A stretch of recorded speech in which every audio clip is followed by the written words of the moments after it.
Greetings, everyone. It's Friday and it's midnight's edge in the morning, or afternoon, or evening, or middle of the night, depending on where you are. But we are here. We are just in time, as Sander Hammerslag points out in the chat. So, greetings, everyone. And I am not here alone. I am joined by the great Kamran Pasha. How's it going, my friend? I'm well, and I'm going to tell your audience I didn't get much sleep last night due to, as Andre knows, a plumbing crisis. So you're all going to forgive me if I'm at 40% of my game, but maybe profound wisdom will come from that. I'm sure the trance-like state is going to yield some fantastic insights. Also joining us is Tom. How's it going, Tom? Good morning. Good morning. You have a buttload of people in the back room. Yeah, I do, and we're going to bring them in one by one, as one does. Also joining us to counter Kamran's hyper-masculinity, we have the lovely feminine energy of Mmmmm. Hello, gentlemen. It's great to be with you here on a Friday.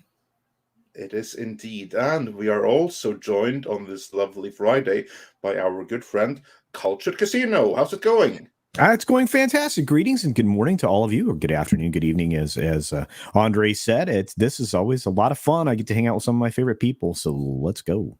Yeah, and speaking of favorite people, there's more. We are also joined by the one and only magnificent Script Doctor. How are you?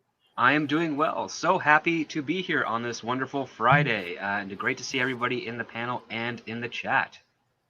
Excellent. Yeah, and speaking of the chat, we are joined by Mickey Rooney is here, Hyper Guyver is here, Mags, of course, is here, sharing the links to everyone on the panel. You'll find most of those in the description. The rest will be there before long. We also have Lord Toth joining us. Zontar is here. Will Bloom, an American in Sweden, is here. And of course, Stephanie Janicek is here. So it's nice to see so many regulars. And Ally is here. Fat Elvis is here. The final Elvis and Dr. Longdongler, Darius Münchhausen, that 70s rock fan, Donny Canoop, Pete Denkat, and many, many more. If you all could do us a favor, as usual, smash that like, help share the stream, and then everything is going to be awesome, because that really helps out with the algorithm. And the algorithm otherwise doesn't do wonders in helping us. And beyond that, we have a great show for you today. It's Friday. We're going to have a relatively chill program, but we still have some cool things to talk about. We have the CW sale. Now, how interesting is that? When both owners, that would be Viacom CBS as well as Warner Media, they both want to rid themselves of that albatross. So we'll get into that with someone who's actually worked there, Kamran Pasha.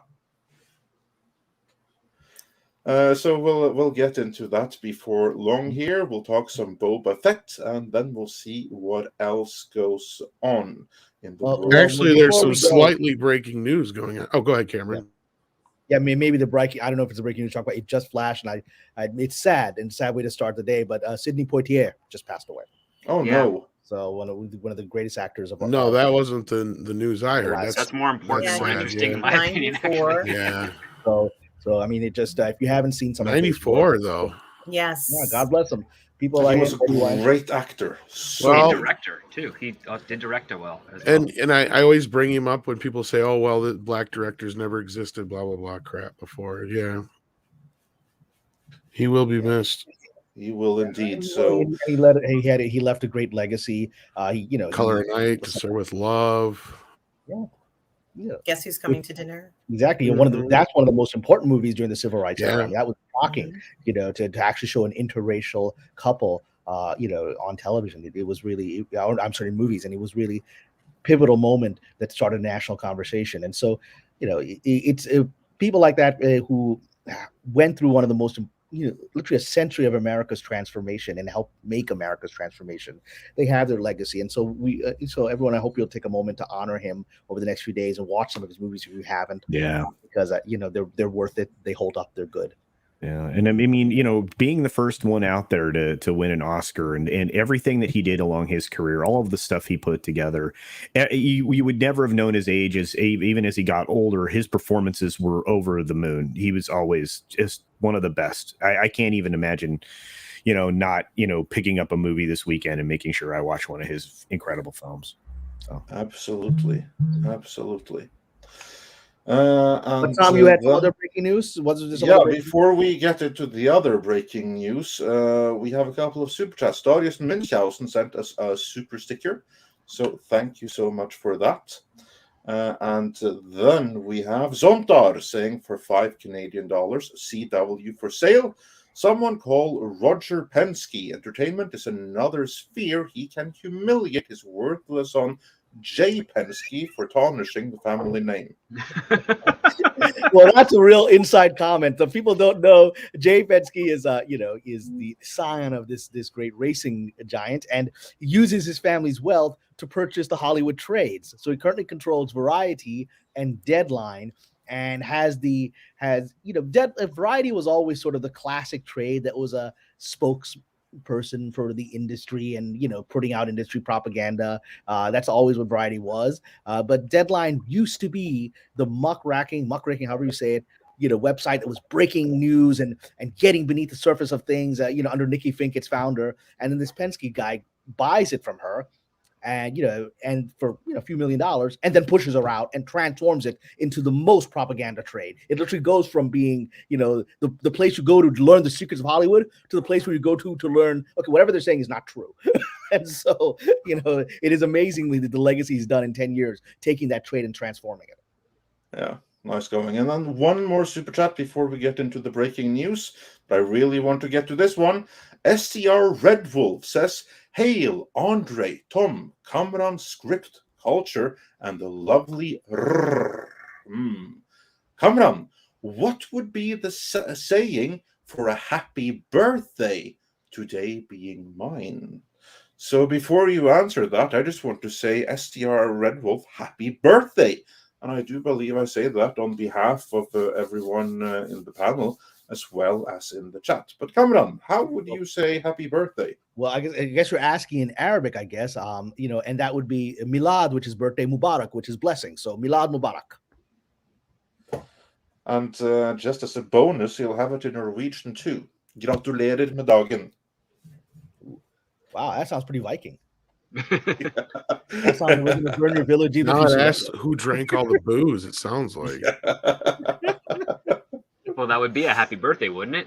And then what Cameron just said sounds like it would be Hollywood's hottest new star. I mean, I was just like, yeah, Milad Mubarak. It's that sounds like a very woke star. This summer. Sexy woke. Yeah.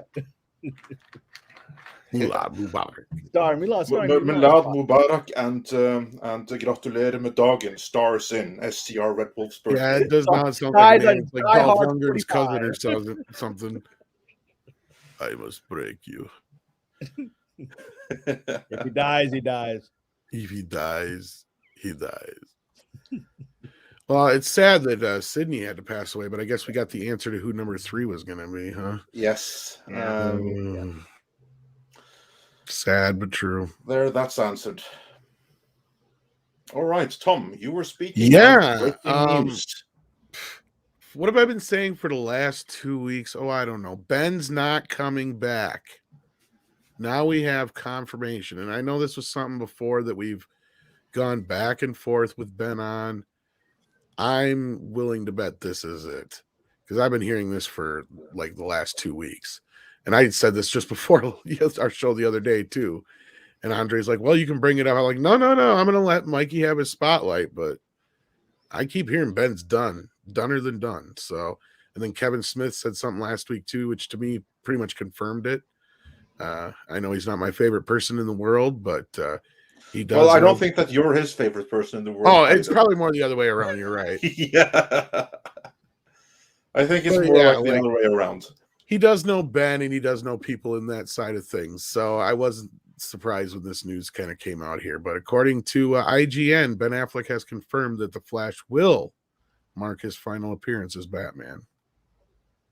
And his main quote was, "It was a very, very hard experience to be in Justice League." Yeah, I don't blame him. Do you want me to read this, or do you want? I think the headline just about says everything. I was going to say, I mean, he admits to the pressures of the role led him to relapse in drinking, which led him to pulling out of his planned Batman solo movie. However, he also stated he was doing reshoots. Also stated that doing reshoots for Zack Snyder's Justice League, as well as filming scenes for The Flash, really put a nice finish on the experience. So there you go.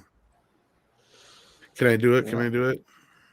Yeah, absolutely. Well, you're fully entitled to. Okay, cool. So I haven't done this in like a week, 2, 3. But you asked before you got it set up. Come on. I know. You're tired, aren't you? Yes, I am. Script. If you couldn't tell already, where is my button? It like disappeared. We have to disappear some other buttons so we can find the ones we're looking. Yeah, I think you're right, because some of these are pointless. We don't use them anymore. Like, really. I fucking Too late. Oh! It lost its luster. But we shall see then if he really means that he's done this time, or if it's like when Andrew Garfield confirmed that he's not in Spider-Man No Way Home. Well, I'm curious if this Flash movie finishes off his contract, since Henry's contract has been up too. That's right. And the thing is, even in Ben Affleck's statement, he doesn't know what direction that character he just played is going to go in the final product. Mm-hmm. Yeah, I mean, that's what people often don't realize, is that actors don't, even stars like Affleck, don't have final control unless they're directing the movie, and they don't know how it's going to be edited together. And as we look at a movie like the original Suicide Squad, that was apparently re-edited to oblivion, to a movie that is utterly unrecognizable to the director. It's ultimately, editors are both magicians, and if they're forced to do the work of the Dark Lord, they can be dark magicians, and that's the end result you get. That is very true. I also think that Ben is enjoying other projects now. I just watched him in The Tender Bar, which is debuted, I think it was on Prime. I'm sure that particular experience was not very, very, very hard and pushed him into a frenzy of going back into ways that he's trying to avoid. In fact, making a film like that was probably cathartic for him, and he's looking for other ways to enjoy himself now, and it's not all bad, so good for him. Absolutely. Well, look, I'm a fan of Mr. Affleck on many things, and certainly as a director, I think he's a truly great director. And there are roles where I think he shines. And interestingly enough, Batman was one of a role that he was shining in. So he'll always be around, I think, as part of our cinematic world.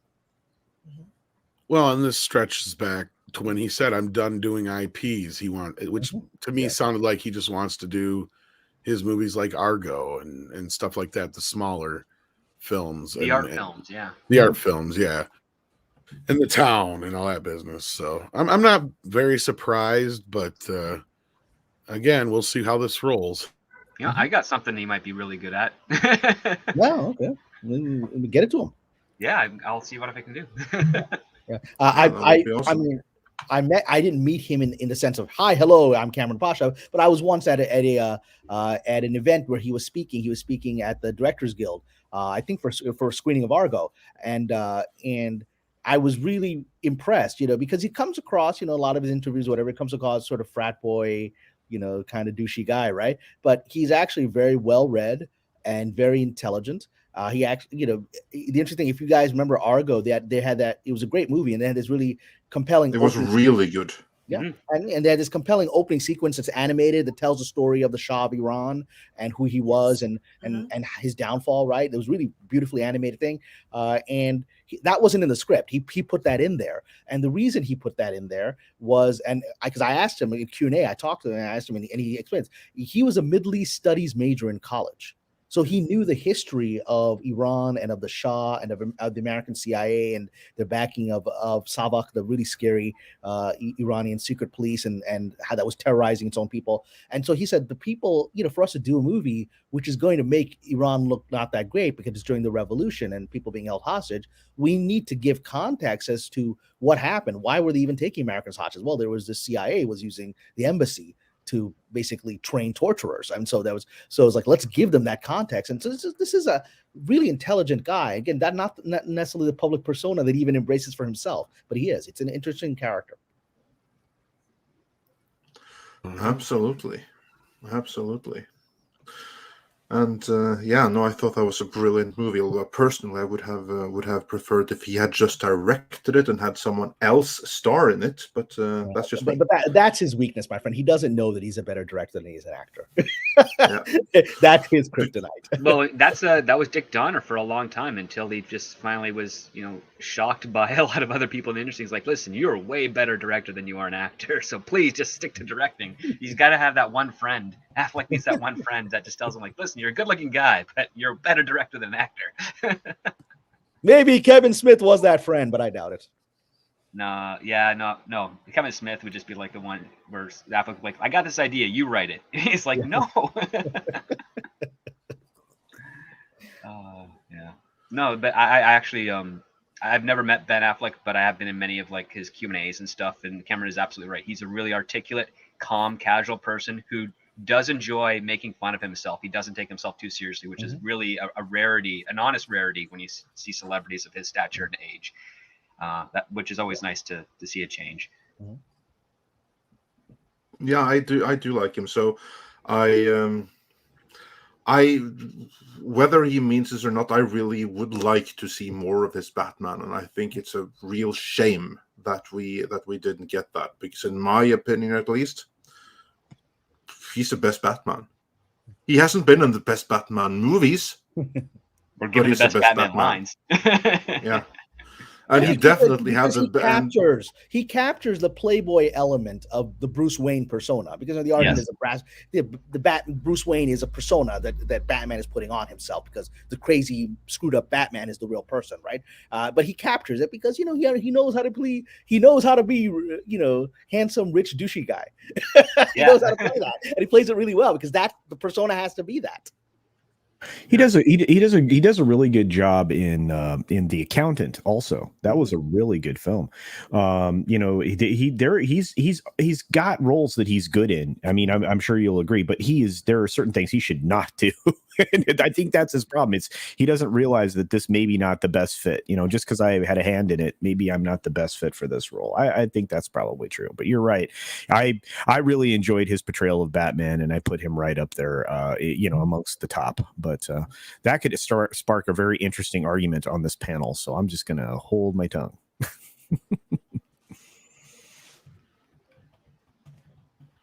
All good.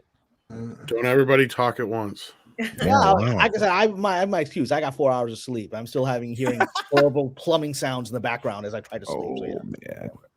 I also think maybe the subject kind of has run its course. It's that Ben Affleck has said his piece with regards to the role. It's up to Warner Brothers and the director of The Flash to determine how that role is going to be displayed in the film, and how the audience responds to that will dictate what direction Warner Media, under the auspices of Discovery and AT&T, will want to do. So let's bring back Elektra. Bring back Elektra. Well, maybe they'll do that on the Marvel side. I'd be surprised if they didn't. Are you talking about Jennifer Connelly's Elektra? No, Jennifer Garner. Garner. I mean, that's what I meant. Yeah. She just won like the hasty pudding thing or whatnot. That was a horrible fucking movie. Yeah, I still haven't seen it actually. It's okay.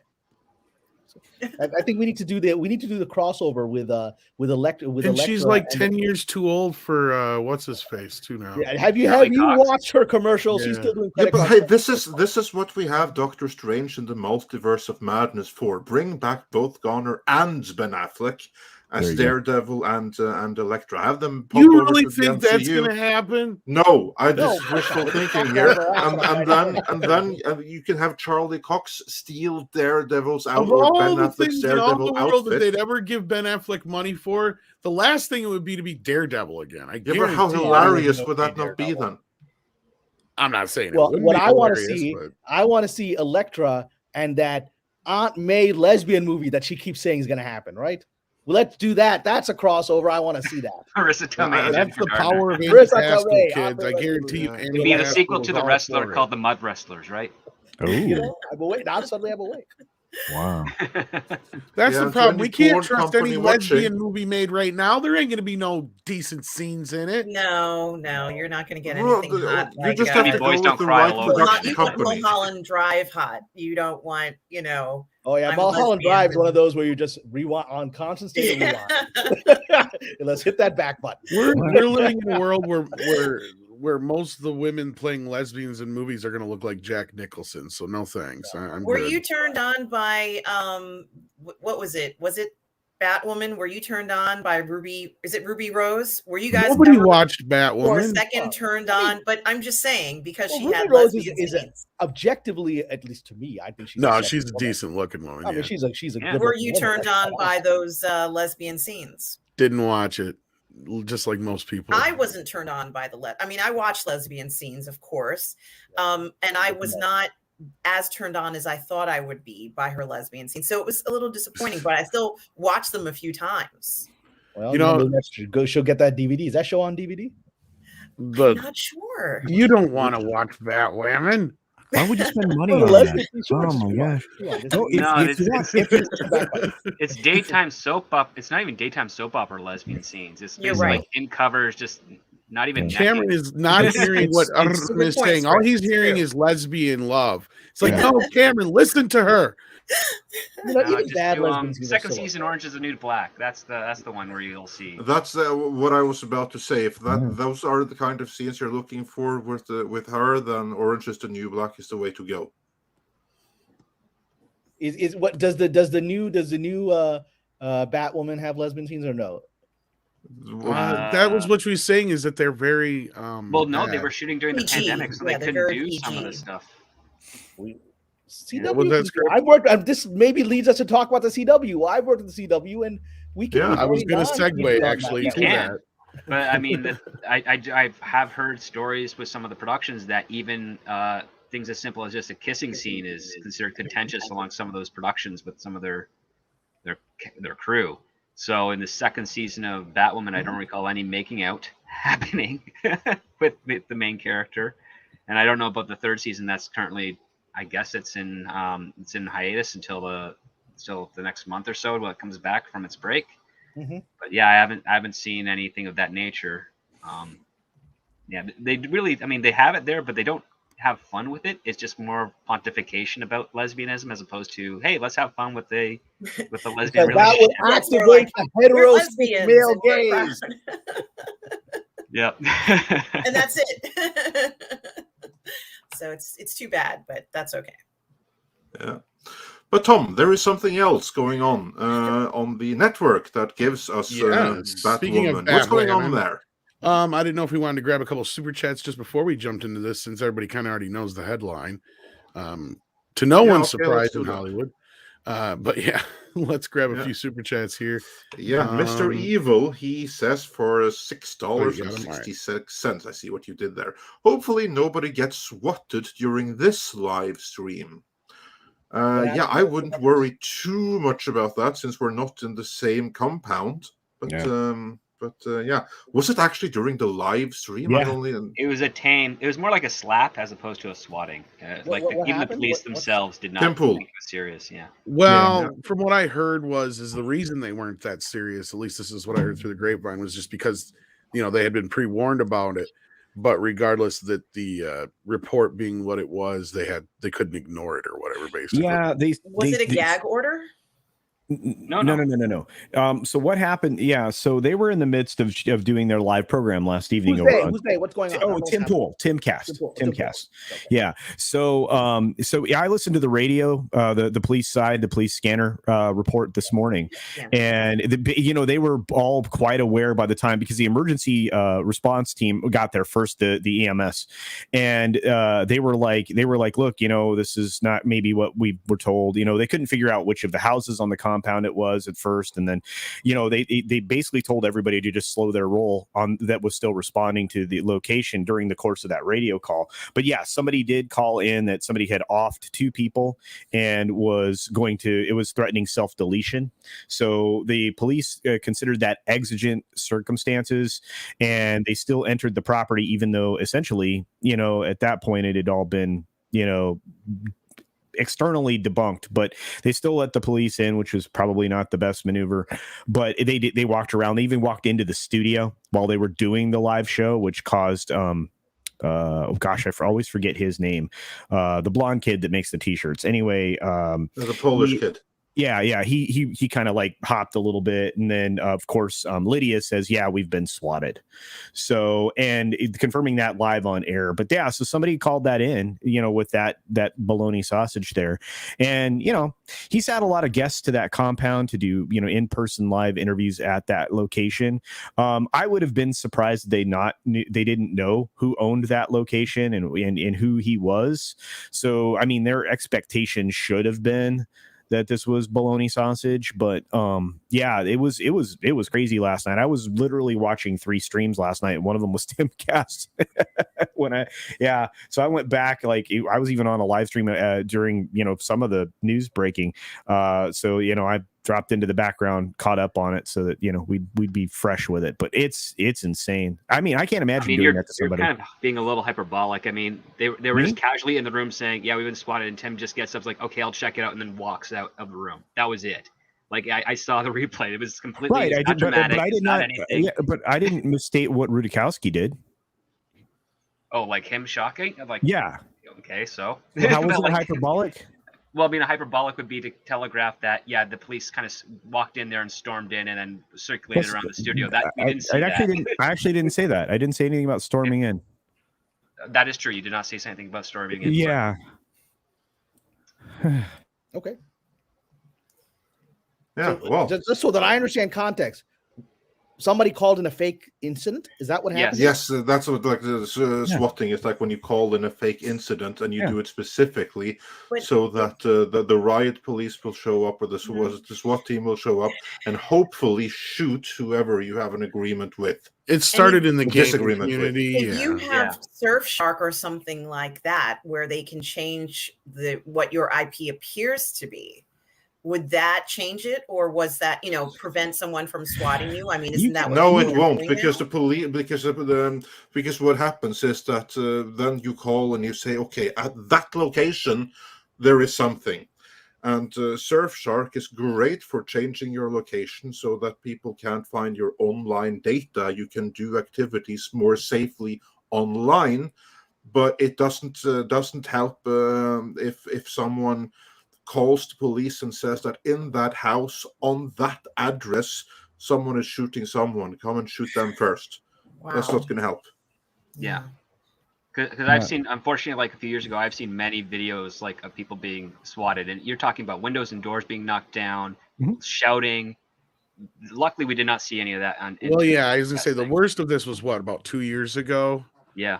When a kid pulled this on somebody, and a complete stranger who was not even involved in the whole situation ended up getting killed over it. Yep.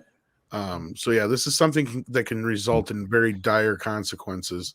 And for that, it needs to be dire punishment for. Well, if I remember right, that kid got some pretty harsh punishment. Yeah, you usually end up in an awful lot of trouble for these circumstances. I don't remember his exact sentence, but I think it was pretty. Yeah. Yeah, and to answer your question, I can't do it. I'm going to keep trying, but it's not like you're trying to hawk something. I have a feeling you could do it over. You have to roll that R. It's like if Serge was trying to say her name. I would. It's R. That's fine.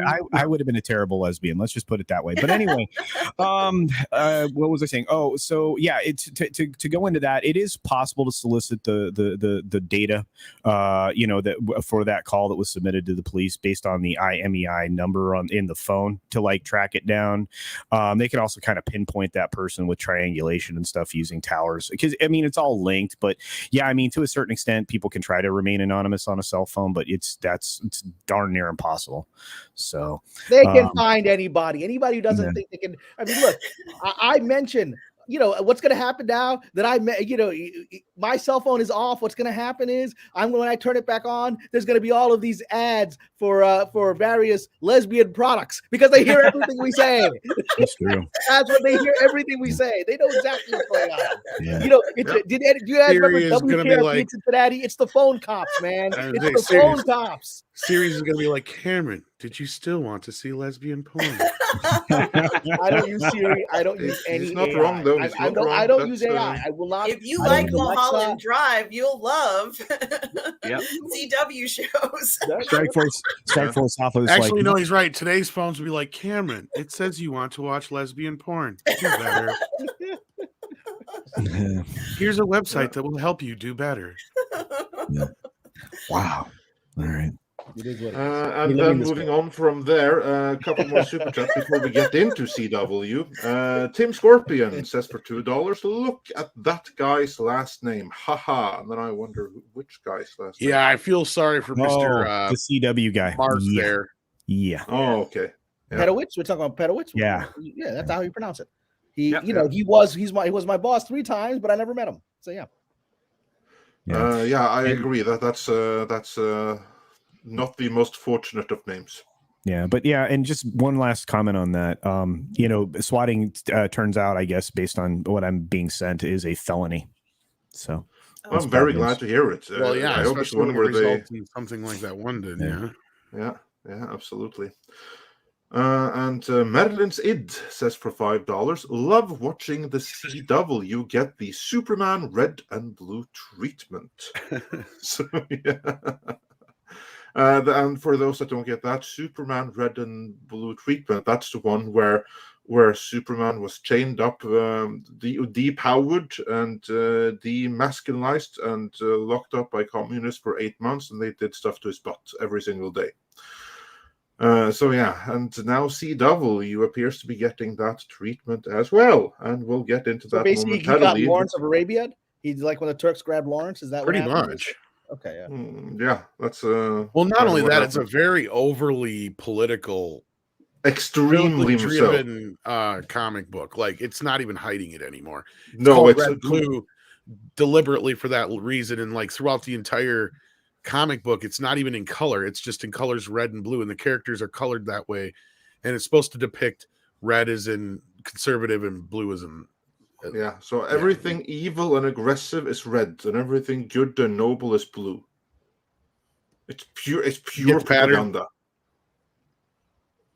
I mean, it's like George Orwell couldn't have done like a better prescription for. And then, of course, than that. The piece of resistance is having Superman basically break down and tell us about him being violated by people in prison. Yeah. Well, maybe, and I guess like Lawrence, he kind of liked it. No, actually, he went out of his way to do something on Superman-like and have a fantasy about killing the guy. Okay, all right. Well, Lawrence also did that. He went and killed a lot of people. Yeah, but Superman's not Lawrence of Arabia either. Yeah, and then also here's like the subtext, because then he decides that because years later, then the guy who did it, he wants to move on because mistakes were made back during the war. Whereas Superman is like, no. There's no moving on here. I'm going to keep my anger. And also because he's rich now because of capitalism, Superman's going to go out and stop capitalism. Okay.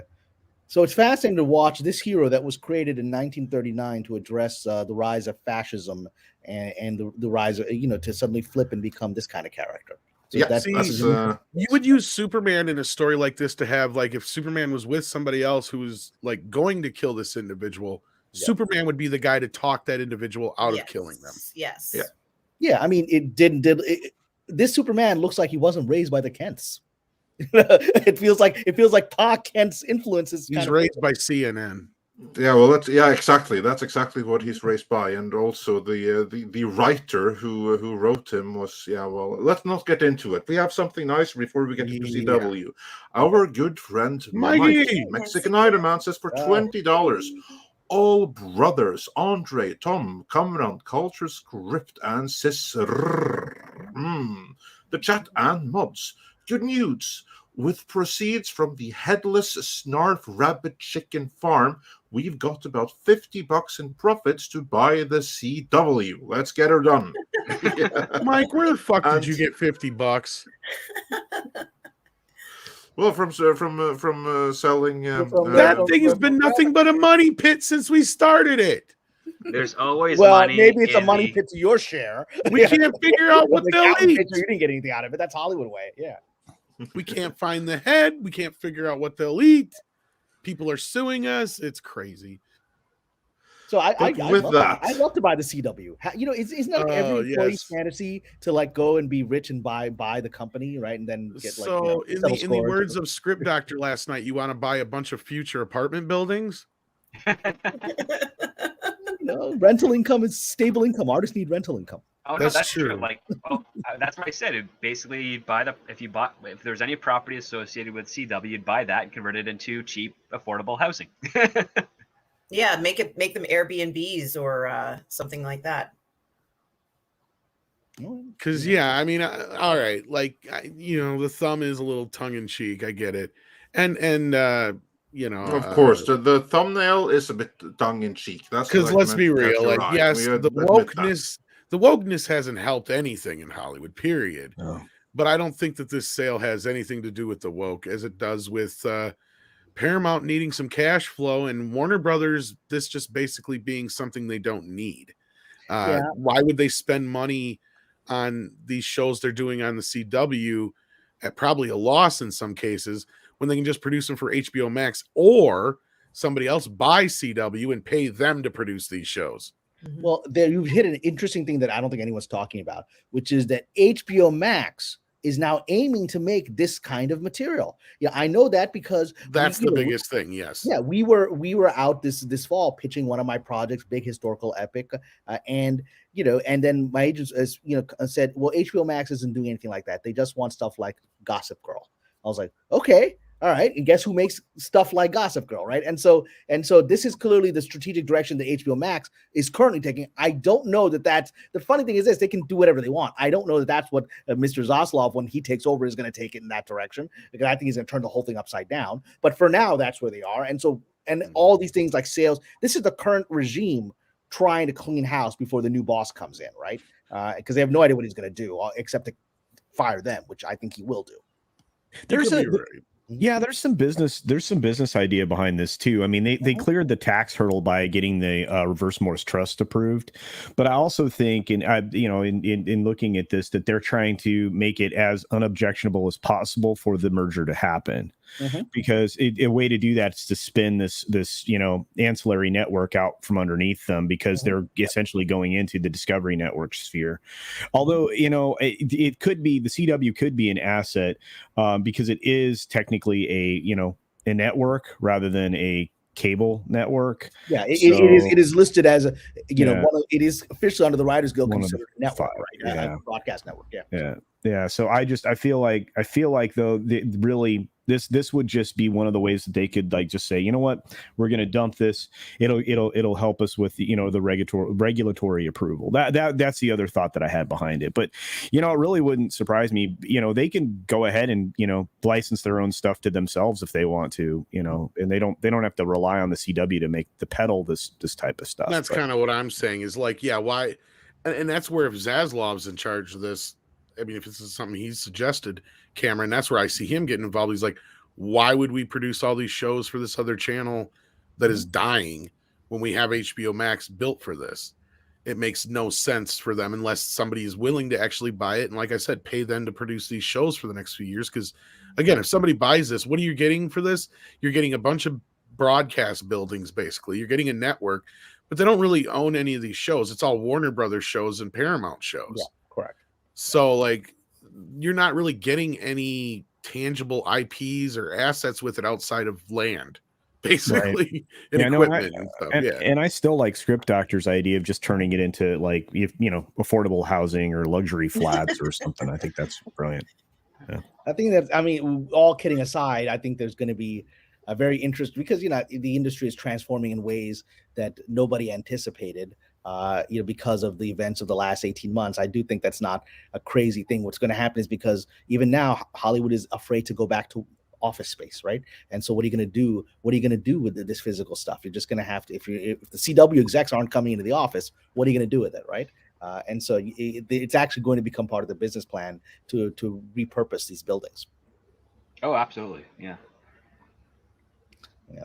But the reason I see them selling is because even if they sell it and someone else does manage the network, they tend. I mean, I would suspect that CBS and Warner Brothers would starting to make money off their productions that are airing on that network as a result. Because right now they're pulling their own personal finances into these productions through that CW agreement, and all they're getting is the ad revenue that they're able to sell on that. And with the ratings so low, the ad revenue is not going to be at its peak profit margin. So it's best to sell out the network, let them refinance their own shows again, so that they can actually have a budget, and then they still reap a certain percentage of that ad revenue for commercial airtime until they decide to do the full, switch over of, okay, so the Paramount shows are going to go on Paramount Plus, and the Warner Brothers shows are going to go on HBO Max, and so long, CW, thanks for taking our debt, type of thing. Wow. Well, I'm going to say something in defense of CW, because I worked there on Nikita, I worked there on Rain, and I worked there most recently on Roswell, New Mexico. So, I will say something in defense of some of these people. And I've had great experiences there, and I have not so great experiences there. But what's amazing is it survived, 15 years? No one imagined it would survive 5 years or 3 years, right? When the predecessors were these individual components, UPN, right, and the WB networks, which is where we had like Buffy the Vampire Slayer and all that in the early days, and then it was brought together almost like the Wonder Twins. How did Wonder Twins unite, right? They came together, and people are like, this thing's not going to work, and it survived 15 years, and it actually made some good stuff. I think Nikita was a good show. I think Rain, in fact, pretty much every show I worked on was actually a decent show, right? I think they were decent shows, right? And they've made some good shows. And I know from my experience having worked there that while the ratings in the United States are pretty low, I mean, if you can get to 1 million people to watch it, it's like celebration time at the office when you hear the ratings. Right? Oh my God, 1 million people watched our show. I mean, if you get 750,000, that's about normal, right? But we would learn that all of our shows were doing incredibly well overseas.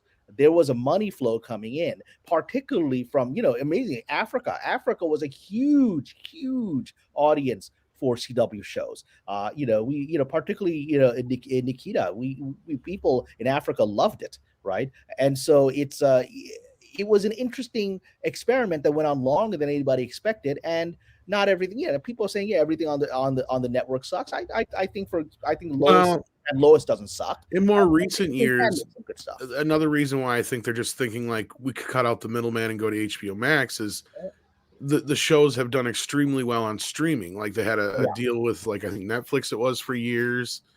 Hulu had it first, I think, where they got Riverdale did really well on streaming. So like these shows do very well on streaming outside of the show. So why would they waste their time anymore, especially when their entire reason for existing right now is to push HBO Max at Warner Brothers?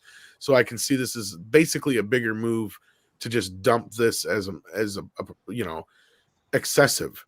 They don't need it. They can already just throw these shows on HBO Max and be done with it. Yeah, and also what's happening again behind the scenes that I'm witnessing this. So this wasn't a huge surprise to me. Is that Warner Brothers Television has had a mass exodus beginning in the last several months. The moment it became clear Discovery was coming in, for all of the issues that we have with Warner Brothers feature films, particularly DC films, in the last few years, my experience working for Warner Brothers Television, and I dealt a lot with the studio, more than I would necessarily deal with the network, and just the roles that I was in, and they were some of the smartest people I'd ever worked with on the television side, right? And they're all fleeing. I mean, the people are quitting, getting other jobs because they don't expect. They knew something was up, and there's something's up not just with the CW but with the studio of Warner Brothers. And so I think Warner's is going to go through a major brain drain on television side, which is not a good thing. And so we'll see what Zaslav does with it when he comes in, because he's going to be left with a shell of whatever was actually good inside that company. Because if you lose the TV smart people, then you don't really got nothing there. So he's going to have to start over.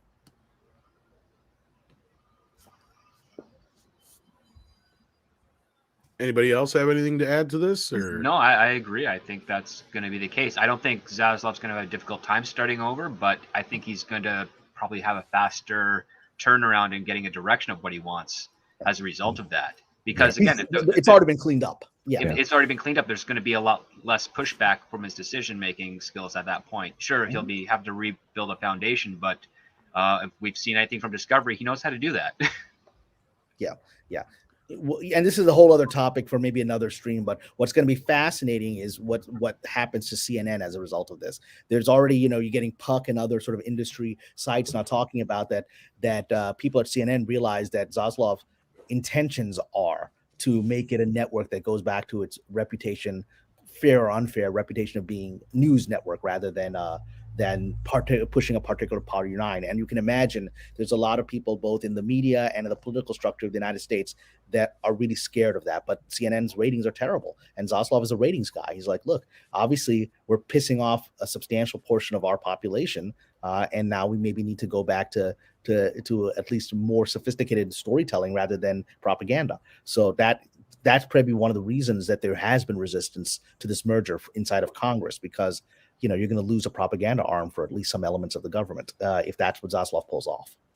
Exactly, because CNN over the last 5 years has, even their international channels, they've only been cycling through the same stories for every hour. It's basically, you watch 1 hour of CNN, you're done for the day, because that's all it's going to be on repeat with different hosts coming in with the exact same commentary. And I remember in the early 90s, just after the Gulf War fiasco that CNN did, the news would be good solid 3 to 4 hours of different stories from different parts of the world in that block. So you actually got value out of that, and it would be repeated on a 3 or 4 tier cycle. But now it's 1 hour for 24 hours straight with a little bit of new information. I mean, there's not much viability to watching long term. So of course the ratings are going to drop. And I hope Zaslav goes back to a newer model that also screens the people that they're putting on television, which would be nice, making sure they're actually, credible, and then going from there. That'd be a wonderful change in the news media outlet.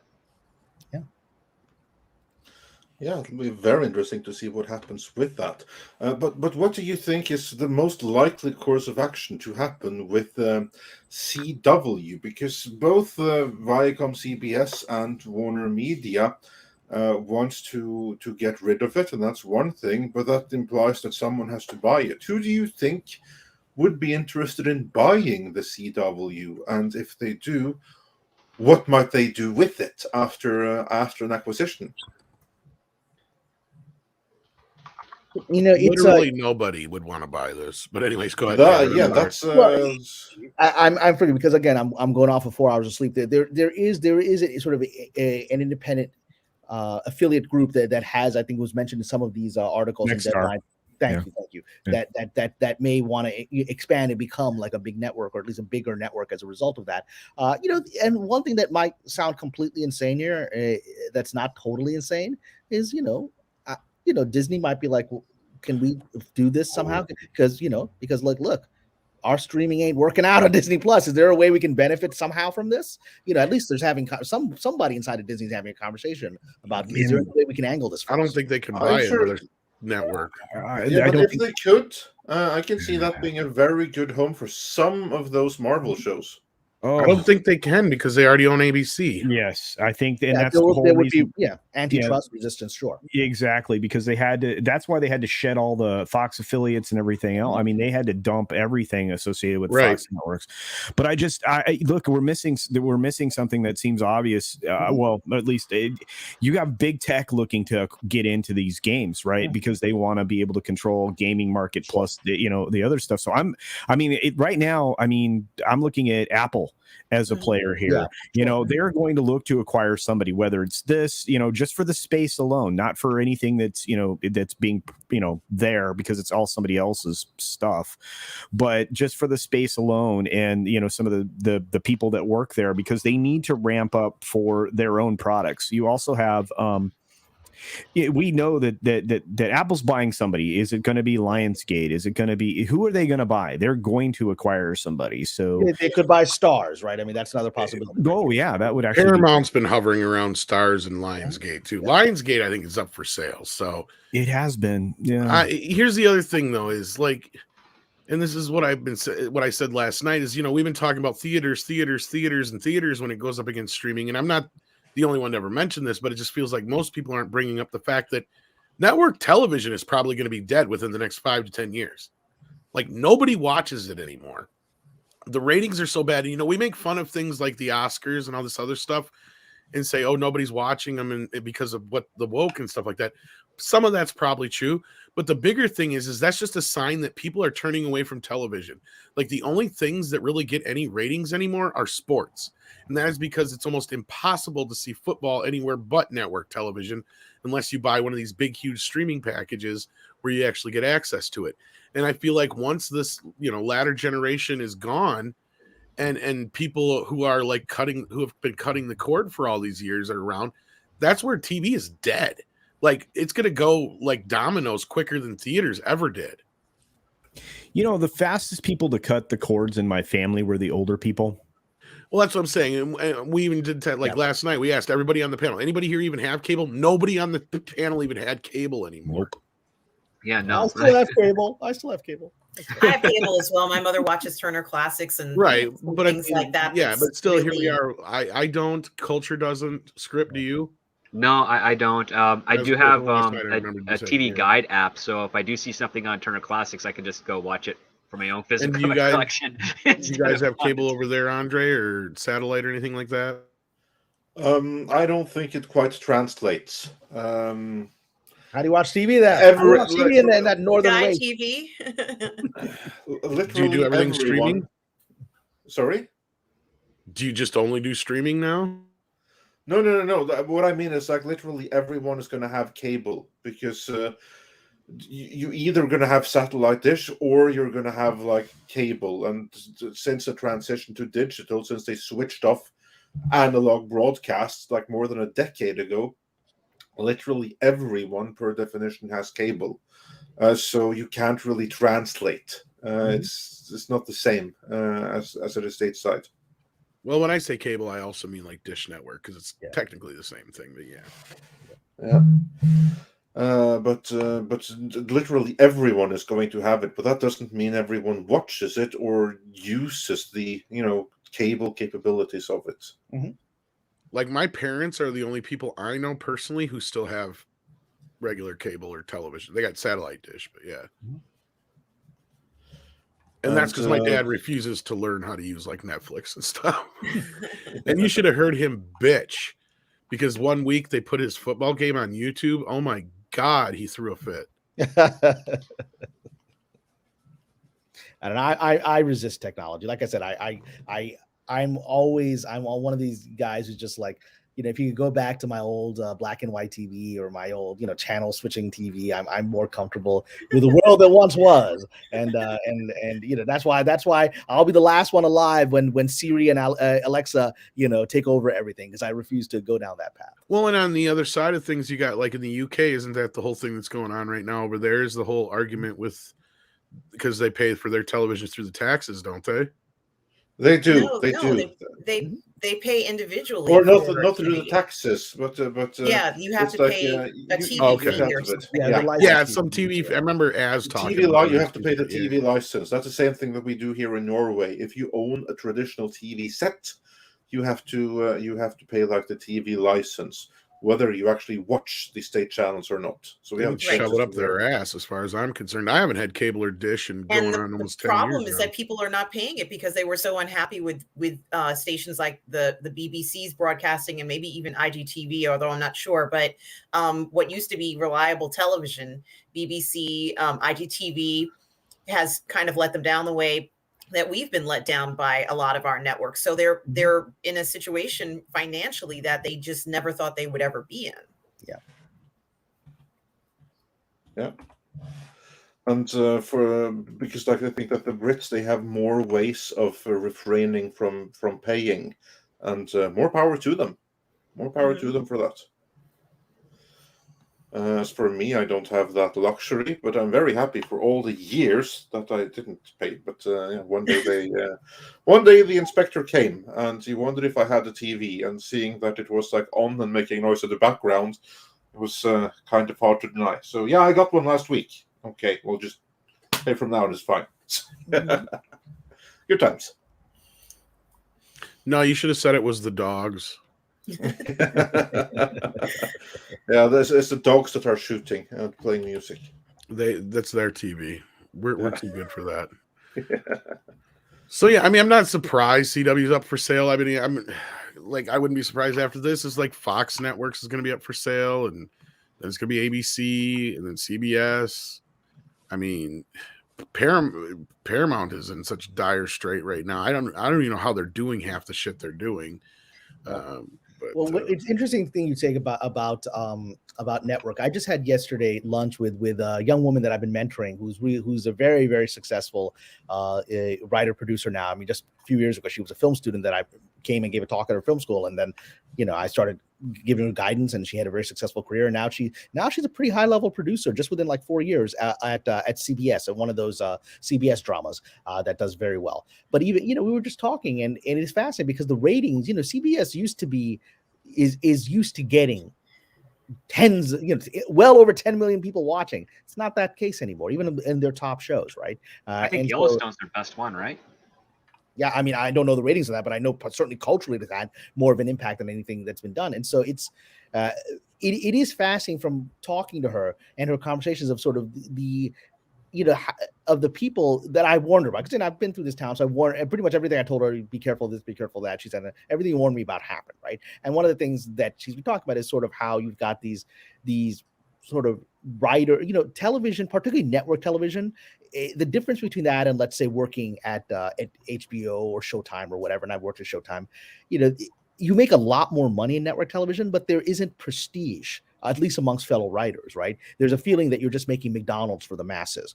And so you've got a lot of very rich writers who are kind of unhappy where they are in life, right? Even though they're making much more money than someone who's like, working on on one of the cable networks that's making less money, but is getting a lot of cultural accolade as a result of the projects that they're working on. So if someone is working on, an NCIS or that kind of thing, they're not necessarily, they're getting people watching the show. They're just not getting the respect that they want, at least in their imagination. And so it is fascinating to hear the burnout that is happening from her.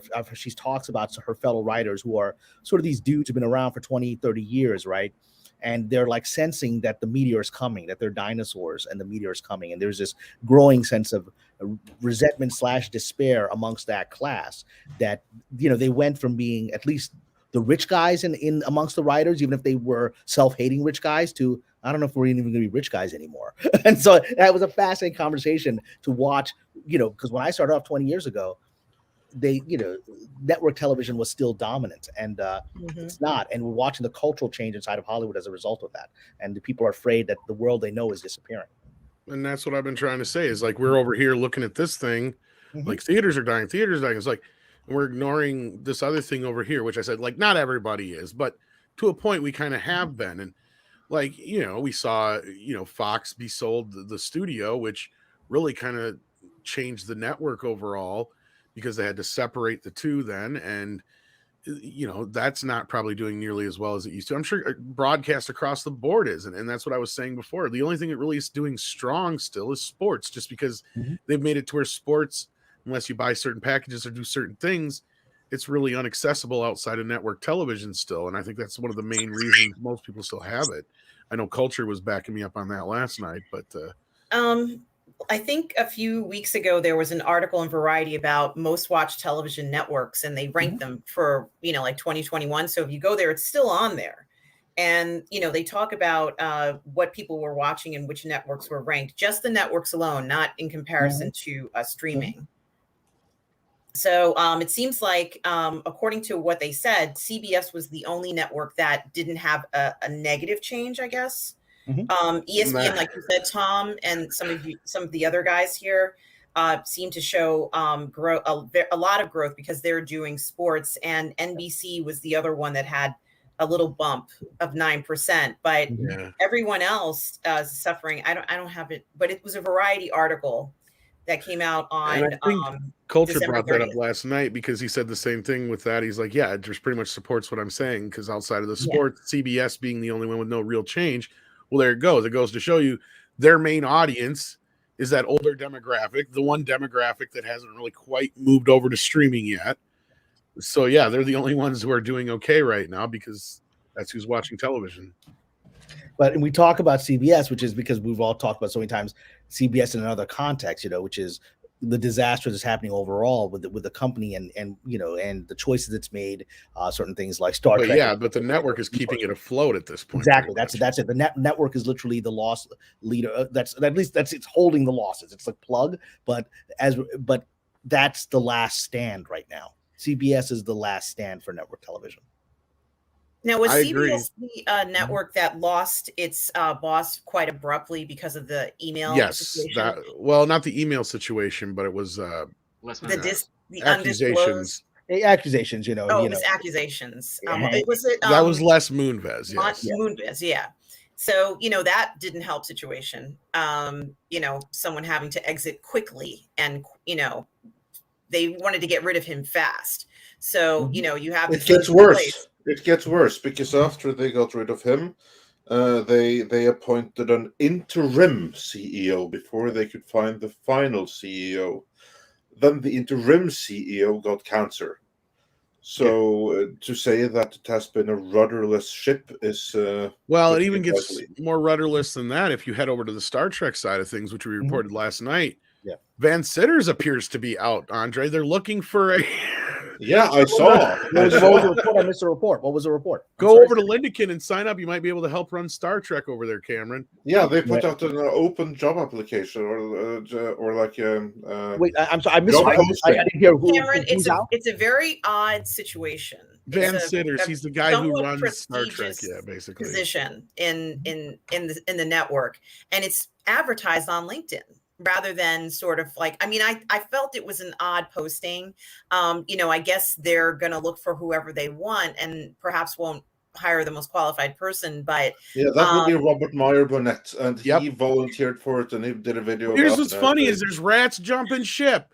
Well, if you remember, this is right after the woman that was running Kirschman's company just magically bailed. She said, I don't want your money. I'm out of here. I don't want a deal. And so it's just like 3 weeks after that. So what's interesting is this. I could probably tell you, I developed a project with Roddenberry Company some years ago. You know, Spectre. After we mentioned this, we worked together. We tried to sell Roddenberry's original movie from the 70s, repackaged it as a sort of X-Files type show about possession, and we didn't sell at the time. But I'm still in contact with the executive there who runs Roddenberry. I said, you know, he reached out to me about something a few weeks ago, and I emailed him and said, so I hope Star Trek is working out the way you wanted it to, and he didn't respond.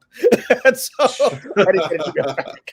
I think it's telling because Kurtzman gets his extension and all these people take the fuck off on him. So it's like, all right, well, you know, it's none of that is shocking. Like I said, that's because we were talking just a few weeks ago about the head of Kirschman's company leaving in a very rapid, strange way, right? What's her name?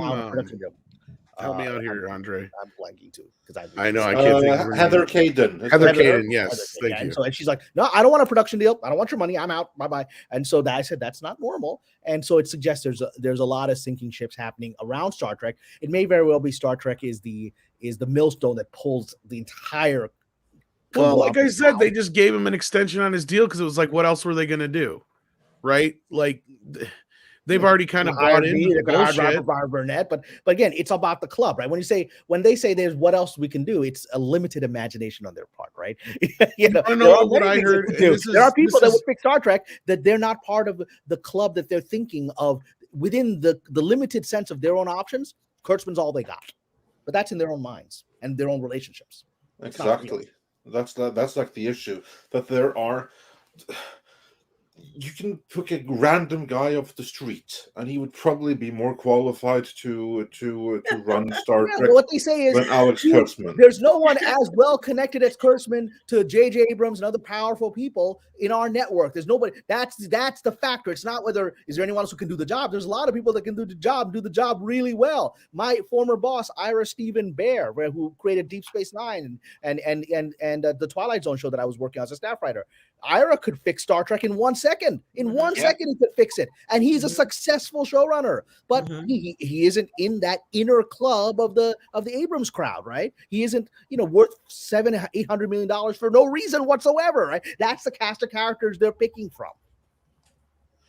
Yeah, and that's kind of like the issue. Like I've seen this so many times before, like in the world of finance, when they need like a new person for like a role where you'll be working closely with senior management. It's not like let's go out on the market and that's like a last resort. The first answer is like, who do we know that can do this?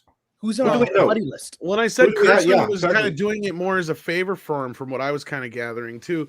And Michael Miller says Tom Kurtzman's renewal is never signed. He ends in April 2023. It was a BS attempt to shut people up. They're getting sick of people being called incompetent. Now, I don't know anything about that, but here's one thing I did hear. I hear one of the main reasons he did get renewed. I heard he did get renewed. Okay. But the reason was, Andre, and I didn't even get a chance to tell you this yet. No, do share. The only thing that's making him any money, Picard, because they get the Amazon checks. Yeah, exactly. The production fee.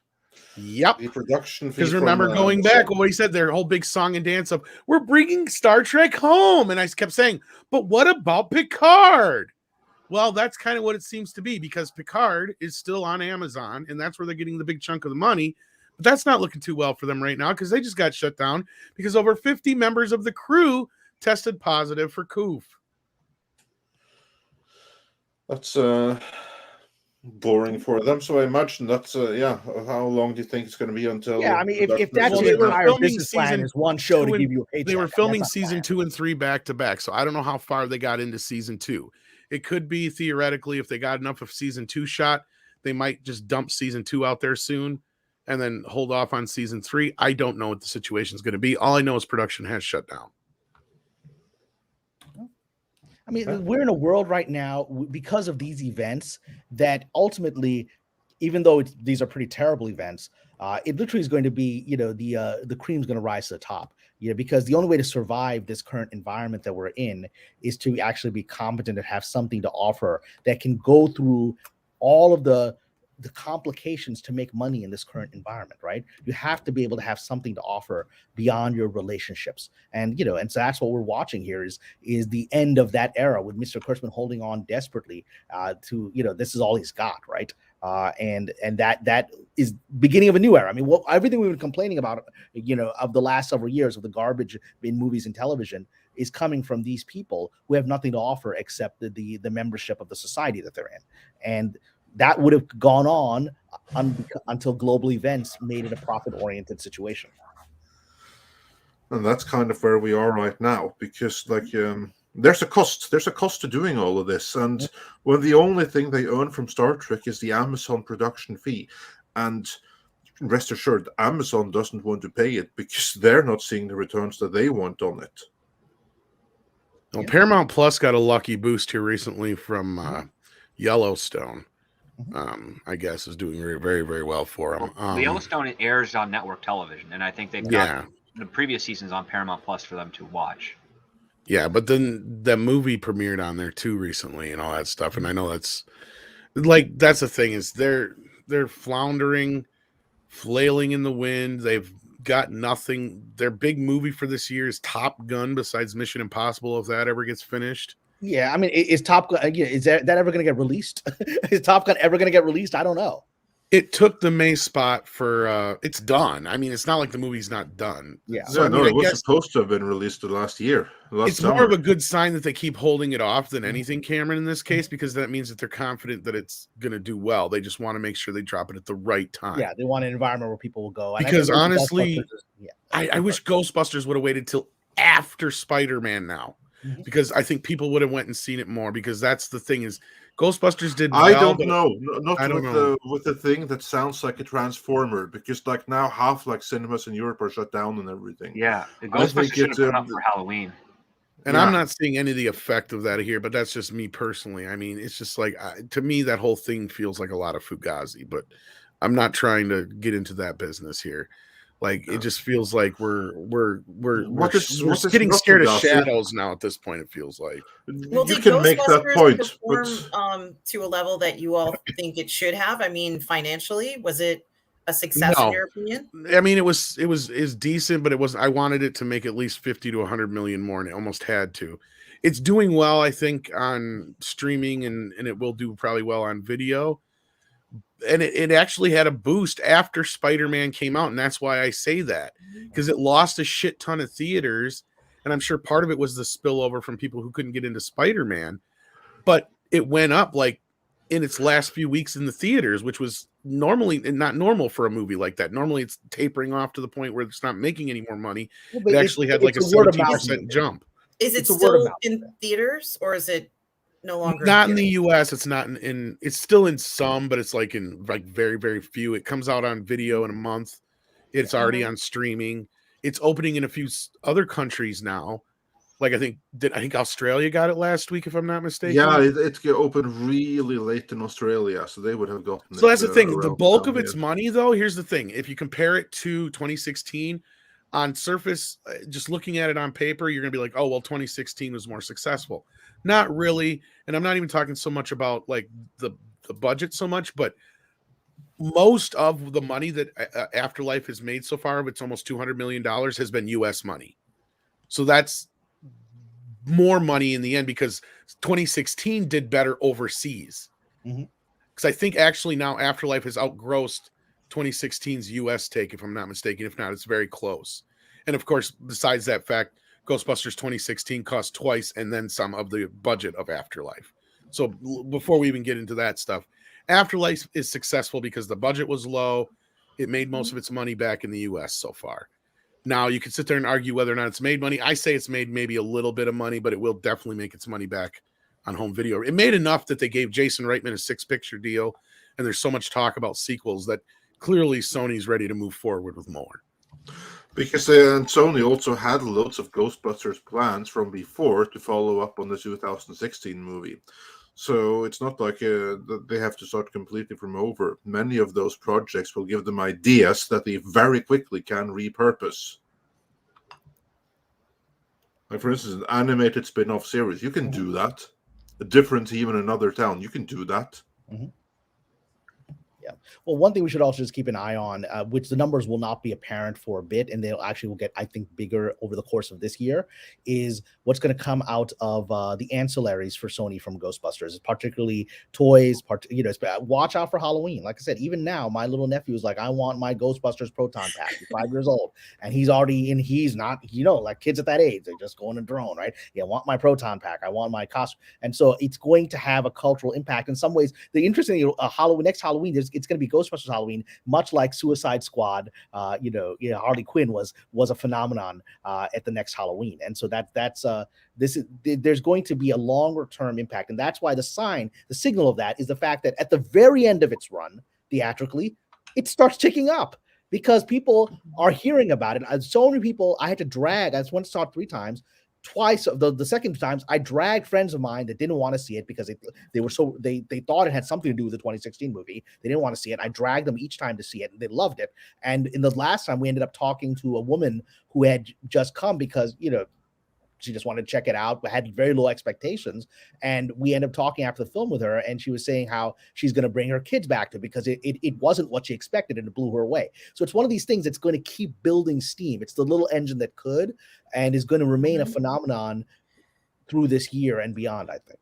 But yeah, and also when I went to go see Spider-Man, Ghostbusters was playing at the same theater, and people were going to see Ghostbusters. So, it does have an endurance to it. I was not surprised that people were buying tickets for that. Even though Spider-Man was selling out, people were still going to see Ghostbusters. So I think that means a lot. Yeah.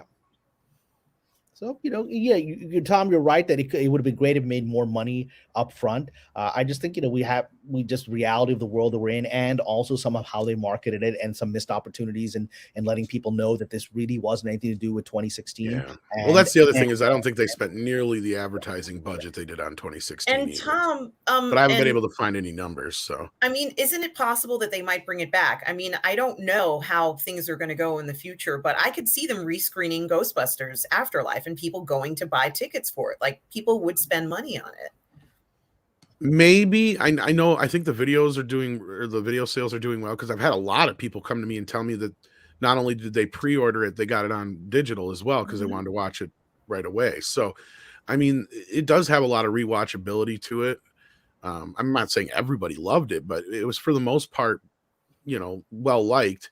I mean, the rating compared to the original Ghost, the 2016 remake got fucking like a 49% audience rating on Rotten Tomatoes. This one has in the upper, I think, 80s. If not, I can't remember exactly what it is, but it's like a world of difference almost. So, yeah, I mean, clearly the audience gravitated towards this one a lot more. Yeah. Oh, the new one has a 95% audience rating. I'm sorry, I was completely wrong.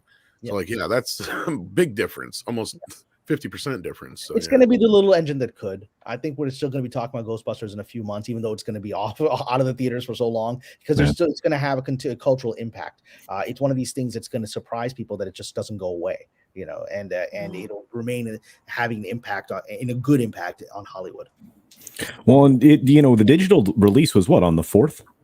Yeah. And this last weekend is when it jumped up 17% just before that release. Yeah, so I feel and like it's only in 1,600 theaters last weekend. So yeah, I have to agree. Cameron's right. I think it's going to be embedded in our cultural zeitgeist for a while. So I think that's a good thing. And the toy sales have been really hot. Like, good luck trying to get your hands on an Egon and Phoebe fucking figure for less than $100 right now, anywhere. Yeah. And it's great. And one of the things I said that I think as more parents watch this on now streaming and then on the DVDs, because of the world that we're in, like I said, my niece is on the spectrum and things, we're a cultural phenomenon where a lot of people are at least being acknowledged as being on the spectrum, which maybe they were in the past. But it is a cultural reality that I think a lot of us are facing, and that you have Phoebe, who, although they never reference it, is someone that I think children on the spectrum really identify with. They recognize she's different, and she thinks differently. And my niece, I told my sister go take her, and my niece is like, "Oh, that's me, right?" She literally said, "That's me" on screen, right? And so I think that's going to have the impact of that. People, finally, you have a hero that's not being pandered to. It's just representing where a whole generation of children find themselves, and their feelings of isolation is being addressed. I don't think it's really been done before in a film like this in a way that is heartwarming. So I think that's going to be that's some of the unspoken thing that's keeping this engine going. Well, not just that, it doesn't shit on the previous generation. Yeah, but my niece doesn't know the previous generation. All she knows. No, but I mean, at least in our respect, like, we're so used to going to movies and everything being tore down, and we're being told we're bad this and bad that. Throughout this movie, it was the whole idea was, Phoebe rediscovering her, lineage, and through that, there was a lot of love and admiration for these guys. So, yeah, and it gave a fresh look at some old guys in a different way that I really enjoyed. I mean, the end of the film was beautiful. I mean, and heartwarming, and I'm not crying, you're crying moments, but I just look, I mean, we're looking at right now, I think globally it's at 185 million. I think Tom was talking about that a minute ago. So whether or not that puts it in actual profit level, I think it does. It made like 175 in the US, and it's cost 75 million to make. Yeah. If they didn't spend that much on advertising, which I don't know, I've been trying to find the numbers for a while, but I know they spent an ungodly amount advertising 2016. Yeah, they didn't. I don't think they had a giant ad campaign. I know they had a partner campaign. There was a corporate partnership. Yeah, there was a lot of stuff with Walmart and a few other places. So I think I don't think that Sony amortized a lot of the cost for this movie. Yeah, that wasn't their money. So I always look at it like, how much of that are you getting? I mean, in fact, I think the largest campaign this year, or 2021, was the No Time to Die cooperative campaigns with all of those luxury products, right, that came out, and they had to reshoot so that they could add the watch or update the watch. Well, that was probably the surprise of last year, was the fact that No Time to Die barely managed to squeak by and may not have been profitable, but it didn't lose enough money to destroy MGM completely. That's true. So, like, No, I think that was they're kind of a break- surprise. I would say that they're probably in the break-even window at this point in a safe way. Ideally, I mean, from Sony's perspective, ideally they'd like to get at least another 50 to 100 million. Yes. But since that's not the case, they're going to have to rely on the physical market with their ultimate collection. The ultimate set. Yeah, and you know, but you have fans like me that are going to buy that thing, or I've already got mine on pre-order. Yeah. So yeah, exactly. That's my point. Is, you know, you got us out there already giving them money, saying, you know, here, take my money, send me my thing. And you know what's going to happen is when Sony tabulates all the numbers, it's going to realize the moment they went into profitability is that one person that downloaded the Paul Feig movie from the set. That one person pushed it all the way over. You're not profitable. Oh, they've got a long way to go for that 2016 movie, Cameron. They're That gonna movie. not know it's the 2016 movie they're downloading, and then when they Like, damn it, I didn't do that. Cameron, here's the sad I part thought is, this was the original Ghostbusters download. and here's the best thing about what Script said is, much. regardless if Afterlife hasn't made a shit ton of money, even if it's made $1, it's made a hell of a lot more money than 2016 does, because we got to remind people, Ghostbusters 2016 lost studio an estimated $70 million. That's almost the budget of this movie. So, and Sony's response to that was like, no, it wasn't 70 million. It was like 50. That's what they will admit to. But anyway, yeah, no, they lost tens upon tens of millions of dollars, and we don't know the exact amount, but I'm willing to bet it it's appears to closer have to been that like 70. almost closer to 100 than to 50. So yeah, and I mean, I don't know how everyone else was. I was rather surprised how well Sony did last year on their film side of things financially. I mean, it was not expecting. I was not expecting that, because they've not had a great track record since 2015-ish. Yeah. But Well, no, I mean, it's like this: when you're in the country of the blind, you know, the one-eyed man rules. Right? yeah, exactly. That's where we are. But I mean, it also goes back to the pattern of like how the ship, or you know, the train turns, right? It's like 2015 was like a bad year for Sony, and it got a little bit worse, and then it slowly starts to get a little bit better. And now, about 5-6 years out, we're kind of seeing a more of a profitable direction for that studio. And it's a nice turn, because if they're the ones that are going to be leading the way to like, hey, this is how we make movies, these are how they're going to be good. These are our audience members are coming to see them in the theaters. We don't even have a streaming service, and we're still able to make some good solid numbers. That, again, other studios will follow the trend, because Disney especially will say like, oh yeah, Sony, this little thing that we have a partnership with Spider-Man for, they're doing really, really well and spending less money. We got to adopt that model, because we'll just make even more money because we have a bigger infrastructure. You've hit an issue here, which I've been saying, but I really want to emphasize at this moment. We are at the beginning of a major culture shift. The pain that we suffered, all of us as fans, for the last 5 or 6 years, was essentially the end of an era of Hollywood. And now it's time to reset. And we're now beginning to see that the only way to reset is through making money, through profit again, right? Because the old club destroyed itself. It got fat and, eventually stopped. It leached itself to the point that it killed the host, right? And so now we're seeing Sony. We're now seeing this new regime in Disney, and we can talk about whether, Disney's still got a journey ahead, but a new regime has come in that, at least in my mind, wants to be profitable. And then the big gun that's going to be literally the moment where the Industrial Revolution, where you have the steam engine invented, is when Discovery takes over. Because I think when Zaslav comes in at the end of this year, I think that it's just going to knock all of these people who don't want to make money out of the game, because he's just like, all right, well, I'll just take it all from you then. Yes. If you don't want money, I'll take it. But is part of I hope so. The decrease in revenue or the decrease in profits related to the idea of reshoots? Because I remember a time when if you had to do a reshoot, it was like looked on very badly. It was almost looked at on as if it was a mismanagement issue. A lot of times they didn't want to do them. And then it seems like now, Tom, it's happening a lot. I mean, is this true or not? Well, it's more so that we just know about it because of the way the news moves. Like, reshoots are always planned into the schedule and the budget usually, but we don't normally get stuff like with Doctor Strange, where they're doing massive reshoots, or something like Or that. the Rise of Skywalker. World of Rise of Skywalker is a great example. Yes. Yeah, or Solo, which is 80%, 90% reshot. Another That is example. the Yeah. example of the dying regime that I'm talking about, Tom. Which is we got to a place where you had these people like a certain Miss Kennedy in charge of who just thought, all this money is mine. All this money that I haven't earned is mine, and I'm going to keep throwing money at it. Oh, we're 90% of the way into the movie. I don't like it. Start all over. That's not, even by Hollywood standards, that's not normal. But that became normalized in the last few years. In the 20 years, I mean, reshoots happen. But, from the shows I worked on, when we had to reshoot stuff, it was a serious crisis. It's like, well, what does this mean for the rest of the budget that we got to deal with? And then you have those conversations with the executive saying, how did you get to this place? Why didn't you manage the development process so that you couldn't make this right? And for the last 5 years, it was like, there's no development process. Let's just throw money at it. Now we're going to have to go back to a development process and storytelling, because what I witnessed in the last few years, especially, it started with Solo, which made no sense. It made no sense to reshoot an entire movie, right? And that established a pattern of complete waste, that there's no more money to waste.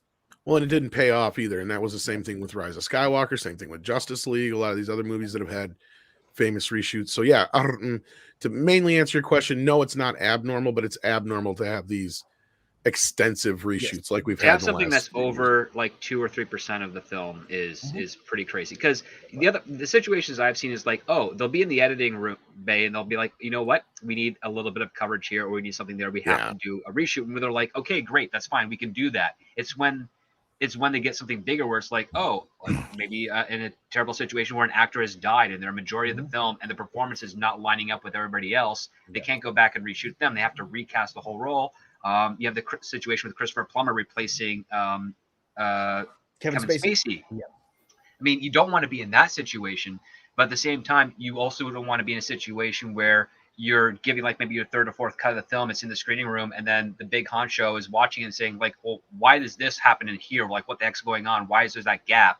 You don't want to have that embarrassment, which is why reshoots are kind of a good thing. They're planned to be as very little as possible, but ideally you want a good team. Like, you want a good director, you want a great producer, you want your screenwriting team there, and you want to make sure that any of the other players that are secured in financing and voicing with the production are able to say, we have to make sure all of our ducks are lined in a row, because if we can get this movie made with as minimal reshoots or minimal pickups as possible, that looks good on us, because that will get us another picture deal or another chance to have an option with another project. And the whole goal of any filmmaker is to make something great to impress, so that you can make more good things. And you don't get to do that if you have to do a reshoot of 80% of your movie. Yeah, but that doesn't always necessarily mean it's going to ruin the movie either. There's a few examples where it has helped. Like, we know from what we heard from Wonder Woman that those reshoots did wonders for that movie, even though I didn't care for the film overall. In the end, people from Warner Brothers quit over Wonder Woman. Yeah, so like production. We had heard so many bad things coming out of that production prior to it coming out. And then going back even further, some of the more famous ones, Back to the Future, would have been a completely different movie had they not went back and reshot all of Marty McFly's stuff with Michael J. Fox. And most of that movie was already shot already too. Like, a lot of what we see in that movie, unless it's like when people are acting off of Michael J. Fox, 9 times out of 10, they're acting off of Stoltz. They're not acting off of Fox, because they didn't shoot all that stuff. They didn't have to. They just shot all of Marty's stuff. So like, again, you'll have those situations where once in a great while, reshoots do save a movie, but it's that's just the intention of a reshoot, to save the movie. but no, 9 times out of 10 that fails, I feel like, in the end. But you do have those rare cases where it works out, but 9 times out of 10 you end up with something like Justice League or Ghostbusters 2016, right? Well, that was a problem, as to where that was one of those situations where Dan Aykroyd flat out said what the problem was. He did. He said it out loud. That they told him they needed these shots.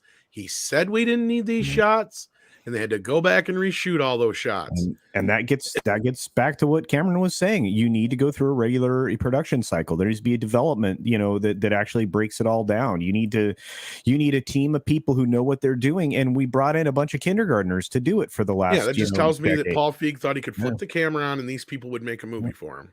Yeah. I know a lot of directors like that. Well, I mean, not everybody's Jim Carrey. I'm sorry. Yeah, well, but part of it, and that actually is part of the cultural shift that I noticed in the last 5 years, which is again, where everything was distorted, where all the economics were distorted and the value systems were distorted, we also saw the rise of these directors who thought they were writers, right? Directors have always sort of resented writers, certainly in feature films. But in the last several years, in the past, you had people reining them in, even if writers weren't treated well, particularly in feature films. Resentfully, the system understood their value. But in the last several years, just like, let the director do whatever the hell he wants. I was like, no, story actually matters, right? And they had to learn that the hard way again. Yeah, I mean, the only power and influence writers have are in television, and the other part too that I kind of noticed is some of the directors that come from television that become directors for feature film have usually a better relationship with writers because they kind of realize the heavy lifting that's required. Which explains Cleopatra, in my opinion. A television writer takes over, explains that, in my opinion. Yeah, I mean, she's got a good track record. She's done some good stuff. She has a relationship with Marvel and Disney and Warner Brothers. So, and she knows how to take instruction as a TV writer. Exactly, she knows how to take construction and do things as a television director, and she knows how to work with those writing teams. And she also knows how to manage talent, because again, a good TV director that can work for a lot and like she's been working 25 30 years almost at least consistently in television. You have to be good with people in order to do that long. No, exactly, and so that's why I felt that whatever happened with Jenkins leaving, I don't believe. She may be filming Wonder Woman, whatever, but there certainly were personality issues involved because of the replacement choice. The very fact that they brought in a malleable but very successful television director who's never done anything of this scale meant that the decision was, we're going to bring in somebody who's going to do what we tell them to do and do a good job at it. And that is a cultural shift. That's a cultural shift in the industry from the last 5 years. Speaking of shifting, I don't want to shift gears too much here, but we have a lovely audience here who's been sending us some very generous super chats. So I want to get to those. And they are fans of ours, of course. And speaking of fans, we got a wonderful article about fans I want to get to too before we lose you, Cameron, because I don't know how much time you got left here. I got a little bit of time because, Okay. Because this is a wonderful, wonderful article from Forbes that I think Andre and the rest of the crew here are going to love. I know Culture and Script are already familiar with it, but we'll get to that. I don't know if you're set up where we left off with super chats, Andre, or not, but I am indeed. Madeline's Id was next one, and he said for $5, Superman. The worst part was when they started playing Marvin. Oh gosh.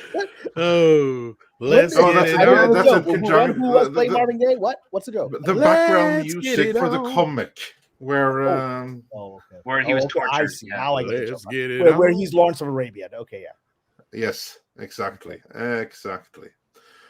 Or where he's like that guy in Pulp Fiction. So yeah. Bring out the game. And also, Tom, we have an answer for where the $50 came from. Valiant Renegade says for $5. I bought $50 of rabbit chicken. You dirty bastard. Michael Miller sent us a summary. We should have a rabbit chicken crypto. We should. Mike, you're a finance guy. Make a rabbit chicken crypto. Don't give my I'll settle for a rabbit chicken taco. I mean, those things look delicious. I mean, no heads or anything like that. So yeah, well, Michael Miller says for 14 for 14 South African rounds. Summary of CW. WB has new bosses and CBS is bankrupt. Yeah, that's about right. Yeah, that's actually a really, really good summary. It's a very good summary. You just pretty much resolved an hour and a half of conversation into one sentence. And Russell Whitfield says for £5, so good to see her as a full-time member of Midnight's Edge. She's smart, funny, erudite, and extremely knowledgeable. Great addition. Where's the extremely lovely part? Where you? Thank you. Thank you so much. I so appreciate that. Yeah, there's many things that can be read into extremely knowledgeable. And then we have Joker Voice saying for $5, Hail Midnight's Edge. Book of Boba Fett Episode 2 does an amazing job of fleshing out an OT species in the Tusken Raiders. Loved this episode. #keep talking. Don't ask me we'll keep talking. We'll get into Boba Fett a little bit later here. because I think Tom and I have a different perspective on this, and I've written on my Patreon. We'll get to it when we get to it, but I wasn't that impressed with the first episode. I very much liked the second episode. Not everyone did. I very much did. I hope we can get to it, but we have other stuff we're going to talk about. I hope we can get to it too, because I also have an opinion on it as well. Yeah. We'll get towards it toward the very end, so people that don't want spoilers can just check out. But before then, Raven's Journey says for $4.99, love when I catch the live streams. Oh, we love it when you catch them too. Quick update on the West Side Story debacle. It performed worse than Cats. Yeah, this narrative is going to be that musicals are dead. You watch. That's going to be the next thing, because we've had a couple musicals recently that didn't do well. In the Heights didn't do well. West Side Story didn't do well. Cats didn't do well. I'm sure if they released a butthole cut, that's going to solve everything. That would actually, at least it'd be more interesting than what we got. No, you know what would be funny is if they re-released Grease in theaters, it would probably make more money than West Side Story. That thing would be gangbusters. Yeah, and that's the thing. You know, I really do believe that the In the Heights was sabotage, so much so that I'm actually going to watch the film this weekend with the boss, and I'll get her perspective. Paulie seems to think so. So yeah. Well, I said that on Paulie's stream. Because I loved In the Heights. I wasn't going to go see it because I heard that it's lefty, blah blah. And then Paulie said you got to go see it, and I was blown away by it. I loved it. It is a universal story. There's no weirdo agenda to it, and I love the performances and the music. And I said to Paulie, I said afterwards, I think that there is an intentional effort to sabotage this from the Spielberg crowd, because there can only be one Latino musical. And that's some people really enjoyed his West Side Story. I'm not making any comment on the quality of that, but I'm commenting on the politics of it, is that the industry decided we can't have two Latino musicals. We're going to have to put our chips in the Spielberg basket, and we're going to sabotage this one. And I said that, and it sounded like a weird conspiracy theory. And now Paulie's like, yeah, I think there may have been an agenda around it. I took, and I don't know if who's seen both movies as well. Yes. I view that was the agenda. I certainly do have an opinion on it, and it would not surprise me if that was the case. There was very little, if any, advertising for In the Heights. In the Heights was the superior musical. I don't care what anyone else says. It was even buried on HBO Max. Yeah, the music was spectacular. It is, of all the musicals that I've seen, and I have seen quite a few of them in person and on film, In the Heights has the best music in a musical I've ever heard in my entire life. And it's never happened to me where I'm watching or listening to a musical and I keep hearing song after song. And it was like a musical orgasm to me. It was the most incredible experience. I still listen to it and I have that feeling come back. And I thought the authenticity is what we needed. This is how, in my opinion, West Side Story failed, is that they set it in the same time period. Why not go 20 years further in time and set it in the 80s and get a new perspective, change it around, still use the same traditional Romeo and Juliet story, but give us a different time area, because that era that they were looking at isn't something that most of us can even relate to now anymore. So go ahead. It would be like trying to make a 30s musical and trying to understand what's going on in the 30s is difficult, but we all get the 80s, right? I'd watch that. How different would that have been if West Side Story was set in the 80s? Come on, many of us. And there was ethnic tensions in New York. Yes, there was. You could have had the Red Berets in there, right? Going on the train, and it could have been the Red Berets against, some other group like this. It could have been incredible. I'm not saying that the effort that was put in wasn't worth it. I'm just saying that you needed a fresh approach for this. And that would have been the icing, the cherry on the top, the candle on the top of Steven Spielberg's version of West Side Story, a new updated version with music that was relevant in the 80s. Give us some Mark Anthony. Give us, the artists that we knew from that era in there. And it would have been spectacular for me. But even to this. Gloria Stefan. Gloria Stefan. Stefan and Miami Sound Music Machine, the whole work. Give us that. But I still feel that The Heights was very, very special. There's something about the culture part in it, the reliance and the importance of the culture is there. And I think that comes through the idea of how they made that neighborhood their own. And you could feel it as you're watching it. Even the subway scene. How would you have ever guessed that a subway scene would evoke that level of emotion and passion from a grandmother? This is just an amazing musical. And the moment, the climactic thing when they dance on the side of the building, it was pure magic. Pure it's magic. wonderful. And, I think that in time, it will prove to be something that people are going to uplift and praise and say, wow, this really was something that people kind of had something against it for a while. But I think that it's going to push its way through as one of the best musicals ever made. That's my belief for it. So, yes, I think that there is some sort of way that it was kind of just not advertised the right way. And that can hurt a film. And it definitely hurt the Heights performance. Well, you just described an amazing film that would not be West Side Story, but I love it. But I want to say this: you're missing the whole point. The reason they redid West Side Story is to take away the beautiful reconciliation that film has at the end. I mean, that was the whole point. I mean, when Steven put that together, it was a willful, destruction of a classical property, because it in its own way introduced modern sensibilities, and that's what's happening with all of these things. They take it was meant to take away that there is a resolution, that through pain we can resolve these issues. So I haven't seen that. So if that's where if that is the actual case, I don't know, if that's if it ends with that energy, that's not a good way to end that. Well, no, I'm just being overly. I'm being overly critical, but I'm, like you said, after my viewing of this weekend of In the Heights, I really want to come at it with that open-mindedness that Polly has talked me into, Cameron. So, and to hear both you, to hear you, I resisted it, and then I fell in love with it. Yeah, you and this lovely young woman here, are so, being so effusively positive about it. I'm looking forward to it now. So thank you. Good. So.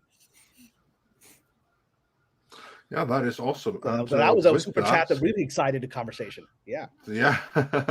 Let's move on with a few more super chats before we go to the next topic. Chris Webb says for $10, I learned a valuable lesson. I love the conversations, but I'm the audience. I can't just join in. Super chats are a heckler's dream. Kamran should still be a more sought after writer, in my opinion. Yes. I agree with that. I agree with that. Yes, I agree with that too. Chris Webb, you hit the nail on the head. Absolutely. But it is great. It is the good thing is very few people actually heckle because they got to pay money to heckle, right? And you'd be surprised. I wish more people would. Yeah. Well, let's put it. You're gonna heckle me, at least pay me. No, but Chris, we love that you guys are able to kind of vicariously get your voices out there through us, and I feel like some people are starting to listen a little bit. Maybe not everybody. I don't want to get a big head on my shoulders or anything like that and be like, oh yeah, everybody's listening to us. Blah blah blah. No, I'm not saying that, but I do feel like that there is a part of Hollywood that does pay attention to what we think. I know that they at least care a little bit, but it's not the people in charge, unfortunately. No, but some of the people in charge are influencing the next generation. Give it a few years. Yeah, and a few years is all it is, because, like I said, I'm dealing with executives that are 25 years old, right? And in 5 years, they're going to be the head of the network, right? And that's just the way it works. So that would have never happened when we were all in our 20s. Like, it was impossible to get something like that. And just, it's honestly, I think, I wish that it was the case where it meant that things were improving, but I'm not quite sure whether that's an indication of improvement or not. Well, I mean, it is, for my ego as a somewhat older gentleman, it's always challenging when I'm getting notes from a 24-year-old, But I will say this, the project that I've yet to announce, what I want to announce, I hope soon, that, what sold it or moved it forward was a 24-year-old executive who understood the underlying material, right? Wow. And that blew me away. Was the project, all I'm going to say is a historical project, and it just so happened the executive was like, oh, I majored in that topic in college 3 years ago, right? And so suddenly they became the champion of the project, right? Because they understood it. So there's something to be said there. Yeah, like it's always surprising when you find someone that really gets something you're into, and that's brilliant. Also, on the matter of super chats, I just want to say that I really appreciate everyone sending in super chats. That is in no way heckling. Here's the thing, though: you just have to be understanding that we can't grab every single super chat the moment that they come. We can't always get them on screen when it's relevant, but we never leave a super chat behind. So we'll get them all by the end. Same thing with non. We do try. We do try, and sometimes we bring up both super chats and also non-super chats. If we just see like some really relevant comments that we are lucky enough that we sometimes it's just tough to stop the flow of conversation, though. So yeah. And then Michael Millard says for 14 South African rounds, if a network buys it, it won't be there because of monopoly issues. There would.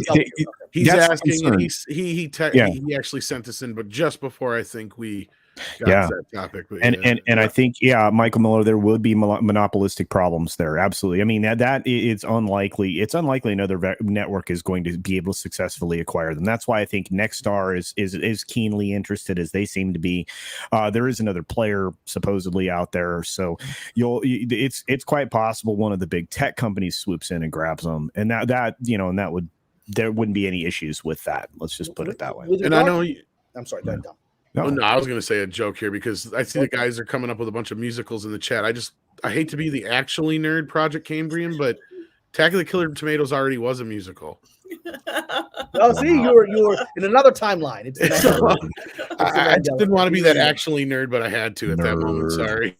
Well, I just wanted to comment because Cultural Casino earlier talked about Apple, and I think it would be good for Apple to become a bidder for the CW because I'll just tell you from the perspective of people inside, just writers, Apple is one of the more challenging places for writers to develop things, because Apple so far, at least amongst writers, has not developed a reputation of people that really understand how Hollywood storytelling works. So a lot of people, and so I've had a lot of friends who've been paid a lot of money by Apple and the show never got made because the development process they found to be tortuous, and development process in general anywhere is tortuous, but it seemed particularly so. So I think getting control of a company that has had whatever some may think it's still been there for 15 years. It certainly has more of a track record of being around in this world than Apple does.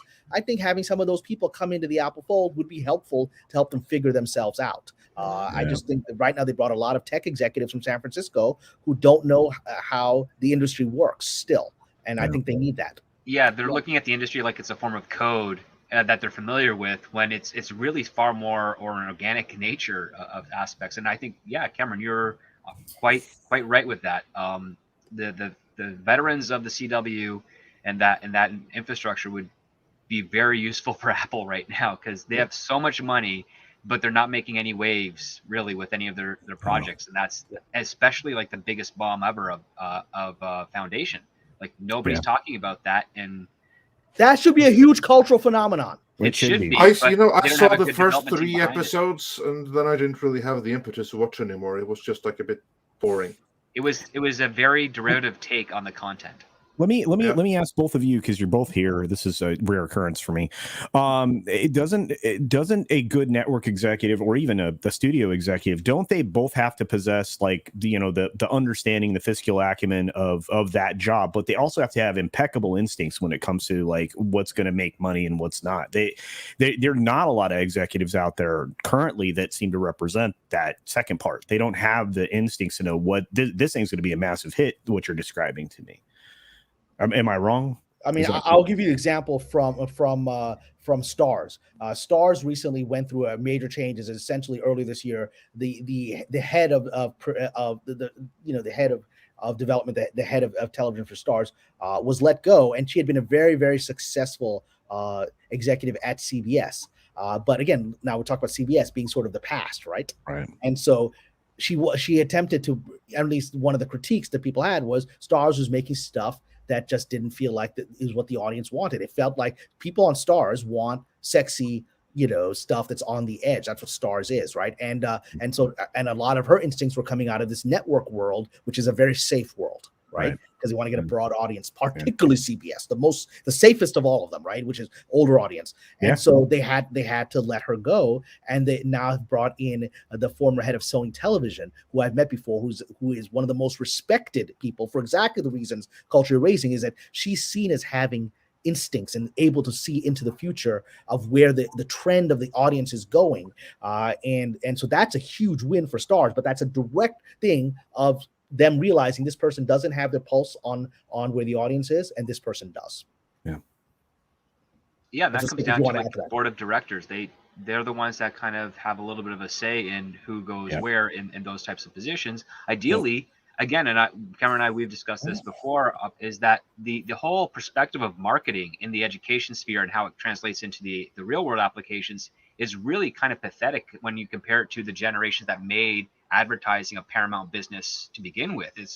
They're going for all the quickest social media aggregates and online aggregates, as opposed to on the ground actual surveying of people, taking in interaction with potential audiences to see where the market is heading. And now what we have now is we have a handful of people within the industry that actually are kind of finding another way to do that, and are being given these job headings to try and take their network or whatever responsibilities they have into a better direction.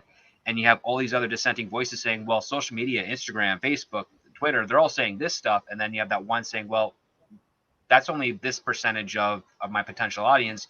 Shouldn't we be looking outside of that? And that might be the case what's happening with Stony. If that's going to be happening with Stars this year, we'll have to keep a close eye on that network to see what's being developed over there. And if that's going to make some waves, which would be awesome if it did. If you're going to go back to, like, a bit more of the edgier stuff, that would be great. But yeah, it just comes down Paramount's going to buy them. That would be great. I don't know with what money, but I mean, they let go probably one of the best series on television counterpart, with I thought you were going to say Ash versus Evil Dead, but yeah. Well, that too, but I mean, it's Stars stopped making that show, and it was one of those that I guarantee you, 3-4 seasons in, it was still going to be rolling. We have weird circumstances right now, all driven by modern day sensibility and politics. But the example is that Stars has now adjusted because they realized that the choices that were being made were wrong. Do they still make more adult style movies? Oh yeah. And what they're also they figured out, they made a very good alliance with 50 Cent, who very much does understand the marketplace, and so this Power franchise is going to do very well for them. You just say Stars is the place that you're going to keep an eye on, because I think they're on the cutting edge of stuff that's about to come. They understand where society is going without trying to guide society to that place. And I say Putin's cat wins with Music of the Lambs. Wow. Okay. That's brilliant. Yeah, Buffalo Bob singing, with his would you fuck me? I would love that. I would play Buffalo Bob at this part.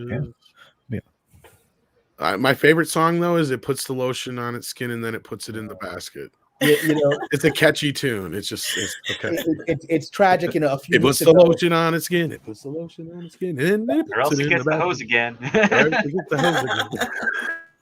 Don't make me get the hose. But moving on with the super chat. David March, that's for 10 Canadian dollars. Watch Glenn Beck and the Blaze buy out the CW and fill all the prime time with episodes of Crowder and Shapiro.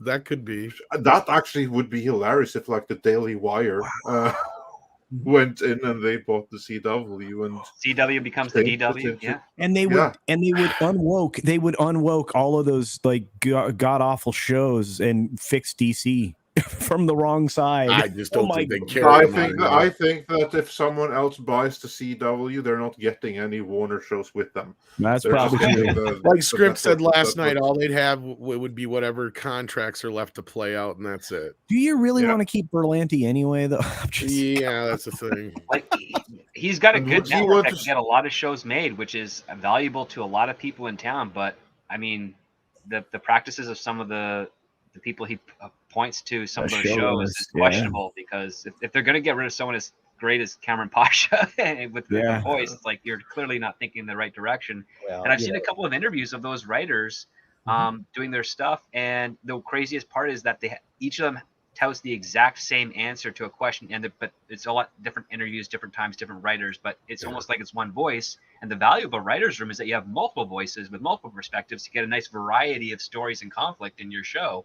And if you don't have that in your writer's room, if it's just all one voice through 4 or 5 other people, you're not going to have a really creative story to break. And we've seen that in a bunch of Berlanti's shows. They're not as creative or interesting as they could have been. What I will say this in defense of Mr. Berlanti, who I've met once, and I really liked him. Just met him once at the Writers Guild, and he was very personable. And he's hugely successful. I mean, massively. Absolutely, yeah. Like I have no ill will on him personally, yeah. But his management style is definitely very hands off with he's running like something 16, 17 shows, right? So he's not actually running all those shows. And I think a lot of it is the problem of the industry. A lot of people come in, and the industry has been in a certain, we talk about political agenda, especially for the last several years. So a bunch of people come in and they take advantage of the opportunity that is given by being inside of Berlanti production to do their own thing. And so the majority of the industry being in a certain political direction, they will take it that way with certain woke propaganda. But I don't know that Mr. Berlanti himself has that agenda because if you look at Superman and Lois, that is also a very successful. And he's letting them do their own thing. Yep. Yeah. And it's in this case, these people know what they're doing. Yeah, they've done a very good job. Absolutely. So yeah, you're right. But they've done a better job. I wouldn't say very good, but they've done a better job. That's for sure. Standards.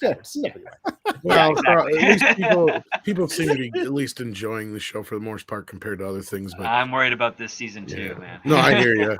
But I can't stop thinking about the music of the Lambs. This shit writes itself. Like you get somebody good to play Hannibal, we're talking some big Broadway bucks here. I mean, just look at Hugh Jackman as Hannibal. Exact epic rap battles of history. Did like an episode with Hannibal Lecter versus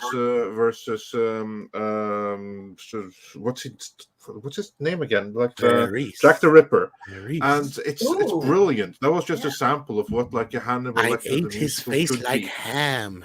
Do you hear them? Do you hear them? The silence of the land. Musicals. He actually does rap something like that there.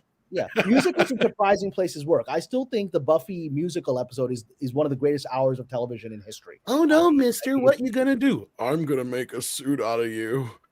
Oh God. Sounds out of control. Here we go. This is we're gonna I told you it writes itself. It does. It does. It's like Little Shop of Horrors, only not. Oh yes. Yes. Because essentially, he's the dentist. Buffalo Bob would be the dentist there. Because I'm a seamstress. There you go. And I'm gonna make you a dress. There you go. But moving on from here, Max points out subscribe to Kamran Pasha's Patreon. Link for that is also in the description. And I did see that we've had people subscribe. Raven here subscribed right on the cast right now. So thank you so much. Thank you. I was about to say because like the chat moved on me. Otherwise, I would have highlighted it. So sorry, Raven, and thank you. What I can highlight is the next super chat, which is from Akunin 1876, who says for 2 Bulgarian levs, I have cable, haven't watched TV in years. That's true for me as well because I have cable because there's no other option, but I watch very little TV. What I do watch is like things that I watch at my convenience. Mr. Tinkle Trunk says, how long would a sale take? If Disney bought CW while the Babylon 5 pilot and hopefully more are being shot over the next year, I'd go nuclear. Well, don't worry too much. I don't think Disney can buy CW, so yeah, no, they won't be able to do that. And then you have previous contracts and everything, so don't worry about that with the first thing. I'd see that potentially a good thing, depending on who gets it. It's possible that you could have a deal this year. The very fact that they would put this out there in the trades already and then have Mark Pedowitz confirm that that's happening suggests to me there's already conversations happening. You don't put that out on the trades unless there's already at least some people talking to each other. So there's at least an offer in the works somewhere, I think. Yeah, to me, that reads like a good way of preparing investors that the things are going to happen here. That's what it reads like to me. And bringing in a third party, a third suitor, right? Yeah, exactly. Trying to bring in some more people by making it public that, hey, we may be talking to these people now, but now that you all know, we're taking offers. Yeah, it's a stalking horse kind of thing. Yeah, and the people do that all the time.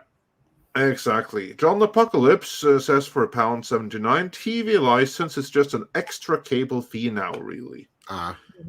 Yeah, and also the double back again says TV inspector, WTF, and in Norway, there actually is that, like, people that goes around and checks if you have if you haven't paid up, and they suspect you that you have a TV. It's They're the gonna come ring phone on your door. cops.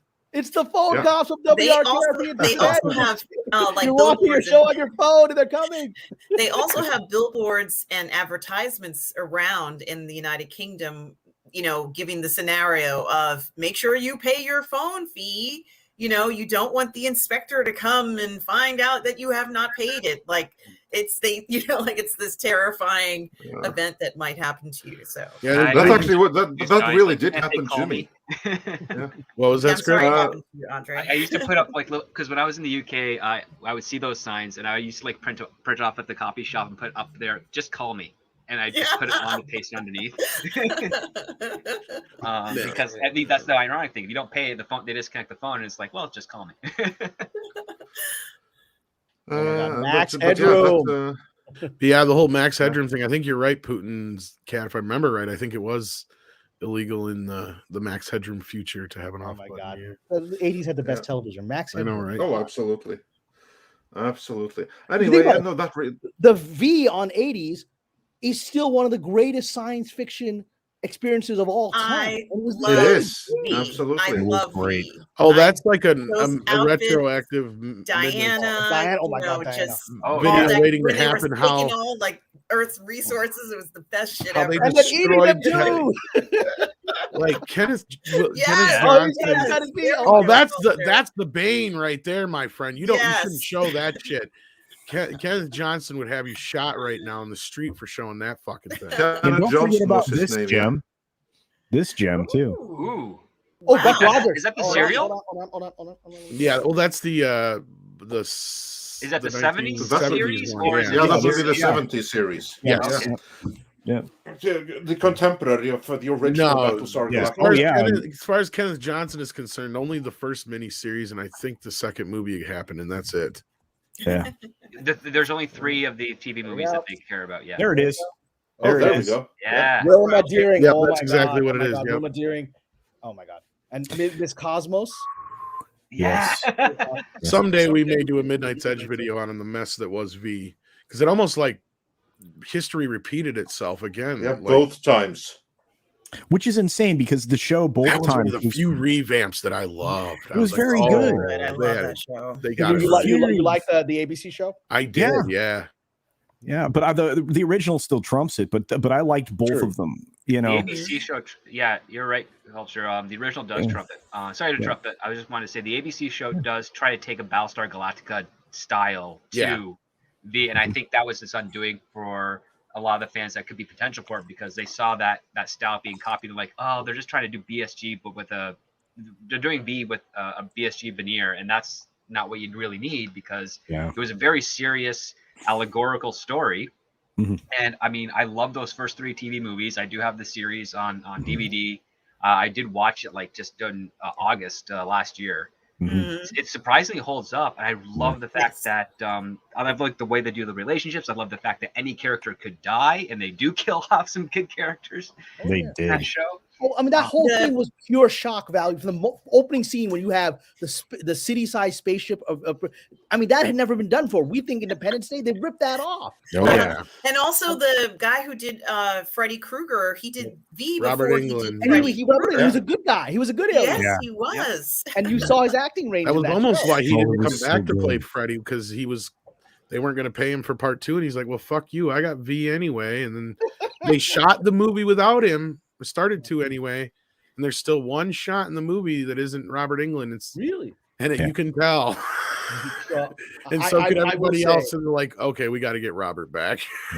Diana started my lizard fetish. Oh my God. Oh, She boy. was wonderful. If you I wanna do love cross Diana. species No, with but I sexual love the people, cast. Boulder, her name, right?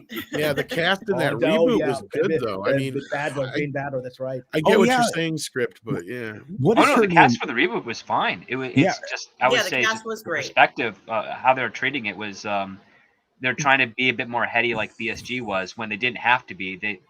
They knew I mean, I know some of the writers on that show, they knew exactly what they need to do, but for some reason they decided, yeah, let's BSG is a big hit right now. Let's sort of ape a little bit of that because that's what Hollywood That does. sounds like an executive decision to me. It does, yeah. What was her name? Because she was in a lot of stuff, man. She was rocking it, and then she was in the first Deadpool film with I can never Deadpool. remember Oh, her Marina name. McCartney. Thank you. Yeah, Oh yeah. my gosh, No, she does voice acting too. everything that I've ever seen her in. She's amazing, just truly gifted. Oh, she plays that part so She was the perfectly. Hooker and Yeah. Firefly. She incredible. was, yes. She's the voice of Black Canary and Justice League cartoon show and Justice You're League kidding Unlimited. me. Yep. Oh wow. Well, Oh, she does a yeah. great job in that V Chemistry role too, because with she Kim Schreiner. Yeah. She has Yeah. that very like personable. She's very sweet and kind to you. 1 second, then she can switch on a dime, which was just so perfect. Well, But she's done it so Brazilian, well, and if our friend Latino was here, Latino Slant, who's married to a lovely Brazilian woman, you know the Brazilians are passionate. And she has that exotic beauty that doesn't come along very often. Speaking of passion, I want to get to an article about passionate fans. So, how many more super chats should we get through here? crap. Andre? Just A couple more, then we'll go straight please. for the article. John Apocalypse wonders how many of CNN's views are from airports, bars, etc. That would be some. So you can subtract the views a little bit there. Yeah, Hyperguyver 2 doctors' says, offices, all that. Oh yeah, but CNN. Sorry, real quick with the CNN thing. That contract ended in most of the airports, so they're no longer obligated to show CNN on those TVs that the CNN set up for that very purpose. Just and they're not FYI. in gyms either because gyms are closed. Yeah, so a lot of views they keep that's following. Gotta suck. Just FYI, the paid for views are now on the airports individually and not by contract. So there you are. You know what, that's Script? This interesting. whole thing feels like something Freight Cross would have come up with just to get everybody to stay home and watch TV. Wow, that's a deep dive into Scrooged. That's amazing. Congratulations. Hold on. Well, I mean, in the world of conspiracy stuff, all the events of last year certainly made us all want to stay home and use Amazon. So, if you're a crazy billionaire, wants to be even bigger crazy billionaire. Heck, I didn't even do that here. Like this morning, the first thing I did, I got up, went out in -7-degree weather to go to Canadian Tire to get some like repair supplies. Like I went physically to the store, got my stuff, came back. Yeah, that joke was literally for Script and like 3 other people in the audience. But yeah, yep. No, I knew it. Wow. So I'm sorry, I'm not familiar with this VTOS. I am familiar with it. Please tell It me has to about do with, correct me if I'm wrong, gentlemen, it has to do with an advertisement or tweets that Vita Ayala put out. And I have to say, Kamran, that it took a lot of gall to advertise a position that's supposed to be open to everyone, free of discrimination, but to kind of insist that it be a person either of brown skin or color, and that she clearly did not want cis white males to apply to the position. I was shocked when I saw that. And, honestly, at any other time, that would have been, a lawsuit coming up. What about civil liberties culture, civil liberties union? That just was I'm not so sure thing I've ever seen. I'm not so sure that they are going to be able to avoid a lawsuit, because this is not like, see, the only kind of jobs where I know you can get away with this kind of stuff is like acting and a few other things where you can specifically ask, model, where you can actually there's a look, right? Yeah, exactly. In this case, her going out there and publicly doing that, they might have opened Marvel up to some kind of civil case, I wonder. Now, there was something else that I wanted to mention before you guys get a little bit more into this, is that she even went so far, in multiple tweets, because Kamran, this continued. It wasn't just one tweet. It was like a series of tweets. Mm-hmm. And there was even a comment of, even if you've never done comics before, like it was almost like, well, what does that mean? Aren't you supposed to be looking for the best candidate for the company that you work for? I mean, is it even right to say, you're going to take somebody who's never done comics, we're going to hire you, you've never done comics?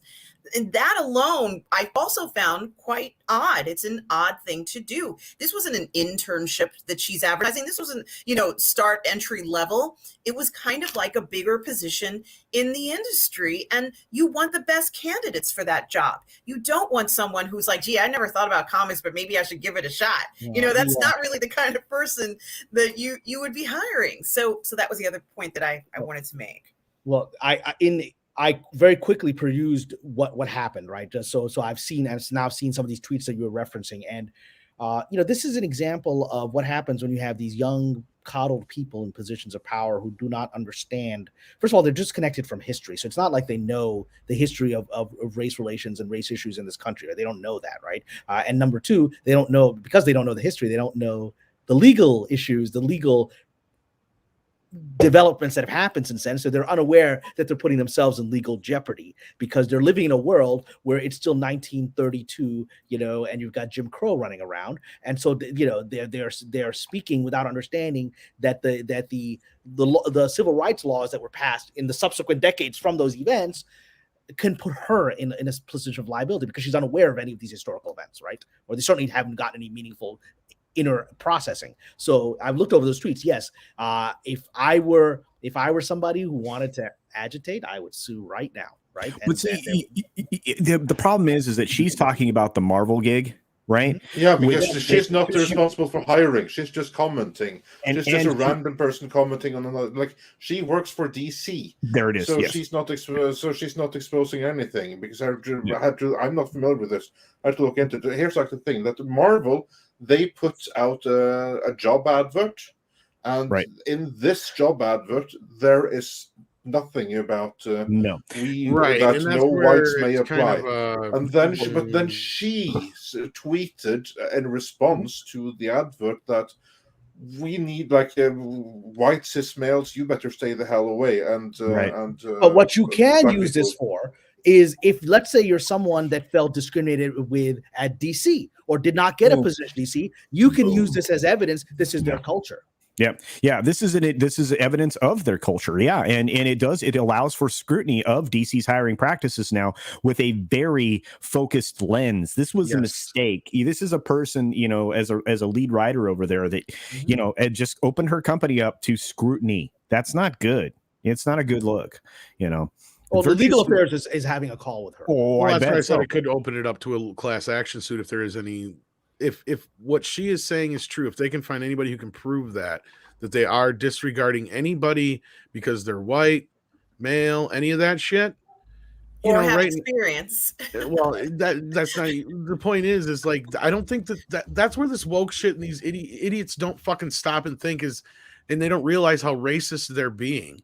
Is like because they're in their mindset, they're like, oh, you can't be racist against white people. No, but only white people can be changed the definition. That's exactly the point. They have altered the definition of the word to. But that's not how the force works. In the law, it still says it as it says, as I just posted there on Twitter. Now you have like a whole new generation of lawyers and everything coming up that are woke as hell, and they're already hard at work at changing the laws and everything like that. Yeah, but as my hero went through the journey of it, my hero Malcolm X went through the journey of of being an anti-white racist. He went through that journey, then he renounced it, and he got killed for renouncing it. Right. So to pretend that that's not an issue, it's not a real thing. The man who these people all talk about, Malcolm X, didn't even understand that guy, right? And the fact that he once believed the white man is inherently the devil, and then said, I was wrong. And you've read his letters, he was ashamed. And people don't understand the transformation was very deep. I've read some of his letters he wrote about how deeply ashamed he felt about the perspectives that he had towards the white race before, right?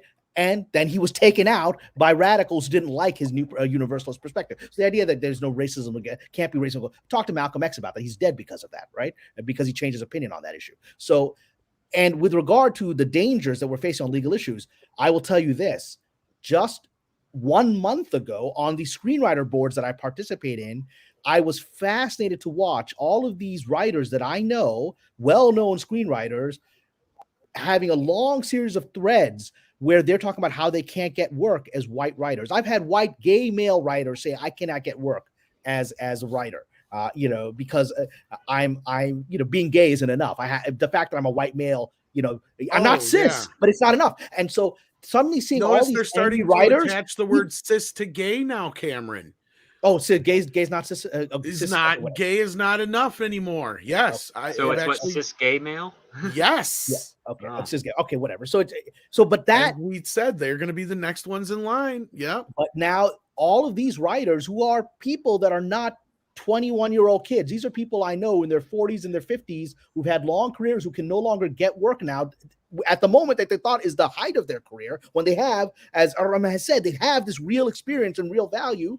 They're getting angry. They're getting really angry, and they have money. They have money to sue. It's coming. Because I saw that on the board, and I saw the wokies on the board getting afraid because they couldn't believe that white men were suddenly banding together on the screen on the board saying, why can't we be hired for the job? And the industry is suffering too, because in addition to hiring people who are not as qualified, people who don't have the passion for it, because even if you have just even the littlest glimpse of the idea of thinking about being an editor for comics, it's not your passion. But, with her type of encouragement, go ahead. Even if comics is not what you wanted to do with your life, go ahead and apply to this. You are needed. Like, this is ridiculous this is no mentorship. A mentor would never tell you to do something like this. Anyone who cared about you would never instruct you to go ahead and apply to something that you have no passion to do with your life. Like this, that doesn't make any sense. But, in addition to this, they've hired so many people who fit into these categories, not because of their talent and abilities, and they've hired them for what would be considered like slave wages, where they can't afford to earn a living. And, they build up all these grudges against other people who are sort of like on Kickstarter and Indiegogo, who are actually making a very good profit because they've worked their asses off to do this. And they're upset that these other entrepreneurs are doing what they just don't even have the passion to do. They don't even care. It's not in their passion to write about the superheroes they're writing about. They don't care about these characters. And it's obvious because they have changed them so much, because it's not the same character. It doesn't have the same characteristics. It doesn't have the same feeling when you're looking at these characters. They've done changes to fit their needs, not the characters' needs. They're getting the audience's money. needs. Yeah, they're getting paid less money, sometimes half as much as what the job would be. And there have been, like, I initially saw this on your boy Zach's channel, where he talks about how so many creators, who feel like it's great. Now I work for this company and I can put that in my name. But guess what? You're making maybe 50% less salary than you should be for that position as a liner, line drawer, as a, writer, all those positions that are incredibly important. And you need experienced people for this. You can't just have anybody come up there. It's just like when they were advertising that there's this new computer system that helps them to make professional comics. And this computer system that they had was just a piece of garbage. It was like something that, a middle school grade kid would be playing around with for fun to make a comic book, but it certainly wasn't the level of a quality professional comic book that you would pay money for, that you go to a Comic-Con and want to get the artist's signature because it was like one of the best things you've ever seen drawn. I think it's such a change and such a shift in just overall quality of work, overall work ethic, and bigotry, all combined into one, that have brought down practically a good portion of the comic industry. And it's a shame, really. It's been such a disappointing turn of events that's trickled across the board so much, as you said, Kamran. These highly qualified, talented people whose passion is comics. That's when they woke up in the morning, they couldn't wait to start a new comic or start a new page. Now you have somebody encouraging someone else. Even if you think about it for a little while, if it crosses your mind, go ahead and do it. That's not encouragement. That's not a positive message. It's not anything that a person, an executive at a comic book, company should be encouraging others to do, because that's just not how life works, honestly. Well, I got to say just for a moment, because Culture has to leave us. So thank you so much, Culture, for being here this morning. I appreciate it. And I'm sure we all had do. such wonderful insights today, Culture. Thank you so much. You really advanced the conversation. Always you a always pleasure having you here, Culture. And I think I love hanging out with you guys. You know that. But I'll step out. I know there's another guest coming in, I hope. So I will see you soon. Love you all. Check out the channel. Sounds like Paulie wants to say a thing Later, about Culture. this too. Right, So he might be popping in, but it sounded like you had something else to add to that, Kamran. No, I just wanted, said it all with great passion, intensity, and truth. I just want to say part of this is the result of a culture where it's part of this effort to socially engineer. Rather than actually open up opportunities to people, it is an effort to try to social engineer people to do things that they may not be interested in or qualified for. It goes back to, again, with good intentions. It goes back to the effort to suddenly say women should all be in STEM. I think any woman that wants to be in STEM should be in STEM, and we've had some incredibly successful women in STEM throughout history. Some of the greatest, people that were unsung in NASA were women, and now they're getting their stories told, and that's superb. However, there was an effort to try to convince girls that didn't really have that interest in STEM that they needed to be. And that's you can't actually, despite your delusions, you cannot actually change people. You can't actually culturally. What you do, if you do it through fear and intimidation, which leads to the breakdown of your society, right? Because human nature, there's this idea that you can kill an entire village, but you can't change one person's mind in the village, right? And that's the thing that we're all these, in what I call cultural Marxists, just don't understand. I absolutely believe if there is someone out there who is a minority who loves comics and doesn't think they have a shot in it, man, be your best and have a shot at it, which is what Malcolm X would have said. Malcolm X said there is racism in the world, and especially the time he was over in the 50s and 60s, right? There is race. The man exists. The man doesn't want you to succeed. So what? Go become powerful anyway. That was his message. He said, find your own power, knowing the world is what it is, with all of its injustices. Become so powerful that the man has to deal with you and hire you because you're the best person for the job, even though they don't like you, right? That was his message. And that should be the message that our friend here in the comic book was saying, is that if you don't feel you're good enough, you are, or at least try to be, and come apply for this, rather than all of you out there from this group, please do. That's not the message. No, because that's a showcasing of all the things that don't have value to that position. It's basically saying, okay, you fit this physical mold, we want you here. But it's something I've seen in the writing industry for a very long time. Like I've mentored a couple of kids a few years ago who the only reason they were exploring writing is because they got job offers on television shows and they fit this physical mold. There's this one awesome young black man who was big on engineering. He was gay. He was getting married. We were really happy for him, but he got encouraged to go into writing and stop his field of engineering. And I would just go back and forth with him. It's like, well, why do you keep doing this? He's like, so many people are encouraging me. They're giving me opportunities to do this stuff. It's like, but is this what you really want to do? Yeah. And he was trying to reconcile, well, I'm an engineer. I can write engineering stories. I was like, I don't know if that's going to work, but I'll help you with it. And I helped him for a good 8 months, I think. Yeah, 8 months. And eventually, and he wasn't getting any headway in the industry. They just had him in there to be there. And it was like terrible. And he was getting really depressed. And I basically just asked him, is this something you really want to do? And eventually he said, no, I'm sick and tired of it. And I'm like, then I'm not going to help you anymore. Just go back to engineering, be happy. And I'll keep in touch with you that way. I'll email you for advice if I have engineering questions and stuff, which I do. But it's just, there's lots of these stories where people think, oh yeah, I want the glitz and glamour of being a screenwriter or an actor or whatever in an industry.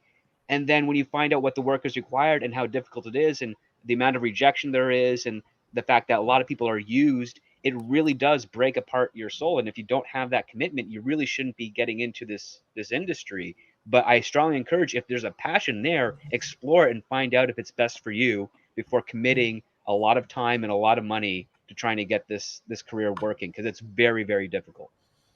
Yeah. And anyone that's trying to encourage you based on your skin color is doing a disservice to you.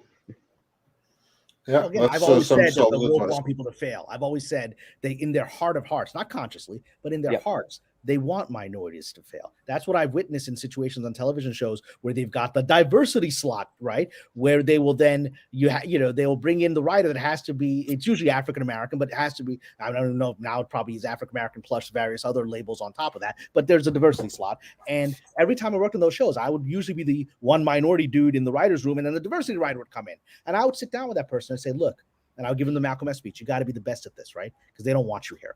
They see you as a face and a token, and they see you as someone who is there to serve an ideological purpose, not an actual practical purpose.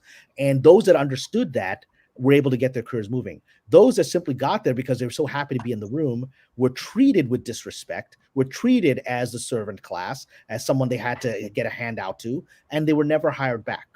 So this was the trap, and that's what the system wanted. It wanted to shuffle in a new person every year into that role rather than advance that person to the next stage.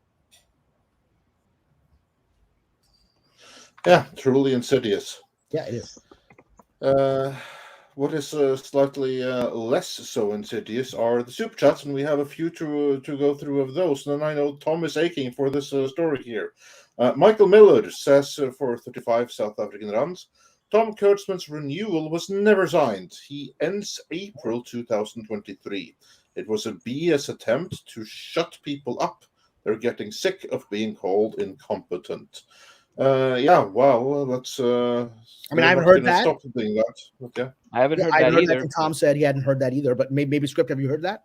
I haven't heard that, but it might line up with the fact that one of my friends who had a 5-year gag order was a set decorator on Star Trek Discovery, and she was not able to tell me about it. And she did recently last year. She's no longer on that show. They're not making any more, at least they're not hiring her anymore. She has no idea what the futures hold. A lot of the other people that worked on that are all on new jobs right now. If the production schedule lines up to how what she told me is accurate, it would say that Discovery's got the season 4 and maybe whatever they shot for whatever the supposed season 5 is going to be, and then 2 seasons, I believe, of Strange New Worlds, and I think that would end by the end of 2023, which might end up lining up with that original contract. But again, I haven't heard anything to confirm it. I just know that some of my friends who did work on that series are not working on it anymore. They've been there since the beginning, and it would be strange for them to not be continuing on to the end if it was still in production. So I don't know. Maybe they did clean house and get a whole bunch of new people. I wish I had an answer for you on that. But until we get something to confirm that Kurtzman is going to be continuing on for another 5 years towards 2030, we'll just have to wait and see. Yeah. Well, I don't think by 2023 CBS will be broke beyond broke. So I mean, at that point, I don't think there's anything to extend him to. I don't think they got the money for it. So. No, I mean, they're banking on a lot of the IPs and a lot of the spec scripts that they purchased over the last 3 years to be dropped over the next 2 years to generate a whole lot of revenue for Paramount Plus. Part of me is hoping that it works for them and gets them on a good track, but the other part is like maybe it's too little, too late. Yeah. Yeah, we shall see what happens with that. And then we have Deleted Scenes, who says for $5, Hail, Andre, Tom, Kamran, Culture, Script, Mods, and Chat. Rest in peace, Sidney Poitier. Another one of the greats leaves us. Yes, indeed. And go check out one of his movies this weekend, as we pointed out already. And then Mike Ayers says, Star Trek pick COVID. That's all I got. And that is plenty. So, yeah, good luck with that. Although I would say that I think that that's probably the least of Picard's problems. Well, can an Android? He's an Android now? Yes, he's an Android now. So can an Android get a virus? Maybe a computer virus? Yeah, it'd be like a Westworld thing. Okay. Yeah. Why is an Android? Why is an Android? I'm thank God I didn't watch any of this stuff. He's an Android. Why he's an Android? It makes literally no sense. Not only is an Android, but he's an Android in an old and in the body of 100-year-old man who can drop dead at any moment anyway, out of age. They should have at least made him well endowed or something, you know, like. I like this. It's a very contrived reason. They gave him a brain disease, and then all to put him into a robotic body at the end. It makes no sense. It's an old robotic body. Yes. Yes. As I said, it's a replica of his real body, and just so that it won't be a shock to him, he's still a 90 or 100-year-old man in the frail body of a 100-year-old man who can get a stroke or drop dead from a heart attack any moment. I mean, if it was me, and they're like, "Hey, we gave you a robot body," and then I'll be like, "Okay, so I'm young and fit again." No, you're still a 100-year-old man. I'm like, what? You know what I hope happens? Make me young and fit again. If I were a writer, it defeats the purpose. If I were somehow a writer on this show, they've never asked me to be, right? But if I were, I would say next season, you know what this android does? It triggers Locutus of Borg. It reactivates, and then Locutus comes alive inside the android. He was a very popular character. Locutus? Yeah. Yeah, Locutus was great. Yeah. I mean, that when he's assimilated into the Borg, that was an incredible one of the greatest season endings. When Riker looks on the screen and he sees Picard I am Locutus. I'm Locutus. That's one of the best things ever. And Riker just turns and he knows what he has to do, and he tells him fire, like just kill him, fire at the Borg ship, right? Speaking of fire. Speaking of fire, Michael Miller says for 35 South African rounds, Hey, major thank you. shakeups at Viacom coming in February. Half the executive heads are on the block, from what I heard. They brought Drexler in to fix Picard and waived licensing fee. So, sounds like Mr. Miller is well connected. God bless. Yeah, so then we All sounds shall believable to me. see. Yeah, fingers crossed for all that So coming to if pass. we see Locutus of Borg, they stole it from this because of watching. Yeah. Oh, we know they're watching us. Locutus returns. And the Seaman says for $5, Taylor Sheridan is about all Paramount Plus has going for it. His Yellowstone and 1883 are great. I haven't seen a single one of them, so I can't comment, but I hear good things. Well, what I'll say with 1883 is that, I have been writing and pitching for 20 years historical epics. That's my shtick. And for 20 years, to this day, I keep hearing it's really hard to get historical stuff on the air. I'm like, you mean like everything that's on the air? Like 1883? It's like, well, there's no market for it. You mean like everything that's on the air? It's all historical. Everything that's historical. You know why? And all the costume drama movies as well. Correct. PBS has a ton of these things too. Do you know why? Because the current era sucks.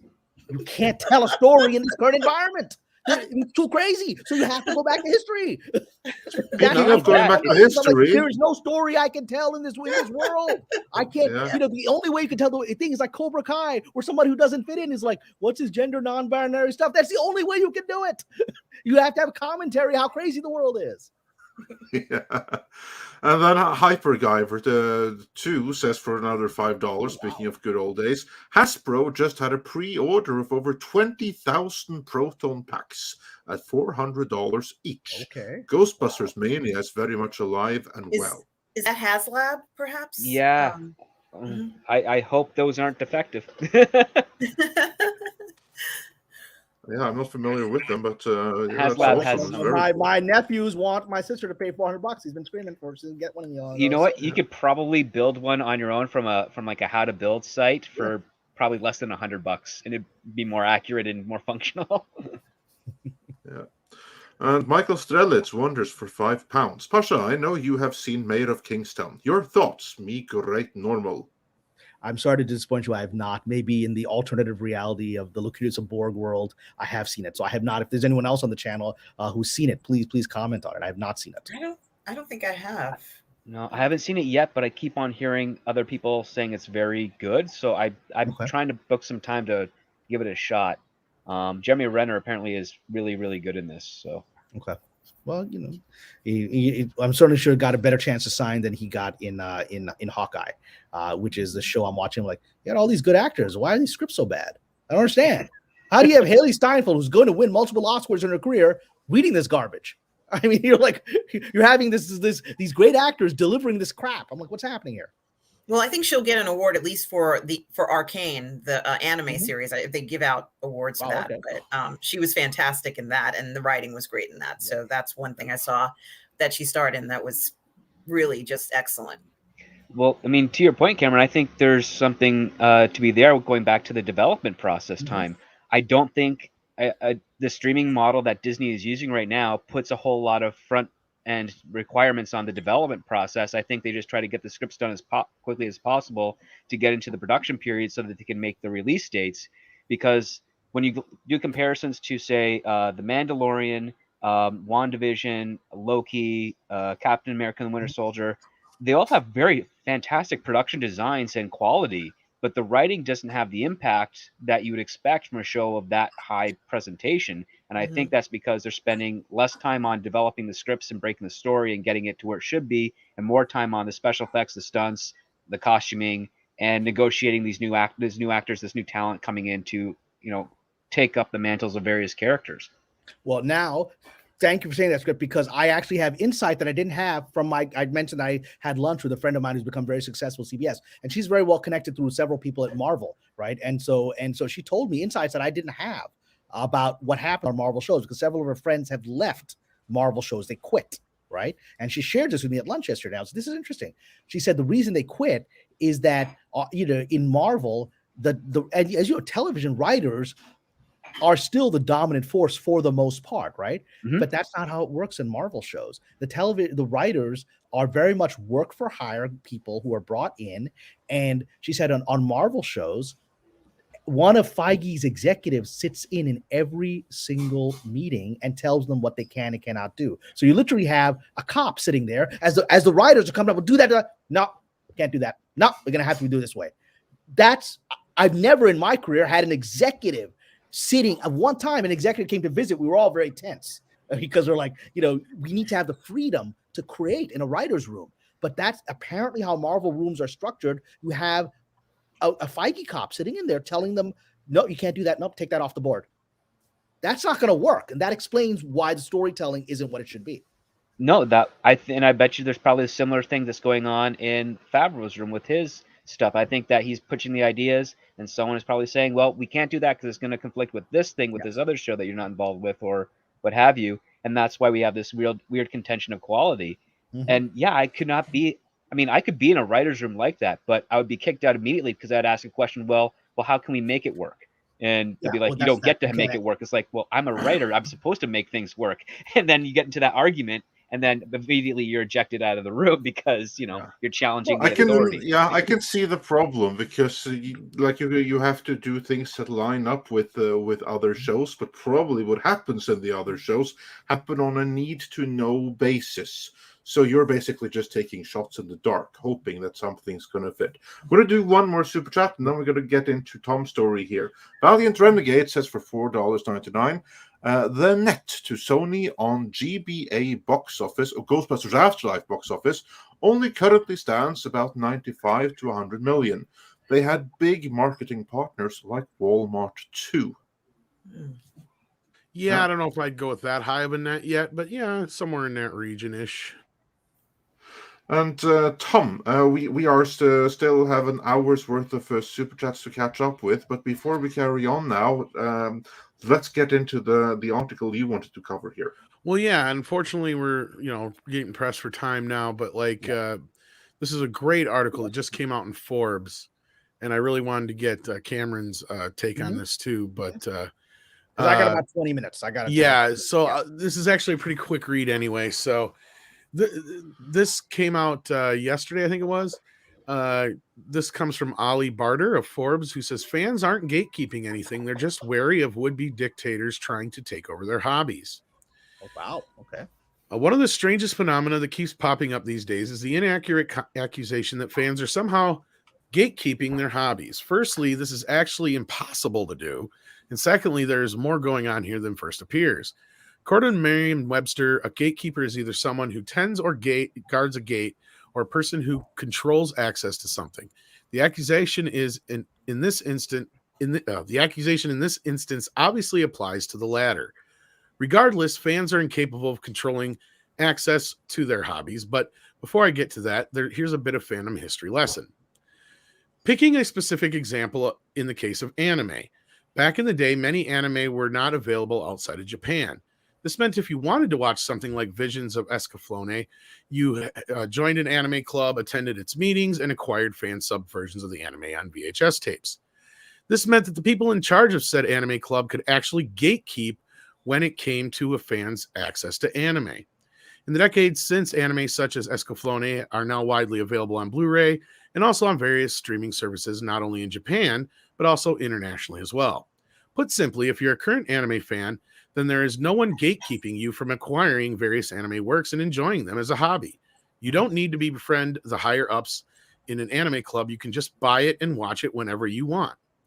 The same goes for model kit building, video games, and pretty much all hobbies out there.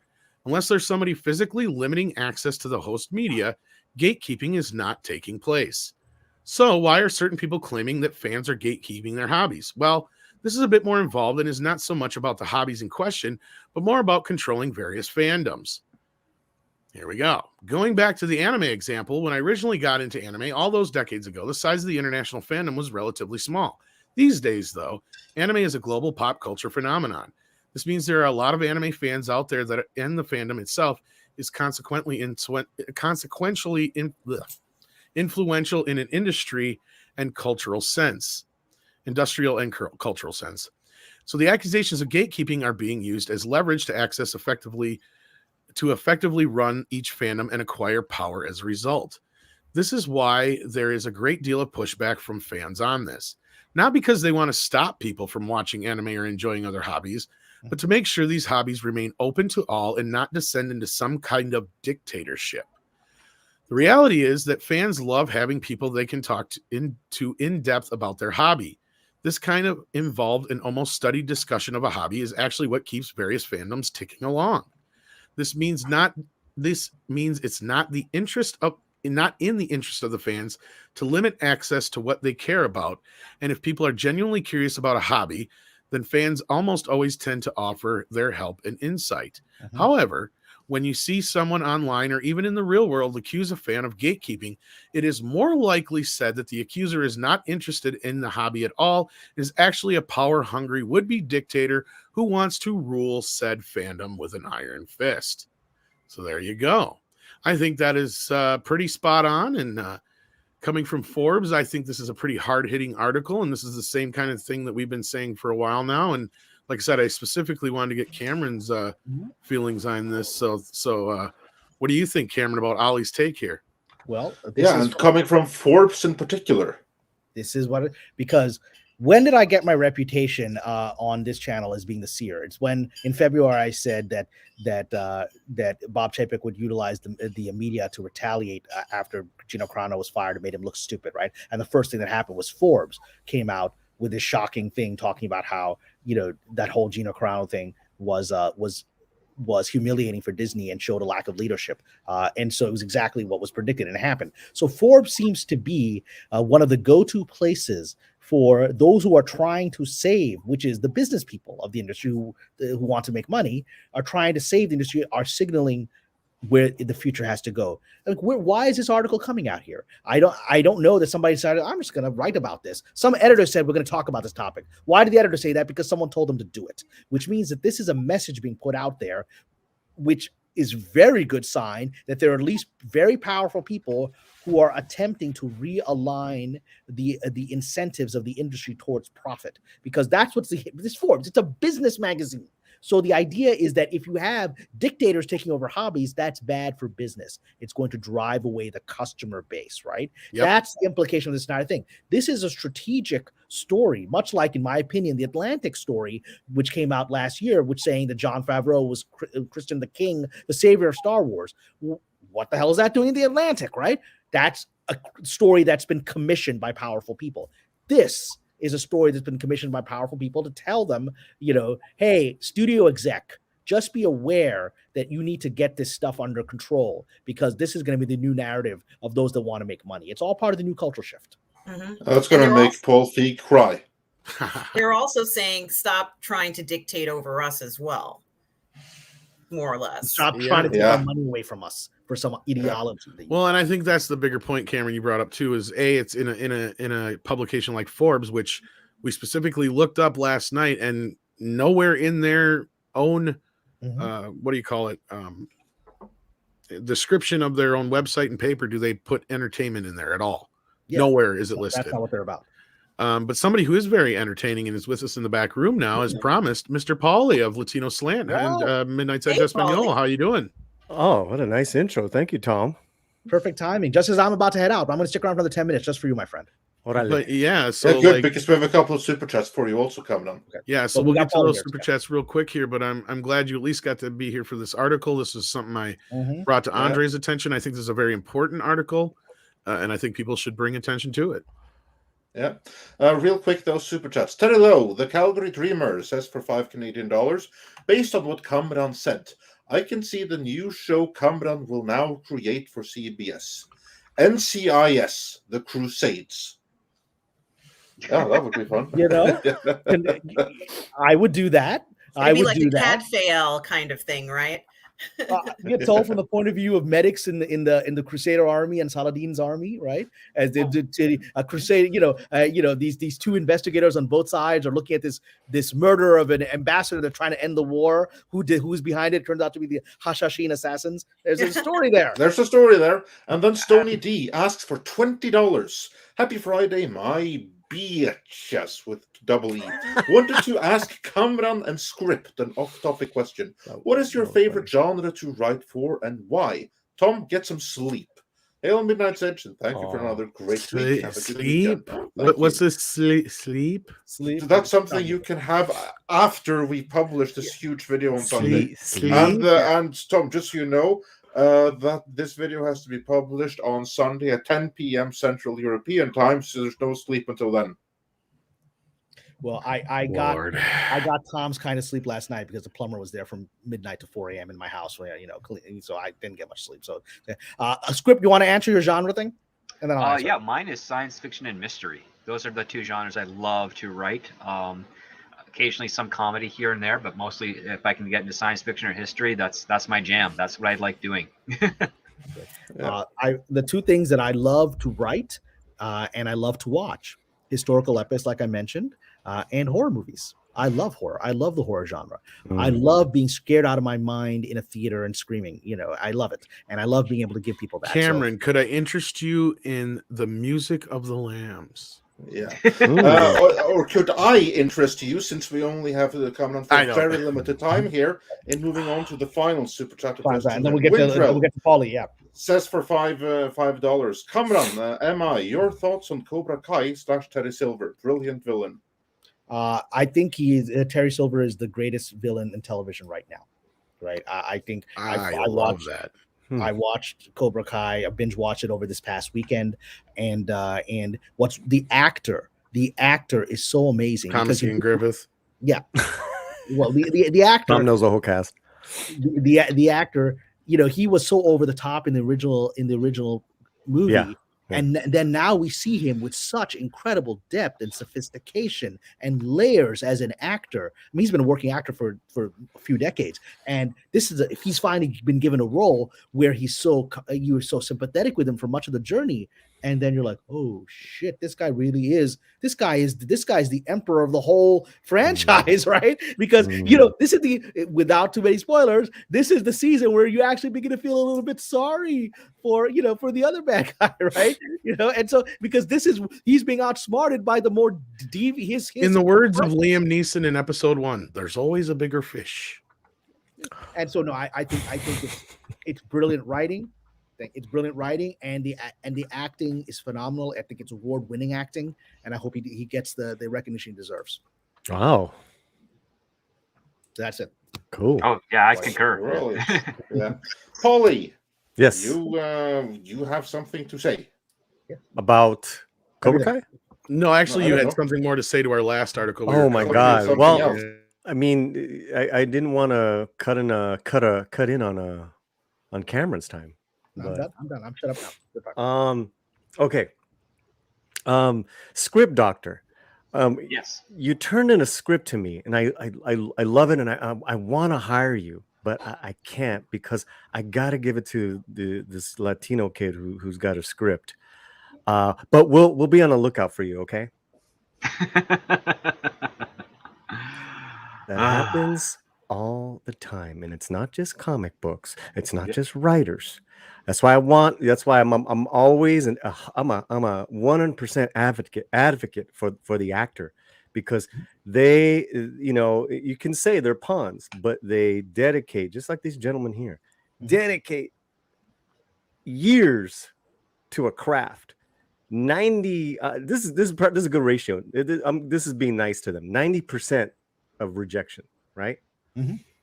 So my other half, they said that to her several times, that she is clearly the best for the role. Got the callback, producers, all that stuff. But we got to give it to this trans actor. We got to give it to this.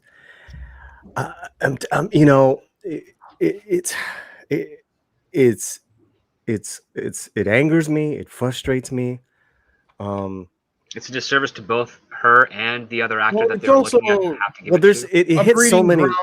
It's also a breeding ground for the type of hate that they're trying to be against at the same time. It puts people against each other. It pits them. Yeah, exactly. Well, yeah. We've covered this, right? Because it happens all the time, man. And You know, the best thing that we can do is answer back.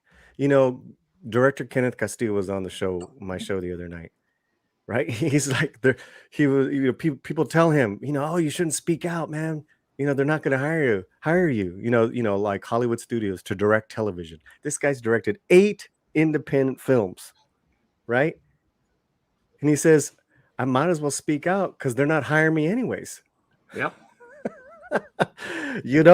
This guy, fills in all the boxes, but it's always there. To check the box, it's their box to check, right? So you got to fit that. And you're right. What happened to the best person for the job?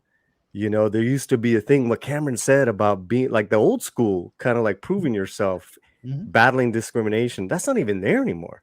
That one we kind of could fight because it's like, all right, I'm going to work 3 times as harder as you just to prove I belong here.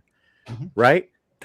That's not even the case. And that's why you're getting like so much bad, bad material. And I just wanted to say that. I didn't want to, I could get really fueled up, because because this hits me personally, because I see in my lady's face sometimes.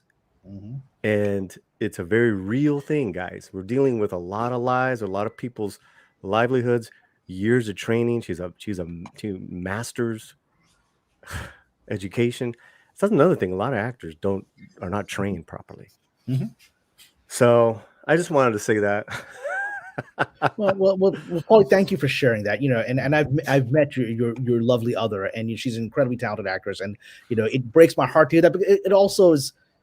It's very believable and very common. I just went through this a few months ago, where I was working with an award-winning African-American actress who you all know, and she was developing a science fiction show based on a series of books about essentially a colony of a black colony on the moon, right? And Netflix is developing it. I came in, I spent 6 months with her developing the pitch, and she's like, this is it. This is what we got to do. Then I was like, ready to go and sell it to Netflix, sell the series. And I was like, well, they need to have a couple other African-American candidates because you're not African-American. So it's fine. We'll compete for it. But I know I got the best job. And then we pitched for it. In the end, I get the call from the actress's partner. She says, you had the best pitch. You're the one that she wants to work with. But they're like, we can't hire a brown Pakistani guy for a show with African Americans. We have to hire a black writer. And they're going the writer that we're okay with. It's fine. It's just not the take you had. Now, 18 months later, that show still isn't on the air. Did that help anyone? Did that help Cameron? Anyone? But now going back to back in the day where you and what Arun brought up, you're not supposed to ask those things. Like, you don't ask an actor where they're from. You don't ask an actor what's their background. It's none of your, excuse my language, Andre. It's none of your fucking business. I'm here to perform. This is Midnight's fucking edge, man. Orale. You know what I'm saying? Like, we try to tone it down, but I know it's fine. and now it's like, we get Ayala who does that, and I've seen Ayala on some panels, man, and it's like, all right, well, I don't agree with her agenda, but hey, who am I? And again, I go back to what Kenneth Castillo was saying. It's like, who are all these people on panels? Stop producing and creating panels. Create jobs. It's like, the DJ Writers Diversity Panel. It's this, man. It's this. Yeah, and or writers or any of those diversity panels. Actually, well, yeah, because they have to create the reason for being there, right? So but again, mentorship has become that. And then it's a check mark because they said, well, we did this. And that, it's so racist. Of course it is. Well, it's trying to be critic proof by saying we did this and this and this and this to help these people, so you can't criticize us for our other actions. It's like, no, that's not how this works. That's not how the world works. And the thing is, it's become radically in the 2 years. It's changed. 3 years, it's gone off a cliff. If you remember, there was Veena Sood, who's an Indian writer producer who produced The Killing. Right? She also made this Netflix show with Regina King. That I know the producers of very well. That was a show which Regina won. I believe she won several awards. So I believe won the Emmy for it. Which was about an African American family whose kid is killed accidentally by a cop in a car accident and what happens afterwards, right? And she was the showrunner. This was 3 years ago. She, as an Indian woman, was a showrunner of a show about Black people, right? You can't do that today. 3 years ago, it's okay. Today, Venus was like, no, you can't do a show about Black people. Even though it got Regina King a bunch of Emmys 3 years ago. Now can't do it. Tom, the most, what's the most enduring Chicano film that we love? Blood In, Blood Out. Or Blum, we had them all on. Yeah, I know you say La Bamba. We had them all on here. There's no way Taylor Hafer could do that Well, no, and he kind of said that in so many words, basically. Yeah. And I mean, he was even the one who basically made the decision back in the day. And, you could have argued one way or the other when they made the movie, but he insisted that, oh God, I just forgot his name, that directed La Bamba. Luis Valdez. Yeah, Luis directed. Mm-hmm. Yeah, he insisted that Luis direct La Bamba instead of him, even though the studio probably was more in wanting him to do it because he's the bigger name. But in the end, I think it was the better choice. And as he brought up, it's still technically the most successful Latino film. We did it for inflation the other day. It was like 177. Well, I said if you don't count Dora the Explorer, yes, yeah. But like that's script. That's where you get the best. That's where the exchange of ideas and people. I want to work with people from different backgrounds. I want to work with. It's like you just want to work with the best. Exactly. The conversation stimulates creativity because if I come from one background, you come from another, and we're exchanging backgrounds. I'm like, well, what happens if I do this? How does that respond to people from your culture? That could be something interesting to explore. And it may not have been done before because, again, lots of ideas have been recycled and reused throughout the times in Hollywood.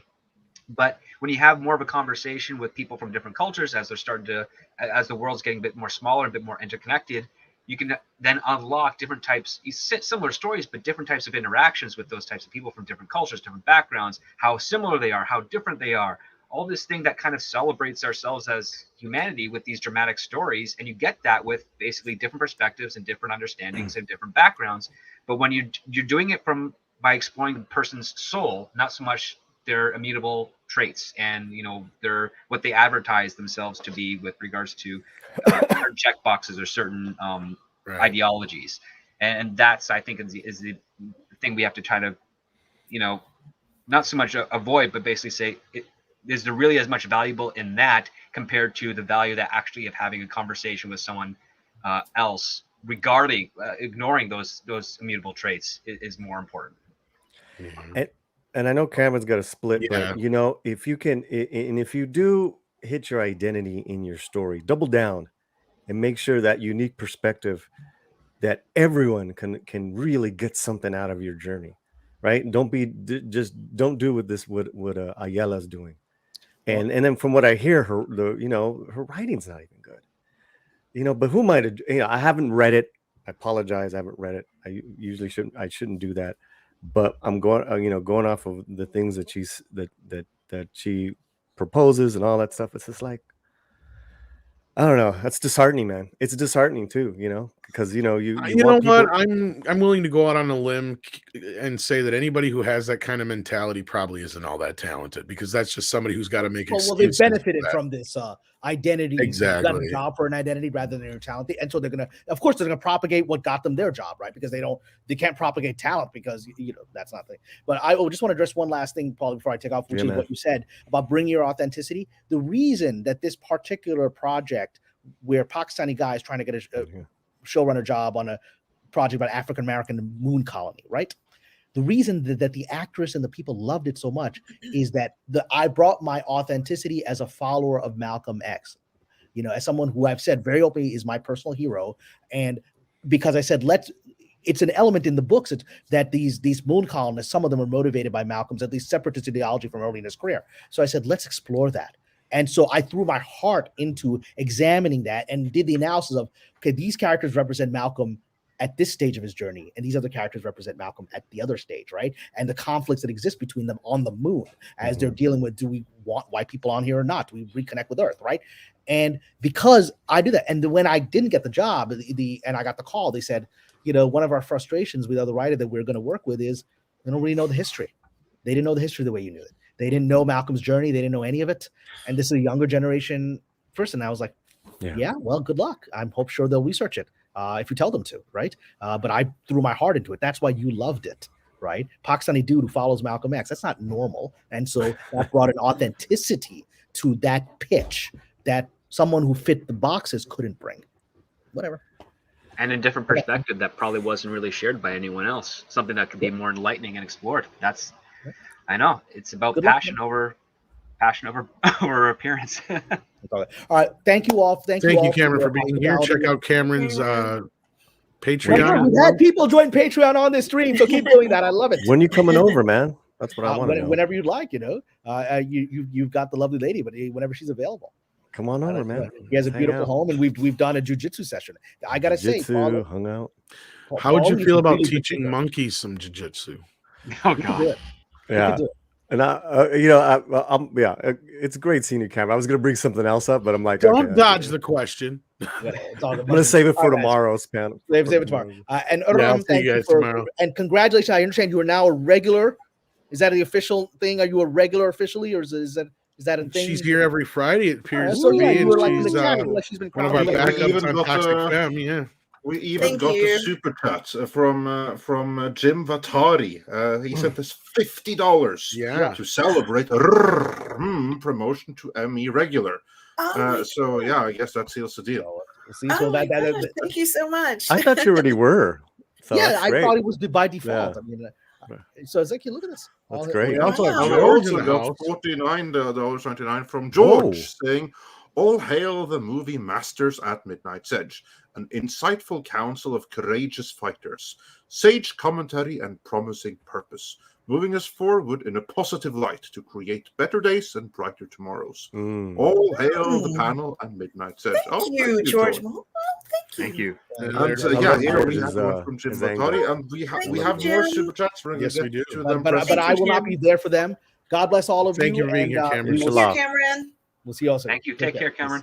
And thank you, Jim and George. And we're going to get to the rest of these super chats as well here now. Yes, because we're already crossed the 3-hour mark. So we're going to speed up a little bit. Still got a lot of people here. FG number one says awesome. For £5. Hey guys, catching up on the stream. Did Tom say Lionsgate up for sale?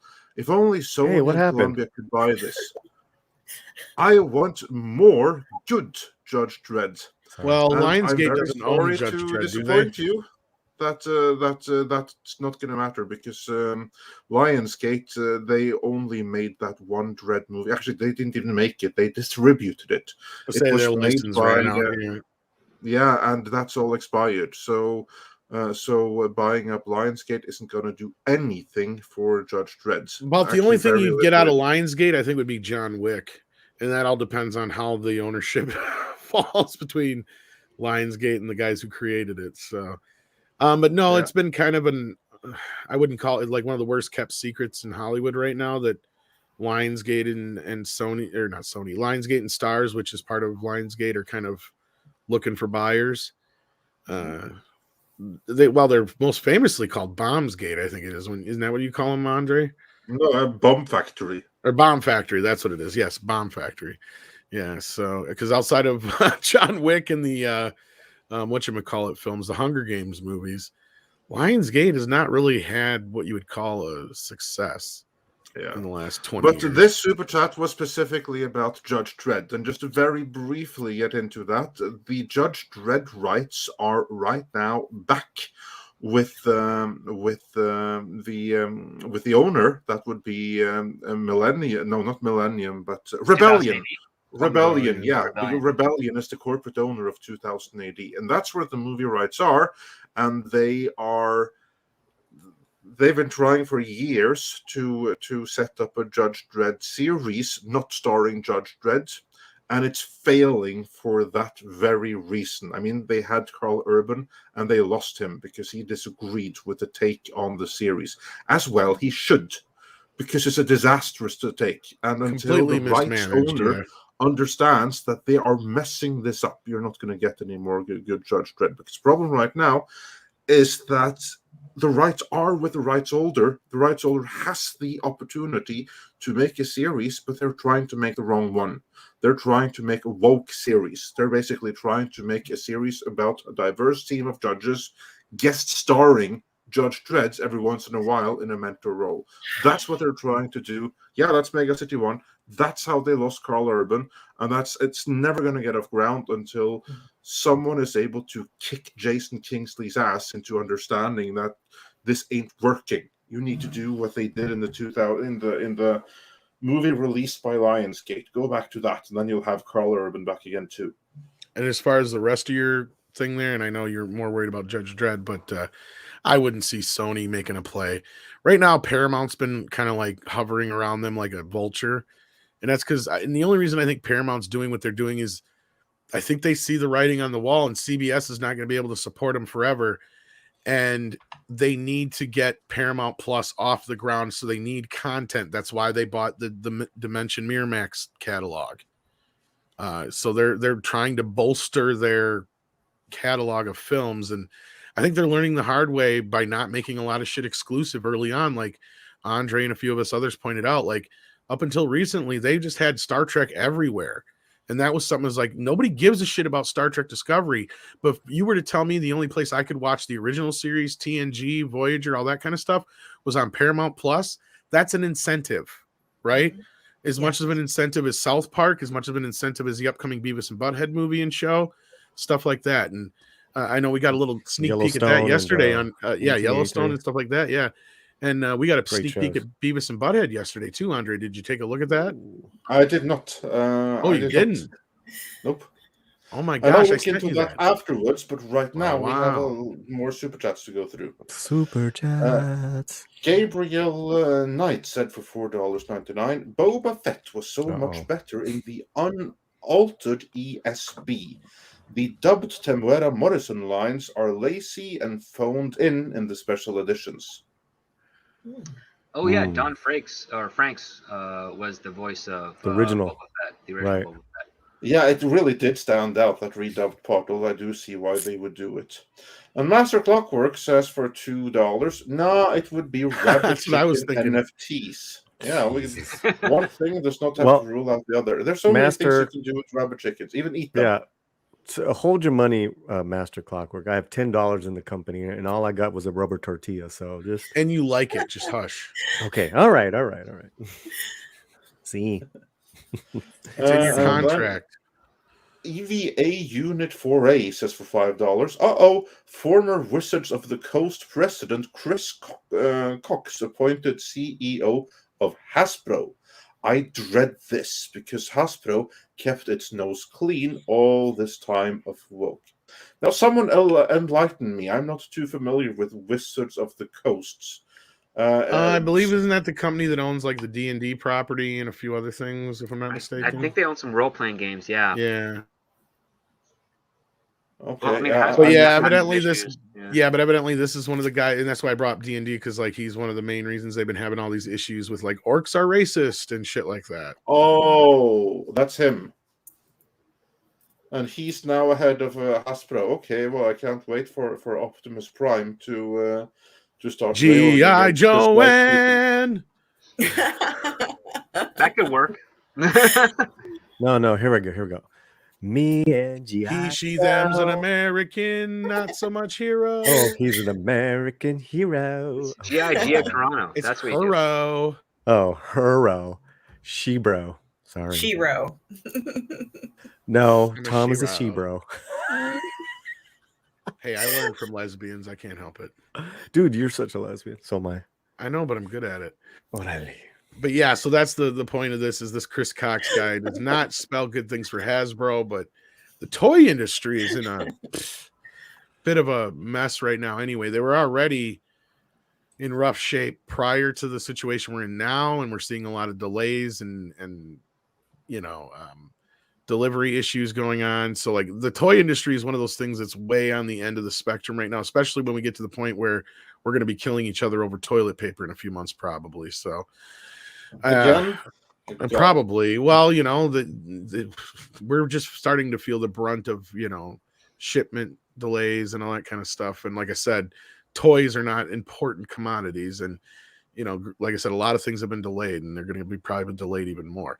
And I think that's one of my brunette. Well, and I had a conversation with some people about the whole, like Willie Woodward, for instance, who kept bringing up the toys part of Spider-Man. I'm like, yeah, they were able to hit the pre-movie stuff, but now the supply chain has gotten to a point where I think that's why they haven't gotten any new figures out. It's not like I'm sure that they don't want to. It's just like I told him, like across the board, like all my pre-orders have pretty much been delayed, right? Like, and a lot of that has to do with they can't get the supplies to make the shit. So, like, and I still question the existence of the PlayStation 5. Me too. I haven't seen one in person. I think it's all just a myth. Actually, I take that back. I've seen one in person, but I can't say that it actually functions. It might have just been an elaborate scheme. But I'm with you, Andre. Until somebody sends us one to prove it exists, you hear that, Sony? Yeah, we're not buying it. We're not buying it at all. Exactly. So if you want to prove us wrong, the address of where to send us a PlayStation 5 is right there in the description. Send us 2 or 3. Hey, and you guys put me to the point. I almost beat up some little old Chinese lady for one, okay? So that's how bad you've made this. This is your fault, PS5. Yeah, do better. Make more. Do better. Have them shipped. Stop Asian hate. Exactly. You'll tell them. That's a deep cut for those who remember the story of when I went to try and get a PS5 the last time they had some, and I couldn't get any because you had to do it all online ahead of time, and nobody bothered to tell me that. And the only one I happened to see that day was some little old Chinese lady walking out of Best Buy with one, and I'm just like, it'd be so easy to knock her over and steal it. Oh, and gee, Tom, I'm so triggered now. Yeah, just throw the cash at her and be like, "Merry Christmas." Oh my God. You know, Tom, I could totally see you like really thinking that I could do this. I made the joke. So the moment I made the joke, there's no way I can get past it because then it's premeditated. Yeah. No, it was much easier with the PlayStation. Dude, but you gotta be careful, man, because you know they know how to fight, and they'll turn on that camera, they'll flip that camera on you, and then I know. Fuakata. That would be my luck. Would I'd be like fucking with Mr. Miyagi's wife or something, and get my ass beat? Yeah, you find someone who knows the aggressive style of Tai Chi. Yeah, right. Like Cobra Kai never die. Eagle Fang, motherfucker. Eagle Fang. Oh, yeah, Mr. Butt Crack Media sent nice. us a Canadian $1.99 super sticker. And then we got the question for Kamran here. Let's see. Yes, we got that one we got already, and we got this one. Those were for Kamran, so they're already been addressed. Just getting caught up here. We're only 10 minutes behind schedule now. We're getting there. Oh wow. Yeah. People are calling that move the jingle all the way in the chat, I see. That's one film I don't watch during the holidays. It's all right. It's just it was not, I mean, I know a lot of people love it, but it was never one that I really like. Yeah. Got into on my list. Yeah. But it's more like a fun idea, you know? Speaking of fun idea, deleted scenes. Yeah. He asks about our thoughts on Simon Kinberg's involvement in the new Battlestar Galactica reboot. I'm not enthusiastic. And I'm not fully caught up with this, but Simon Kinberg on the new Battlestar Galactica, if there's one property that doesn't really need anything, then I would say Battlestar Galactica, because we have a definitive version already, so why do it again? But if someone's going to do it, might as well be Simon Kinberg. So the new version is going to flop spectacularly. That's my thoughts on that. This would be the third name, I think, thrown in with Battlestar Galactica in the last 2 years. Yeah. Just for the reboot in the last 2 years, this would be the third name, yeah. Which is not a really good sign. It means that they've been going through other people trying to get this off the ground over on Peacock, and it's just not working. So yeah, it's because Sam Ismail was the first one, and then another person that worked with him on Mr. Robot took over. And now if it's Simon Kingberg getting involved, and I dig Simon Kingberg. I think he's an all right. I would love to hate him, but the sumbitch had to go out and say, "Yeah, I fucked up." Yeah, and he's got more positives in his career than negatives. Yeah, and to a point. Yeah, but he was right to admit that. Yeah, he screwed up there with the that X-Men film. He may not have fucked up too much because the latest rumor coming out of Disney, I wish Culture was here to back me up on this or say he hasn't heard the similars. What's her face who played Dark Phoenix might be coming back. Famke Janssen or the other one? The newer one. Sophie Turner? Yeah, the one he picked or whatever, yeah. Whoa. Wasn't she? I didn't see the movie. The movie was bad as shit, I guess. Wasn't she not that good? That's one of the latest rumors that she might be coming back as the what's her face? Jean Grey. Oh, man. Well, they're kind of opening up. And I'm saying we're actually an hour behind on Super Chat. You know who'd be real quick, who'd be great, Jean Grey, is Morena. Just give her some red hair. Yeah. She would be fantastic. She would be great in most things, to be fair. Also, speaking of Morena, my countryman Paulus Plain says for 100 Norwegian krona, the new V2009 TV series has elements of anti-universal healthcare propaganda. I don't remember it well enough for that. A little bit. See the full thing. Well, that's because they had a lot more to do with the medical stuff in that one than they did the first one, I think, too. Yeah. Because they're like all the magic cures and shit. Oh, yeah, I don't remember it. I didn't even see medical the technology in exchange for water. That's what they were. Oh, it was a great series, Andre. Yeah, I know. It had some I really haven't great been able ideas. to find it actually. Yeah, it's not the easiest. They did release, I think, the first season here in the U.S., but I don't know about both of them because it got canceled. What, midway through second season script, or was it very end? It got canceled mid season of 2, I believe. Yeah. Oh, so much similar, very similar to the original V. Unfortunately, yeah. Well, the original V was only going to be for one season on the series, so. Yeah, well, that thing was just a mess from the series on. So yeah, but yeah, they brought in the daughter and aged her up. Yeah, and then Mr. Tickle Trunk. 10 Canadian dollars. Vita Ayala's horrible views are the result of her schooling. Children have to be taught to be racist. Those of us with those views deserve more pity than scorn. I hope she gets her life together. Well, that's a good point. Yeah. We're seeing a lot of that in the public school system now, and somebody who'd probably back me up with that and who wanted to come in and say hello is George. The Giants. Hello. How you doing? How's everyone doing? George. Great to see you. What's up, Slayer? How you doing, my friend Pauline? How you doing? Script? I'm sorry. I'm still learning how to say your name. I hope I didn't. You did a good job. Thank you. It's because I'm Greek. Andre still does it best, though. I can. Hi, Andre. Thank you always for having me. I love you. I love you. I heard y'all were talking about PS5s. Yes. Yeah. I don't believe in their existence. Neither do I. Come on. Really? Y'all are playing around. Yeah, nope. I will believe in their existence when someone donates one to me. Then I shall believe in their existence. Why do you think I've been commenting so much? I'm trying to win one off of George's channel. Yeah, you just got to come to the channel. I have 2 that I'm giving away. I'm like commenting everything on everything. I don't care. No, it was a pain. I'll tell you, I was listening. I almost got in an accident in the car while I was listening to Tom sing. I almost stole it from that lady.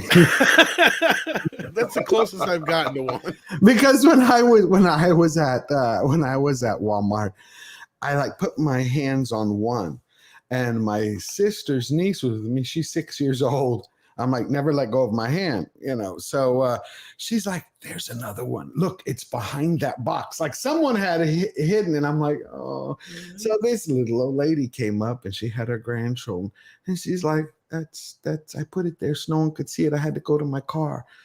I'm like, I said, okay, well, what are we going to do, Bella? She's like, she can have it. As long as I get to have the one you're holding. I'm like, oh. So, yeah, I understand. I was about to, take it. But then the woman walked up, and I was like, oh, my God, don't do this to me. And, of course, she has her grandchild. He's like, oh, get a PlayStation. I'm like, oh. It's a scam, George. I know, but I fell for it. I know. That's really sweet story, though. So I was listening. Nice. Y'all are doing great. I was and congratulations. I was listening earlier. Well, thank you.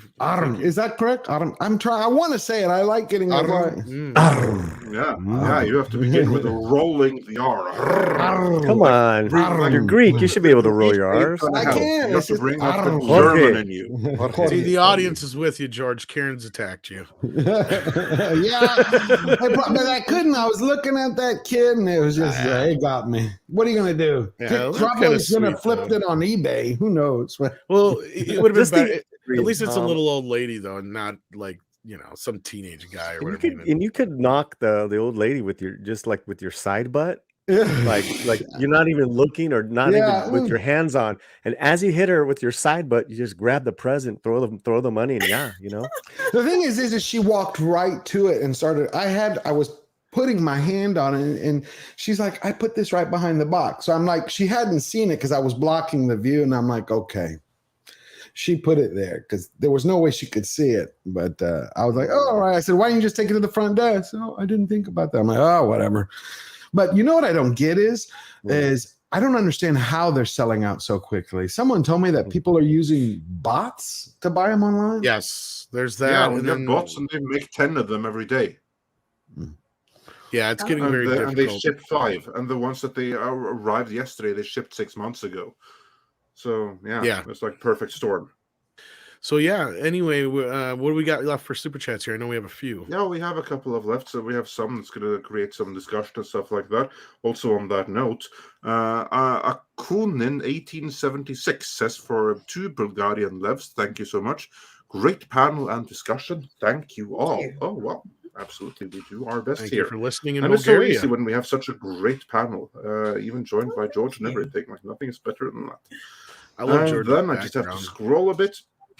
Talents of Waters has a question. For aspiring artists, be they writers, filmmakers, or even animators, should one go to the indie do-it-yourself route or attempt to find work in the industry? Now, script. What should one do? What color are you?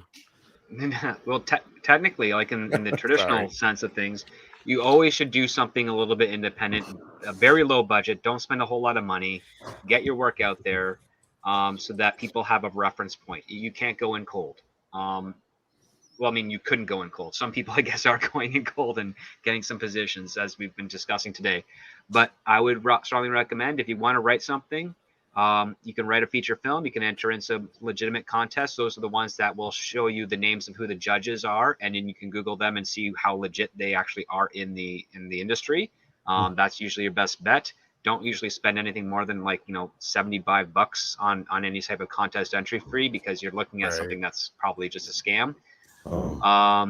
Don't look for avoid any services that claim that they'll connect you with agents or managers or something like that. That's called pay to play. Those are also scams. They might be under the guise of education, but they're not.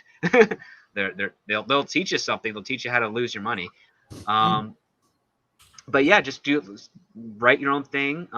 If you want to be a filmmaker or a director, make a short film, and by short I mean anywhere from 2 to 7 minutes. Really work hard on it. Make sure it's complete. Put it into festivals. Again, make sure that the festivals are legit. And if you want to, throw it on a YouTube channel and then just start circling it through social media. People will eventually find it. It will take a long time, but it requires a lot of hard work, a lot of dedication, and a lot of repetition of you showcasing what you've done, so that the most people can see it. And then from there, you kind of slowly build your way up. And yeah, that's the best starting advice I can give. That doesn't require you going to an accredited college or university to get some on the hands training and networking that way. You knew there was this really quick. Go ahead, George. No, you go. No. I was just gonna say to back up script doctor, writers write, actors act, directors direct. So that's yes. You have to do it every day. The happy road to destiny is slightly uphill. So don't, we can't rest on our laurels. And then, of course, there's always some, there's a lot of, accredited, like script, like Cameron, that can teach you some rules and some, we can guide you, but we can't can guide guarantee you. your career. Yeah. Well, I think the most And I'm important thinking more thing- like, I'm thinking more like format and, structure. Yeah, the basics. Yeah. The basics. But if they, if you feel you got something important to say, man, just start writing. I was going to say, I think the most important thing you guys are saying is just do it. Just right? do it. Just try do it, it. yeah. I mean, if anything, throw on the beginning of Tootsie and listen to Dustin Hoffman's speech at the beginning of that movie. And that should be all you need to motivate you, whether you're a writer, an actor, an animator, whatever it is. Because he's like, as he says in that, I'm paraphrasing a lot, but he's like, there is no unemployment line. Get out there, get your butt to work, act. If you're a writer, write. Right. If you're an animator, animate. Put together a sizzle reel, get it out there and put it on YouTube, whatever, you share it with people, whatever you do, get it out there. Sooner or later, you're going to get some notice if it's good, right? Like, I think that's the best advice anybody can give you. Yeah, that's how Dustin started. The next part is Sleeping, never he bite was- off more than you can chew. Don't you think it's easy? I know a lot of people that try to say, I'm going to really impress them. I'm going to make a feature film. No, stop. Don't do that. Start small. Do you think put it's together a easier sizzle today? reel. Do you think it's easier today, script, than it's ever been? With the access to technology, yes, it's 100 times easier today to make it.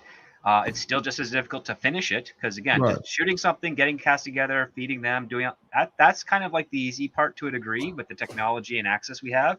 But finishing it, putting it together so that's in its best condition and to be presented to the world, that hasn't changed since the dawn of filmmaking. It's still a monumental effort. And I know so many things. I've been a part of so many things that have been shot and partially cut, partially edited, and it just has gone away because either money's run out or people who worked on the independent side lost interest, and trying to bring in another people to replace them has been difficult.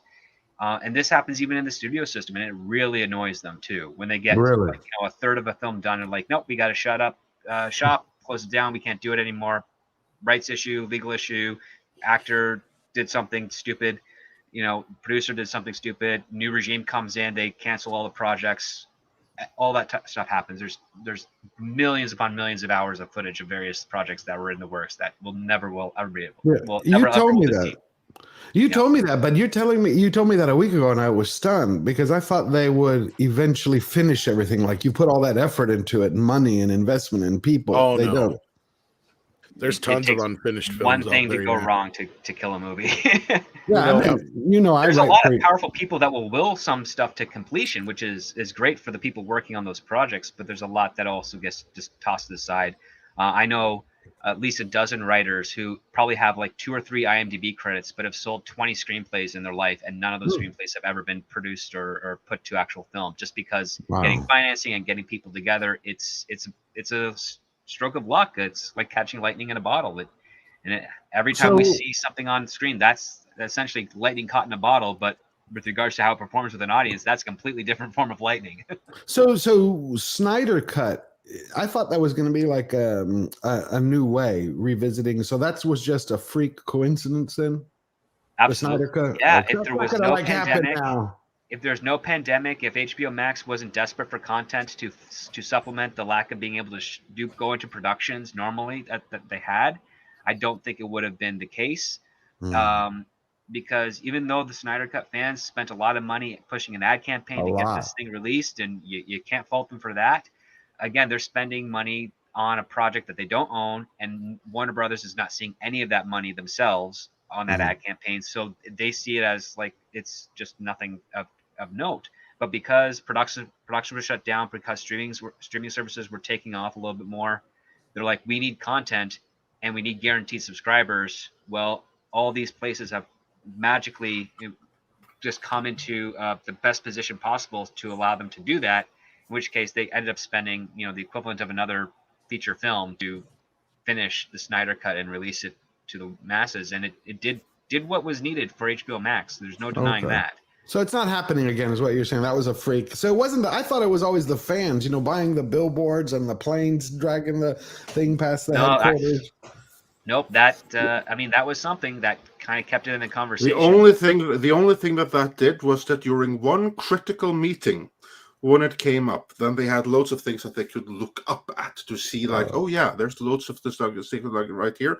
It's trending on Twitter right now in this moment. We all remember the billboards. Let's do this. So when it already was a priority for completely different reasons, then that was what pushed it over the edge. No, but prior to fan, that, but fan demand did not get it there. It did not get start a conversation, but it did kind of like help seal the deal.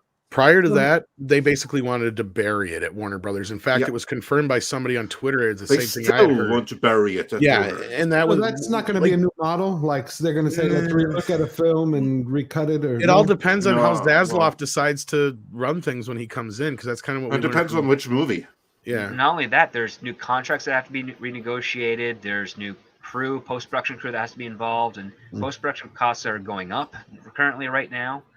And the other part too is it really going to be worth the effort of return? It's like, are they going to spend all this money, maybe between $20 and $40 million per movie that failed or didn't get complete properly? Are they really going to spend that in order to try and net gain a few hundred to a few thousand subscribers each month on their service? Or are they going to actually really spend all the money required to distribute it to theaters again? Like it doesn't make a whole lot of math on the financing side of things. So I mean, this was a fluke situation. If the air cut may happen, but that's only because the damn thing won't cost nearly as much. Okay. Yeah, pretty much the cut is done. There's just like minor post-production effects that have to be rendered, and it would probably be like $5 million to do it. Maybe. Is that nothing for Hollywood? There's still a good chance of that happening, but like again, it all depends on what Zaslav wants to do. Before you got in here, Ben Affleck pretty much confirmed again what I've been saying that I've been hearing, and which is he's not coming back after Flash. At all? Doesn't sound like it. Not unless Warner Brothers talks him into it in some beauty deal, and then like if they give him like 5-picture deal or something like that, like where he can direct 5 of his own movies for like 2 more appearances as Batman, then maybe. But isn't that what Zaslav would do? I've been reading a lot about him. He might, but like that's the thing with the way Ben Affleck is signaling things, whether he's playing hardball or he's being serious, he doesn't really want to do this kind of shit no more. Okay. He'd rather just direct. Gotcha. Okay. Well, so it was a freak. It took a toll on him, and he said that in that in that interview. Started drinking again, man. Yeah, that was one of the main reasons he started drinking. He said in that interview, and that's I commend. I got mad love for Affleck and him. Was there so much stress, Paul, falling off the wagon? Well, I mean, I can't imagine the level of stress he has as a celebrity and an actor. Batman. Yeah, but I mean, he's been very honest with his alcoholism, so it's like there's a certain abnormality that we kind of deal with, just on the regular. So I can imagine like this is just not good for my mental health. Makes sense. I can't exactly. I mean, they put him in charge in the midst of all that, and if he's as friendly with Snyder as he claims to be, and a lot of people think he is, then I'm sure that may not have caused a problem between them per se, but publicly, it didn't look the best. And his kids are getting older too, so he really needs to. He's trying to step it up as a father. I mean, I'm mad respect to him. Well, good. I didn't know that. Thank you for telling me. He's back with J-Lo. Right. That I knew. That's why I thought his life was back on from the outside perspective on an even keel. That's where it started going downhill in the first place. That's what I don't understand. To me, it's because I'm from an outside perspective. So I think like, if someone had the chance to play Batman, they'd be like, oh, they'd be the happiest camper in the world. They'd be like, whatever. Like they wouldn't be stressed. They'd be just like, it's Batman. It was one of those things where getting your wish turned out to be the world's biggest nightmare because he always wanted to play Batman. Yeah, he did. Or like in the Star Wars. He took Daredevil because he never thought he'd get Batman. Right. Yeah. Remember, they fantasized about that stuff in all the Kevin Smith movies he did. It was a big deal. I remember. Yeah. Well, he bought Kevin Smith bought his house from him that he sold years ago, and before he got a bigger house. And Ben had actually literally put a bat cave in his house. Jeez. Well, it's just a panic room, but yeah. Still, but like he called it the bat cave. Wow. But anyway, we got plenty of super chats. Yeah. Sorry. You guys have been so patient. What we got next, Andre? Yes, next we've got, let us see here. Raven's Johnny, who says for $4.99, Mayor of Kingstown is another great show by Taylor Sheridan on Paramount Plus. Jeremy Renner is killer in that show. So Taylor, this guy's a force, Andre. Taylor Sheridan. Yeah. I haven't seen it. Now suddenly the chat is jumping on me. I think so. I may have to go to the repository here. All right. You're leaving off on Raven's Journey. Yeah. Dash Attack is the next one we're looking for because we got the one before that. Dash Attack for $4.99 says Manga Master Race. Come home, comics refugees. Our heroes have cool hair. So, can I just say something really quick about Yellowstone? If anyone likes gangster movies, it's basically Western gangster. Dude, yeah, I like Yellowstone. I've been hearing a lot about it. Yeah, I haven't seen the last episode. That's what I'm waiting to. These are not nice people. I mean, it is great acting, great actors, but it's basically it's like The Sopranos, in the West. So in other words, what's his face? Costner. Costner's playing himself. Yeah. Oh, is he supposed to be that way? I've heard he's a real dickhole. I guess. Yeah, it's a dickhole. Yeah, and Tom, I've never met him. Next, yes, I can. You got to say this name. Man. Yeah, Falkenstahl, or maybe it's Falkenstahl, says for 10 Swiss franc. My manga-style graphic novel called GHO57 Story, Ghost Story, is out now. I decided to go the independent creator route. I love a shout out, guys. Thanks and keep up this amazing work. Well, thank you, and same with you. Everyone, go check out the Falkenstahl's GHO57 Story, which is a ghost story. And there's no link here, but so you Google it, I'm sure you'll find it. Yeah, congratulations. And also, everyone, smash that like. We are almost by 1,000 It's on likes. Indiegogo, Andre. Indiegogo, okay, perfect. I think you can share the link. So you should be able to. Yeah, if you would. Yes. And then George was the next one, so thank you for that, George. And then Patrick Mulligan is next in line. Send in $5 Canadian. Hey, thank you so much. Midnight's Edge has given me such hope that the Snyderverse is at an end. To paraphrase Man of Steel, the Snyderverse had its chance, proceeds to genocide film embryos. Well, yeah, bring on the DCU. DCU. I think I'd rather have the Snyderverse than the DCU. That's kind of where we're at, right? And, it doesn't necessarily mean the Snyderverse is done, but Ben Affleck is done. he's had enough of this shit. Apple Juice City. Apple Juice City. There we go. I said it right. The second time. I work at Sony. Shortage is expected until mid 2022 minimum. Well, tell them we need one. We don't believe they exist. Yeah, exactly. So prove us wrong. You can prove me wrong with a disc version. Prove me wrong by donating one of those. Don't send me one of those. Yeah, digital. No. If we get the digital only, then they still don't exist. There needs to be a disc version. Yeah, I don't like the digital ones. If you really work at Sony, get on that. Yeah. And then we shall give Sony and certainly the people working there. And tell Tom I said thank you for Ghostbusters, by the way. Yeah, and also just say hi, Tom from Deadpool. We like that.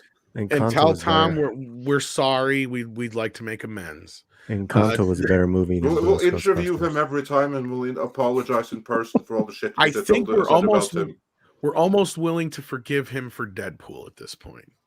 No, I already forgive him about that. Let's not begin with Alien versus Predator because that's still works. Now, don't get hasty here, Andre. You're going to say some shit we can't take back. Yeah. Dr. Longdongler said for £1.99. Well, he didn't say anything. He said there's a super sticker. So thank you, Dr. Longdongler, for that. Yes, and I want to say hello to Echo Base. I'm probably Nick, if not. Hey, Coach. Hello. Hey, Echo. You also do great job. So go check out Echo Base Network. Yeah, we're due to have you guys back on again. It's been a while. Yeah, they've been getting a lot of unwarranted heat, and well, maybe we'll have to have them on to talk some Boba. Yeah, they should come on. It's a very mixed reaction to the show, I will say. Oh yeah, as there should be, but there shouldn't be immature, hate towards each other, and you shouldn't let anger get in the way. They express their opinions, and they got a lot of backlash. So big ups to Echo, and I got your back. Mecca J says, "Oh, go ahead, George." Did they like it? I didn't watch the last one. No, they didn't like it. Yeah. Well, that says a lot because you did, Paulie. So that's a big man of you to stick up for them. Thank you. Oh wow, Paulie and I are on the same page. Yeah, because I kind of liked it. I didn't like everything about it, but a few months back, I realized that I hate most of Disney stuff, but I realized I was falling into a trap that I consider certain people on a certain political side do. And I woke up one day and I was like, you know what? I'm not giving everything a fair enough shake. I'm just meaning I thought I was being objective, but I was going in with anger. So I realized when I go in with anger, how the hell am I going to be honest? I can't, because I'm already. I think some people viewed Ghostbusters that way too. Not too many, but a few. So that's, I think you're right, because I eventually remember I told you I was going to take my niece, because I said maybe it was an age thing. Maybe it just something didn't click for me because I liked only a handful of scenes. She went crazy for it. And I'm like, so I asked her again, 6 years old. She goes, I like this, and I like this, and I like this. And I'm like, I thought about it. You know what, man? She's right. I mean, the damn 6-year-old. I still didn't like a couple of things, but I asked her, did you think? She goes, I really like the girl. I was like, okay, well, you really like the girl. Why do you like? And so we went on. My whole point is that I was coming at something, thinking I was being objective, when even though I logically was, I still was emotionally coming in with anger, and therefore that was tinting everything. So I decided about 2 months ago that when I'm going to view something, it's like I'm going to walk in and clear the slate. And so I tried to pick things apart, go, okay, this doesn't make sense continuity wise. I didn't like the way this was or portrayed, or the way this was framed. And that changed it for me, but I got a lot of crap for it. So I understand that, because Disney has not earned our trust. To me, it has lost it. I don't like what they did to Star Wars. I think they obliterated it, but I don't think it's going to help.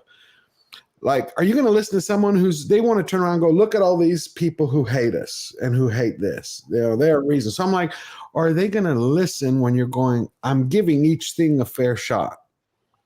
Oh, you do a great review. You do a very, very balanced review of the show, I think. Maybe. But no, I think that's a very important point of view to have, to kind of remember sometimes we're chasing ghosts. And other times we just need to back off and remember that, we got to try and watch these things and be objectionable and not try to look for the woke business all the time too, because then we're going to start seeing things that aren't there. But Mecca J has a very good question here, Andre. When can we expect the next Cobra Kai roundtable? AKA, when are you going to watch Cobra Kai?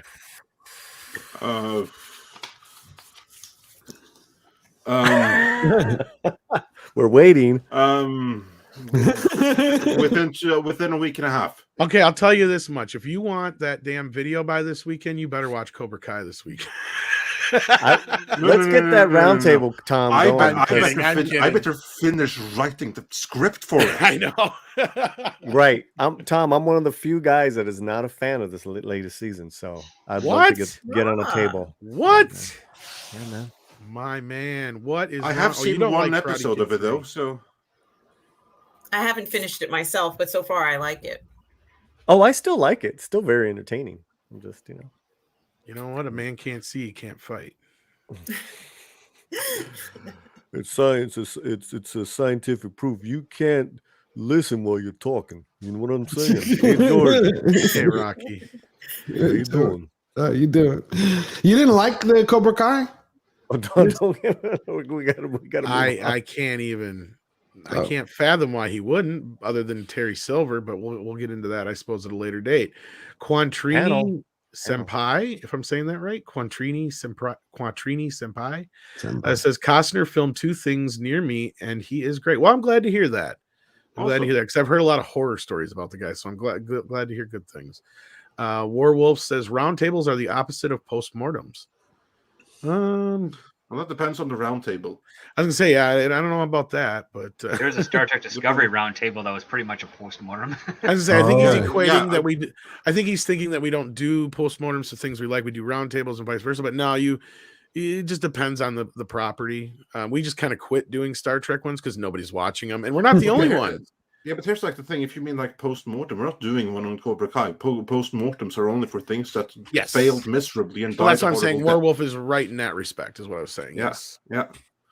So there's not going to be one for Cobra Kai. That's no, but there is a really great retrospective documentary on the Cobra Kai Karate Kid series that tells about how they all came together. And I wish I had watched the nobody watched it before I started to watch the series because I haven't seen the movie. I recommend it highly, but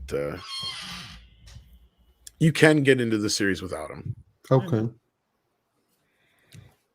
Speaking of Alec Baldwin, are they ever going to release the movie that he made? No, it's done. I don't know how that works. I was I think even for insurance reasons they couldn't. Primer though wants to know what our comments are or our thoughts on Nick Cage's comments on alcohol. I didn't hear what he said. Does anybody know what he said? What did he have to say? No. You essentially said you have to know things. As an actor, you got to know what you're doing. As an actor, you got to know things. You got to know how to ride a horse. You got to know how to fence. You got to know how to shoot a gun. You got to know how to dance. You got to know how to sing. Right. You know? Well, Alec Baldwin certainly knows how to shoot a gun. He also knows how to aim.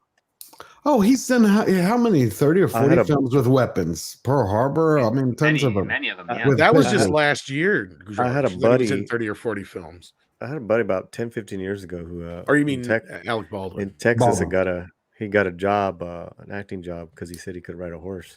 He didn't know how to ride a horse too well. He got kicked off of it on set and broke his leg. Dang. So well, that's karma. There's only so many things you can fake before you make it, because you fake it too much, you're gonna put yourself in trouble. Actors got to work. Jack. Well, I mean, George Takei said he knew how to fence, but he didn't, so he had to go quickly learn. Oh my! Make it now. Oh my! Wow. Well, he only has to learn enough that he's able to fool the people he needs to fool. But horseback riding, I mean, that's a big animal. Speaking of fooling people, DCB Titan has a good idea here for you, Andre. The next time the inspector comes around, it's not a TV, it's a computer monitor. Yeah. It's a CPU. I was actually like if I had the opportunity to go a little bit back in time, I would have said, like, no, there's no TV, just my projector. That doesn't count. Now bugger off. Hey, Andre, can you say it's a learning computer? It's a learning computer? It's a learning computer. Sorry. Wanted some Terminator stuff, huh? I just wanted to see your Terminator knowledge. He goes to me for Arnold. Oh, okay. Really? You? Yeah. Yeah. With what I don't know. Like, yeah, for the Arnold accent. Yeah, I had Tom dub Arnold in like the animated segments of our Conan retrospective. Wow. Well, that's absolutely unbelievable. You know, what isn't unbelievable though is that your freedom is like what? Freedom to fight? I forget what I said. I'm so stupid sometimes. What's that paper down there down the street? The Bill of Rights says I got a freedom to fight. That's the Bill of Rights. Screw your freedom. Oh no, buddy. Wait a minute. I just messed up that one. Liam Hemming sings Wheel of Time fan checking in. The agenda-driven, talentless, artless showrunner disease got us, and I thought we were immune. Oh, Wheel of Time. We told you about that. Ooh, I watched the Wheel of Time. Yeah, you do. And I also made a few videos about what went right and what went wrong with the Wheel of Time. So I bet the one that went right was a short video. Actually, it was in the same video. So I mentioned the good things and the bad things, but it was 2 videos of about an hour and a half each. So they're quite long, and there's a lot to talk about in it. So, yeah. No franchise is immune to this. I'll just put it that way. Well, we pre-warned a lot of people on this. Cobra Kai. We did. Like everyone that's been watching us for some time, they will have known the story of how they went, how Amazon went with the Wheel of Time instead of Conan the Barbarian, and why. And upon hearing that story, everyone should have given up the hope for Wheel of Time right there. Oh yeah, I got the pilot script like a year and a half ago, and it was really. Like, this is bad. Yeah, but I mean, why? It wasn't Clarice bad, but it was bad. But why do they do that when they're spending so much money? That's the part I don't understand. If I did that in my but if I did that in my business, I wouldn't have business. Like they're basics. I understand the agenda. I talk about it a lot, but at the end of the day, you still have to make money. You have to please people. Like that's the part. Not these people. I They know have you to run please out of people, money but eventually. not the audience, not the pleb. Okay. Well, But eventually there's they'll run out outside of interest money, George, and I'm sure you know what I mean by that. Like that's the thing is, yeah. Is it because everybody has that secret thing in them to be connected to Hollywood, so that's what gets investors? Because I've always wondered, like, how does an investor go? Like, I'm going to put my money in this, but I want to make it back, or are they just like, I don't care, I just want to be connected to it? Well, a lot of times like it's the more so they gambling want. thing. Well, I was gonna say the influence on that part as far as the propaganda and the political side of it, but as far as people who just want to invest money, I think that's what Script was about to say. Sorry. Yeah, no. Basically, there's the gambling aspect. There's some people that make so much money within a certain year, if they have to claim all that as income, it ends up becoming a tax issue, even when they have all these loopholes to circumvent that. So a lot of them just essentially like to write it off by saying, "Oh, I financed this movie, $10 million or something like that." So that's $10 million less dollars they can claim as income. No movie ever made money in Hollywood ever. What are you talking about? They make money, like Lord of the No, Rings. according to them, they've never. According to the accountants in certain studios in Hollywood, no movie ever made money. So it always lost money. Somehow it lost money, and they do that so they don't have to pay certain residuals or back points to certain people involved with the production, but whether it's a contract negotiation with some of the actors or the director or the writer, where they say, yeah, you get some gross points on the back end of this. Like, well, we did all the math and we turned out, yep, didn't make any money. We barely didn't even break even. We're in the black, or sorry, we're in the red. Sorry, we don't get to give you your check, Mr. Ed Solomon, who wrote Men in Black. Yep, my prime example. It was right. It's a very prime example. You know, it's like that Hollywood math there, George. 1 + 1 = 14. Oh, no, it's 1 + 1 = -14. So it's common. So it's Common Core. So actually, it's like Common Core math. So if the person who actually doesn't want to have that tax burden, he doesn't want the film to make money. He actually wants it to lose money. Exactly. It's just like the producers of the movie. Like they can make more money on a flop than they could on a win. Yeah, and a lot of time, and that's the thing is, and sure, these movies have made money, and people like Peter Jackson and our buddy Kevin Smith had to take people to court to prove such. But you'll have situations like Script was saying, where Ed Solomon come out when Men in Black International came out. He goes, funny, Sony's releasing a 4th movie in the Men in Black series, but every time I ask them about my residuals, according to accounting, Men in Black has not ever made any money. The most successful film of 1997, I believe, didn't make a dime. And it stands in court because I remember when they were talking about Robert Downey Jr.'s new. Do you know how much money it would cost Chris to probably sue them over like just pittance that he'd probably get if he was lucky? They'd probably settle with him over nothing, and it'd probably cost him more to go to court. Gotcha. Yeah, so it's the same thing in everything. Okay, because I have the same issue sometimes in business. That's why I was asking. But I was wondering, they don't screw people like Robert Downey Jr., do they, when they gave him? Because I remember they said when he renegotiated his contract to come back in Homecoming. Well, actors have the luxury of being able to go out and go, hi, I got screwed by the studio. I'm a victim, like Black Widow did. Right. So it's everybody behind the scene. Okay. Gotcha. Yes. Yeah, it's the people who really can't afford to it. Yeah.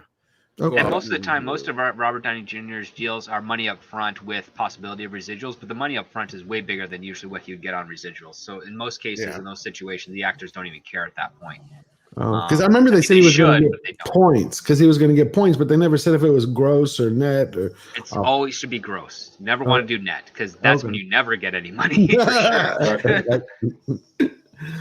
Wow. Okay. But even residuals can be a joke. So this is we're almost caught up actually. So Kit Kat sends in 10 pounds here and says Disney and others don't listen to anything but the shareholders when their shareholders finally question and decreasing the value of their holdings. Until that point, ideology is everything. I don't know if they're so much listening to the shareholders as the shareholders are just completely oblivious to a lot of this shit, but I think they're starting That's very often the case. And I think they're starting to, where like these articles from Forbes and all these other places are starting to key them in on this stuff, I think. That's the shareholders that are like starting to fight back. Yes. But often, much of this like stuff that's being done, it's being done without the shareholders' informed consent. The shareholders, they don't always know this stuff. They go to the meetings, they're given glitzy presentations, and But they they think don't all is get in the. order without knowing what's actually going on.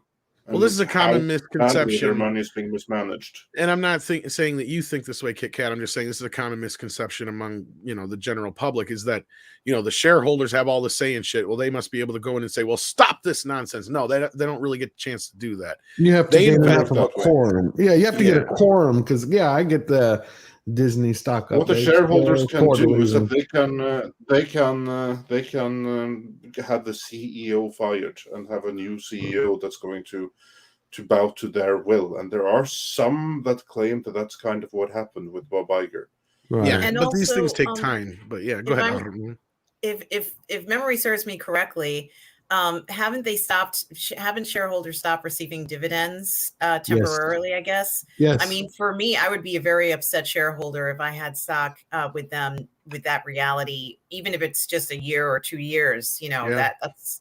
I don't think they voted for that. No, they're going to buy the excuse for so long with the current conditions, but they're not going to last forever. No. And especially when you see things like Spider-Man happening, right? Mm-hmm. Like I said, sure, people are giving Sony a lot of credit, and credit is given to them, granted, because they're going to get to benefit from the event that was Spider-Man No Way Home. But that doesn't take away from the fact that Marvel Studios put that together. And I'm sure, Kevin got a few slaps on the back for it, but I guarantee you he got a phone call to come into Chapek's office on Monday morning after that movie dropped. He said, brilliant, great job with Spider-Man. What the fuck happened with Eternals and Shang-Chi?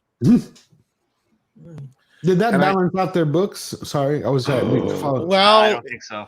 Not likely, but chances are they probably made just as much from their deal from Spider-Man as they did off those movies put together. Oh, okay. I mean, because even if they got 25% of that nearly $2 billion box office now, I mean, well, you got to cut that almost in half because of how it all works out. But still, they're going to get a nice chunk of change for that, and that's what I'm saying. They're probably going to make almost as much off the Spider-Man deal as they did as Eternals and Shang-Chi's box office put together. Here's a question. Do you think maybe Hollywood would have woken up a little bit that they made this money without China instead of starting and stopping? That's been happening. Do a lot of work with China. Like that's been happening. Okay. Yeah, that's been happening for a while. In progress. Yeah. They've been in progress. Moving away from They're China. disconnecting from China right now. But there's no money in it.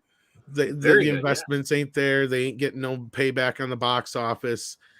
It's pointless. And they don't push the movies over there. They've had 2 or 3 movies they could release. They haven't yet in China. Well, it's especially from the culture perspective. You remember what they did with the Star Wars with sequel trilogies when they removed Finn and they shrink. I mean, they've done that repeatedly when they take characters and shrink them because of their color. They've completely rejected a lot of this stuff. They don't like it. Right.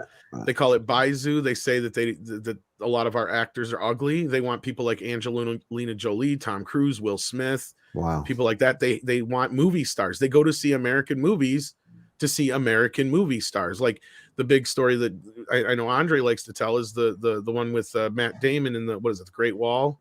Was that the name of it? Yeah. They thought it was a big fucking deal. They got a big American actor in this movie. They spent a bunch of fucking money on it, and it bombed.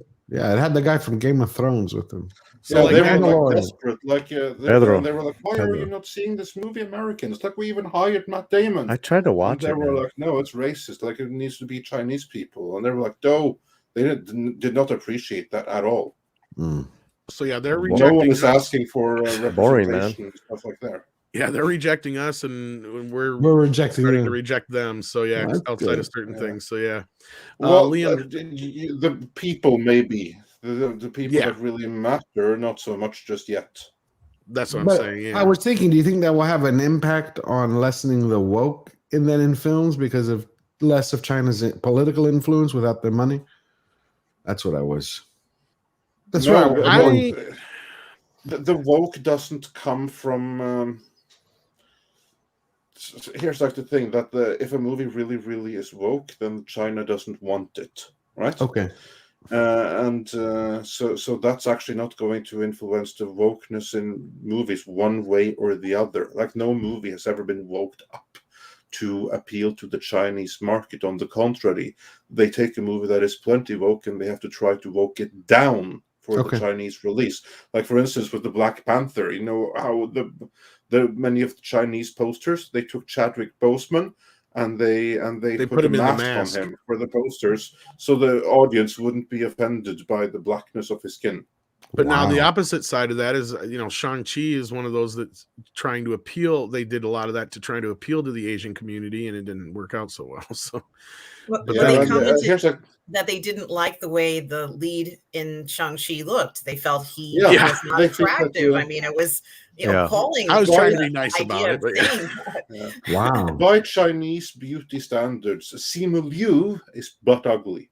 Right, really? and his dad is more of a handsome leading man. I thought he was Tony hot. Lau. So, you know, this is my opinion. I thought he was hot. So I still feel that way. And there's a lot of people that think that, but there's also a lot of people that also think that Tony Lau, maybe 10 years earlier, would have been an amazing Shang-Chi. He would have been. Oh yeah. But he's, you know, and also he's a leading man. He's done a lot of, you know, all kinds of work. So yeah, no, their idea of beauty is you know, different, a little different. It's very strange. And then we got €9 and 90. What? How do you say that? 9.99 euros.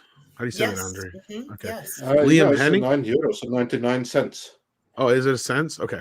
Liam Hemming, thank you for that. And that's fancy money. I like that. Could someone post links to the Conan issue and reviews of what's WOT?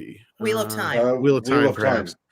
Okay. The Conan issues, as far as the videos, where would those be in our playlist, Andre? They'd be in the Conan videos? They would be in the Conan and Other Barbarians playlist. The ones you're looking, because we don't have a specific Wheel of Time review. For that, I refer you to...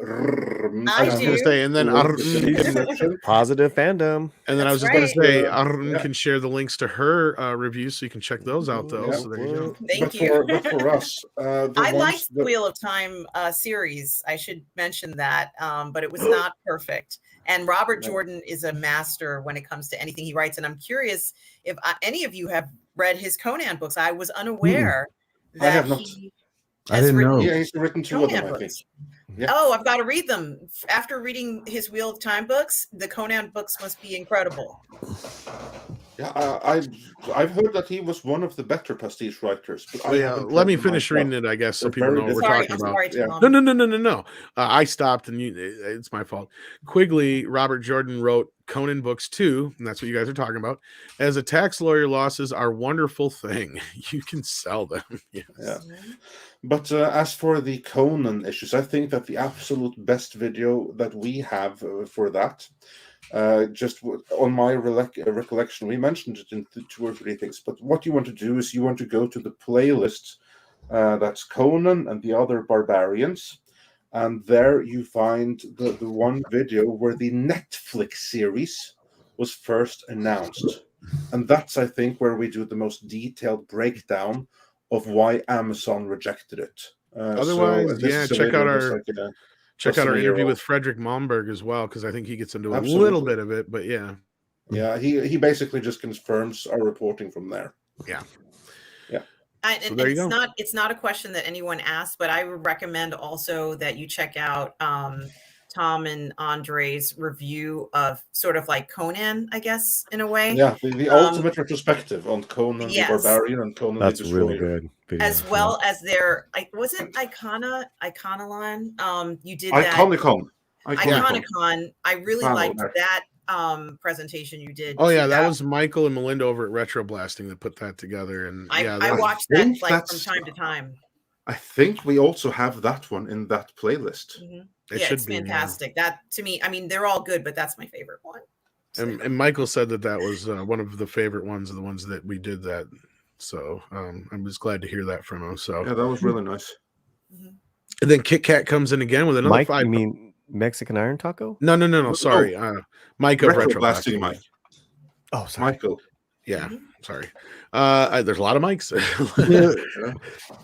A lot of investors, says Kit Kat, are such entities as pension funds and individual pensiers don't always know how funds invest their money. Yeah, so like I said when I first spoke on your other super chat, I suspected you knew what I was talking about already, but I just wanted to kind of get it out there for the general audience who may not be aware that, like a lot of these people don't have the right to just walk in and go, "What are you doing to Star Wars?" You know, like they just, they just don't. Even guys like George Lucas, who is one of the who owns more stock in Disney than any other living person, basically. He doesn't even really have that power to a point. Like, I'm sure he could come in and ask, but they're going to be like, "Yeah, George, whatever," like. So like, you knew exactly what I was talking White about. Kit Kat, slavers. White slavers. Yes, for some incredible reason, the Iconicon panel was not in the Conan playlist, but I'm putting it there right now. It belongs there now. Yeah, it should be there. Yeah, see, Sadie's even upset about that. Yeah. Master Clockwork says, "Are we saying we won't get a live action Mulan 2? Oh darn, what a shame. No, I doubt it. I highly, highly doubt it." The thing is, what's so funny is that Romy and my mom both love that film. I heard some people say it wasn't that bad per se, but a lot of the stuff that they said they liked about it was never anything like the story part of it. Was like, oh, it looked beautiful and this was done well and the cinematography and that kind of crap. It's like, yeah, but that's not about the story. Like, I'm just passing that information along. No, I know some people did enjoy it, and that's good for them. It's just, I doubt Disney's going to invest any more money in that venture, unless anybody else has anything to say about that. Kit Kat sends in another 10 pounds. Thank you so much, Kit Kat, and says, "What the Chinese love is exotic, blonde, blue-eyed people being American. That's why they go to American movies. If they want to see Chinese things, they go to see Chinese." This is pretty much what we're saying, but they want to see like Tom Cruise, Angelina Jolie, Will Smith, big American actors and big American movies. That's what they want to go see. If they want to see that, they don't want to see something that's catering to them. That's why I never understood why they were putting scenes in just inserting characters in to, like, what was it, Transformers and that one Iron Man movie and stuff like that, just to appease the Chinese people. It was like, they don't care about that stuff. Yeah, it's pointless pandering. That's not appreciated. And then Liam Hemmings comes in with another €9.99 euros and says, "No need to read out loud. Thank you for engaging with your viewers, but too late. I already read it out loud." And that, my friends, catches us up with the super chats. And I don't understand why Wiggles is sad, but don't be sad, Wiggles. No, don't be sad. We'll be back again on Monday. Wait, Double Back Again says that we missed super chat about 15 minutes into the stream. Oh, well, I shall go and... what is it, one of yours, Double Back? I shall go and amend that right now, because we leave no super chat behind. So thank you for letting us know that, so that we can fix it right away. Tom, since I'm here, read out which name I'm looking for again. Double Back Again is the one who said Double Back Again. Okay, let's see here. Now Wiggles is happy. I got it. Double Back Again said for $5. Hail Midnight Search in the Morning and guests. By chance, have you laid eyes on Don't Look Up on Netflix? Wonderfully clever. I have not seen it yet. I saw the trailer. I was kind of interested in it, and then I've heard so many mixed things about it. I kind of put it down on my list because I heard it's just... go ahead. I liked it, but it felt frustrating in a sense to watch as well. I mean, I'm sure that's the point of it, considering everything that's been going on, and kind of like, I equated it not just for that particular situation, but the situation in entertainment as a whole, or the situation in, people's opinions regarding, other things as a whole. And I kind of transplanted that, and it really was, truthful. Not something that I thought would have been made, but overall, I thought they were just trying to address climate change. But, I think what's very interesting about it is I immediately thought about entertainment and, people kind of trying to convince people, well, no, we don't have to hire someone off of a checklist and things of that nature. So I think that, maybe it's a script. Do you think it's showing a shift in what Hollywood would be focusing on? Does that film, in your opinion, kind of show that, maybe those things are not as important to Hollywood anymore? I mean, what do you think? I haven't seen the film yet, so I can't make any commentary on that. I do know that there is a little bit of a turn going on in town, from what I've been hearing and from what people have been trying to push. but I still think it's another at least 2 years away from it being significant enough for everybody, including like the normal people, to register what's going on there. But yeah, I think there's something going on to that. Yeah, I've heard mixed things about Don't Look Up. I'm curious to see it. I just have to schedule some time to watch it. Yeah, I've heard it has Same. some like propaganda and underlying things in it that are kind of like, but after I saw the trailer, I can kind of see what they're getting in. I'm like, fuck. So I hope is it a green film? Is it a green film? Because I saw parts of the trailer. Okay, yeah. So like the original like Ooh. thing on its surface looks like it's kind of a comment on climate change, but basically what's her face plays a Trump-like character. Glenn Close, I think it is. Glenn Close or whatever, yeah. And basically somebody else told me it's kind of more of a it could even kind of be more of an allegory of like other things, and it's like just the way that character is portrayed and how there's things that are handled. It's very kind of wokish.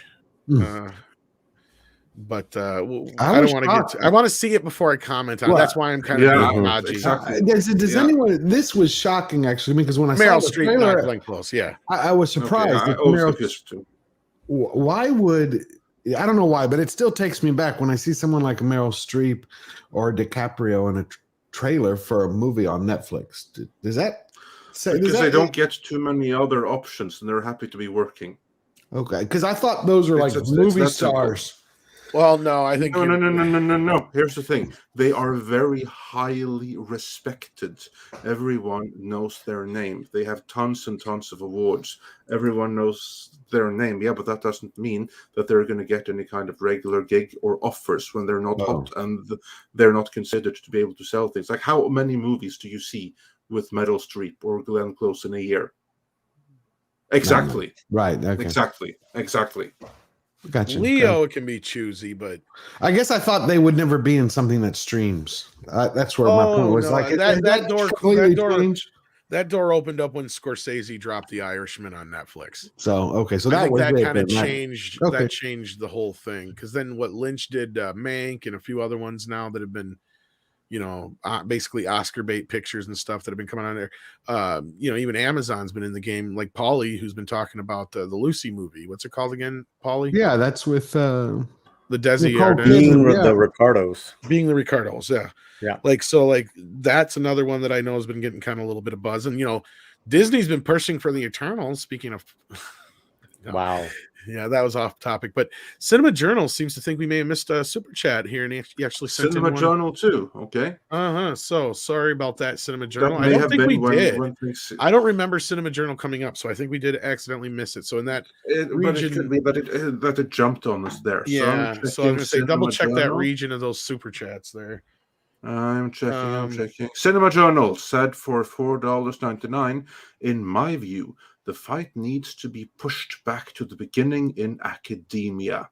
As a gay myself, I've had many fights about representation and culture. We did miss this one. So sorry. Thank you for reminding us. And yes, you are so right. Academia has always been a cesspool for these things. I mean, I would like to be able to say, no, it's pure science. No, it's not. It's a cesspool for toxic, dangerous ideology, and there's significant history of that in Europe. I mean, look to Germany in the 70s. I mean, that is where the Baader Meinhof. Yeah, that's Baader Meinhof with the Rote Faction. I got to correct myself too, by the way. I always get Lynch and Fincher mixed up for some fucking reason. Yeah, Fincher was the one who directed Mank. Sorry. Yeah, but anyway, Cinema Journal, you are completely right. Academia is a huge problem. And even ignoring that, the scientific community is rotten to the freaking core, where you have scientists that defend their positions long after they need to let them go out of ego, book sales, everything like that. There's so many examples of it, of people that have theories that seem good for a while, but that as the evidence becomes overwhelming, they still won't let go. It's such a cesspool. And I know because I'm an academic myself. Like, I have a master's, believe it or not. And it's a cesspool. So yeah, that's where the fight needs to be, and it can't be left to their own devices, because then they're controlled by the funding. So I don't know. I don't have a solution to it, but you are absolutely right in identifying the problem.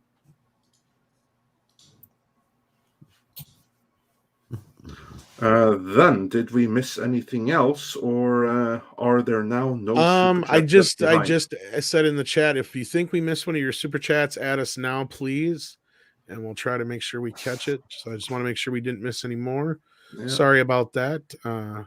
Was there any in that area that one came from that doesn't look familiar? No, they all looked familiar Okay. around it. So I think we just that it just jumped around there, and I think we might have missed one just from where you took over and where I left off. That something was missed there because it was in between the super sticker from Buttcrock Media and the Wizards of the Coast. It was right in between those two. Sorry for that, though. That does happen from time to time, but we do want to make sure that no super chat is left behind. Yes. Yeah, and that is why we always ask, if we missed something, we didn't mean to, but if it did happen, let us know so that we can amend it right away. Yes, and I think enough time has passed since I posted that, and we've said something that we can probably start doing the rounds and prepare the koalas to get rained on. For those wondering about Boba Fett in the title, we didn't have time for it, so sorry about that. Well, we did mention it here and there throughout, but I think it's one of those things that we're going to need to see a third episode before we all kind of sit down and powwow it out. That makes sense. It's really kind of I just noticed how there's such a varied reaction to the show, and none of it has anything to do with woke business or anything like that. And I can see this one. I knew it was going to kind of be an iffy one to begin with, just because Boba Fett is one of those characters that is so beloved, right? I've seen it from both sides. You're seeing some people who are kind of turned back on with this, and then you see other people who are completely turned off with this. So it's we'll see how it goes. I think we should wait a third episode and then maybe get on that, because Andre needs to watch Cobra Kai anyway. Yeah. And because honestly, I've been watching Dexter and the time. I heard that. How is that going? I've heard mixed on that one too. I love Dexter, but I haven't seen it. How is that? It's amazing. It's like Cobra Kai. Really?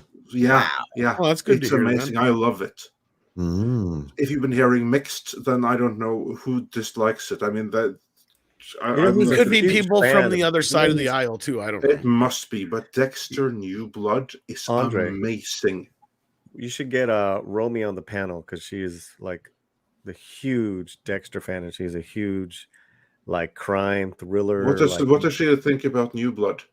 No, she hasn't started yet, so we're gonna get on that. But no, I hope that she liked it. I loved it. I thought it was amazing. Yeah, she's looking really forward to starting. It's so good, so good.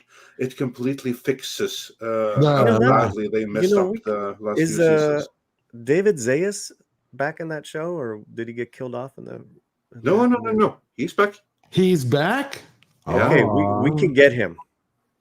I'd love that. Would be awesome. No, I loved him in Boston. Everything that's done. They're that's done. I can't. We have to have him on. Okay. To have you know what? Let's do that. Let's have a Dexter panel. If we can have him on, and I love Dexter. That would be amazing. We'll get George and Romy, and since George is a fan, you're a fan. Oh God, I've seen the show. Watch the whole thing. I'll produce it. I've never seen the show. I'll be in the back. Well, that's what I just said. I love it. I've watched it. Well, I'm producing too, Tom. Well, you can be the main producer. I'll be the director. Here's a question. Oh, you want to be director? We'll be gay producers.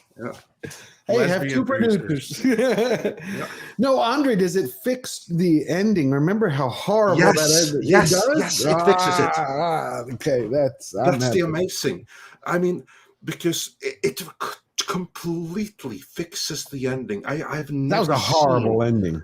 I have never seen a better way of making lemonade out of lemons than what was done in Dexter New Blood. Oh, now I'm not gonna watch that there was absolutely no salvage, but there is. The original showrunner, he who made the really good seasons, he found a way and he completely salvaged it.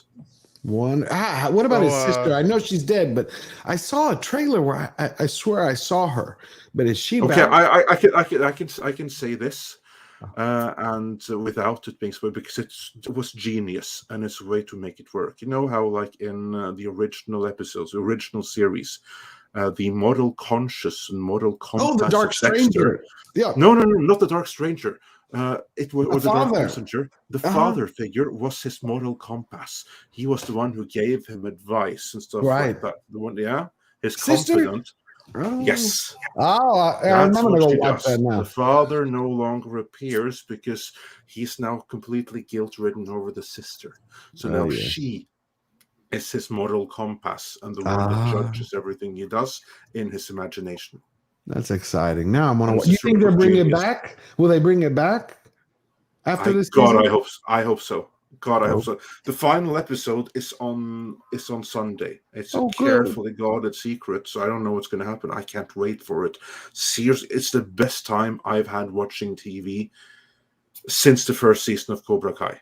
Oh, well, that's a big praise. I can binge it all. put Cobra Kai and Dexter New Blood right next to each other because they both did the same thing. Only difference is that Dexter New Blood actually had a more difficult hurdle. Really? Because it came. Oh yeah, of course. Just think of like the Karate Kid franchise. You have the amazing first movie, then you have like parts 2 and 3 that weren't all that much. And you had the fourth movie, but still there wasn't anything like really horrendous disaster. Right? That Dexter has what is widely considered the worst finale of all ever in history. Yeah. And that was on top of 3 horrendous seasons before that. With John, that is what this series had to overcome, and it did. I did like John Lithgow's character. Yeah, that was season 4. Yeah. It's the same showrunner who did that, who's now back to fix everything here. Oh, wow. I want to find out what happened with his son. Now you've got me excited. I can't wait. I get to binge the whole thing. I was worried about watching it. That's why I hesitated, because I'm like, I don't want them to ruin Dexter. So No, they fix it completely. They fix it in better ways than I would have imagined. I'm going to have to watch it, Andre, because you love it so much. Oh, I absolutely love it. It's a joy to watch. So I've been like binging that. It's amazing. I can't wait for the last episode. And Tom Clancy's in it, the Kurgan, right? Yes. He's the villain of the season. I love Tom Clancy. Is it Tom Clancy? Yes, it's Tom Clancy. Yeah. It's Tom Clancy. He's got a great voice. He's so good. Better of course you are. I just loved his saying, better to burn out than to fade away. Better to burn out than to fade away. Yeah. Mom. And just to answer Darren Hughes, he says, do we need to watch the first season to watch New Blood? It's Clancy Brown. You were right to the question. I was thinking too, like, wait, it's Clancy. Yeah, Clancy. Yeah. It's Clancy. Actually, here's like the thing that I think you probably can go in cold without having seen anything. Oh. But you're not going to get everything out of it. If you see the first season of the original Dexter show, what's going to happen is that you're going to be absolutely hooked, and you're going to want to see more. So I'm going to tell you what to do. What you want to do is you want to see season. If you just want the vital thing, you want to see season 1. You want to see season 2. You can skip season 3. No. And then you have to see season 4. And then you basically just have to see the finale after that. You can skip like season 5, 6, and 7. And that's kind of like the mini things and then you will be essentially caught up with everything you need to know for New Blood. If you just go in cold, you'll enjoy it, but there will be some questions and stuff.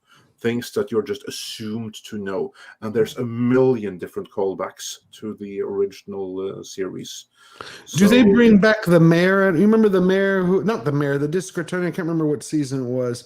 He was played by, oh my God, I can't. The one who was a district attorney, and they worked together, and then they became friends. Then he wanted to start killing. You know who I'm talking about? You mean like Jimmy Smith? Jimmy Smith, that's it.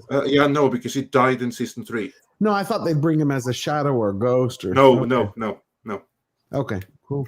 Man, the audience is turning against you, Andre. They need you to watch Cobra Kai season 4 this weekend. Trav 101. Okay, no. This weekend, you want me to finish a script for a video that. Yeah, I was gonna say, but there's more than just Trav 101 who've been saying this in the chat. They want their Cobra Kai. So Cobra Kai. Well, it's Cobra Kai is hot right now, but there's Dexter. I can see it on Monday. But I have to finish this other thing first, and you will want me to do that. Yeah, we got to get this He-Man Part 2 done. Yeah, exactly. Wow, that was horrible. And we're just getting started, my friend. That was horrible. Did you watch the whole thing? Of course, man. Yes. Oh, I don't know who you're asking. They were having sex basically. Their Skeletor was grinding with Evil Lynn. I was like, you were there. I did my little breakdown on comics. When you did that, it sent me to watch, and I was shocked. But Tom, were we caught up with the super chats here? Yes, we are. And with that, I want to thank everybody today for being here, for making this a great success. Wherever you go, tell them we sent you. We love you guys. Be good to yourselves and each other. Check out Paulie at the Latino Slant, Midnights at Espanol. Check out tomorrow on our own channel. And yeah, I'll be with Paulie tomorrow morning. On our own channel in the Burn Network. Check out Script Doctor's channel. He's got some stuff coming out. Check out George the Giant Slayer. He just dropped his Boba Fett review. Check out who else is here. Culture Casino, who's live right now. Who else is here? Did I forget? Cameron. Check out his Patreon. Did anybody else leave us before we were done? I'm trying to remember. I think we're good for now. Thank you, everybody, so very much. Yes, check out Ghostbusters Afterlife if you haven't seen it already. We highly recommend it. Take care of yourselves and each other, and bye-bye. Koalas in the rain, koalas in the rain. No Mr. Tickletron says, Cobra Kai, please. Koalas in the rain, koalas in the rain. No fucks given. Echo. Koalas in the rain.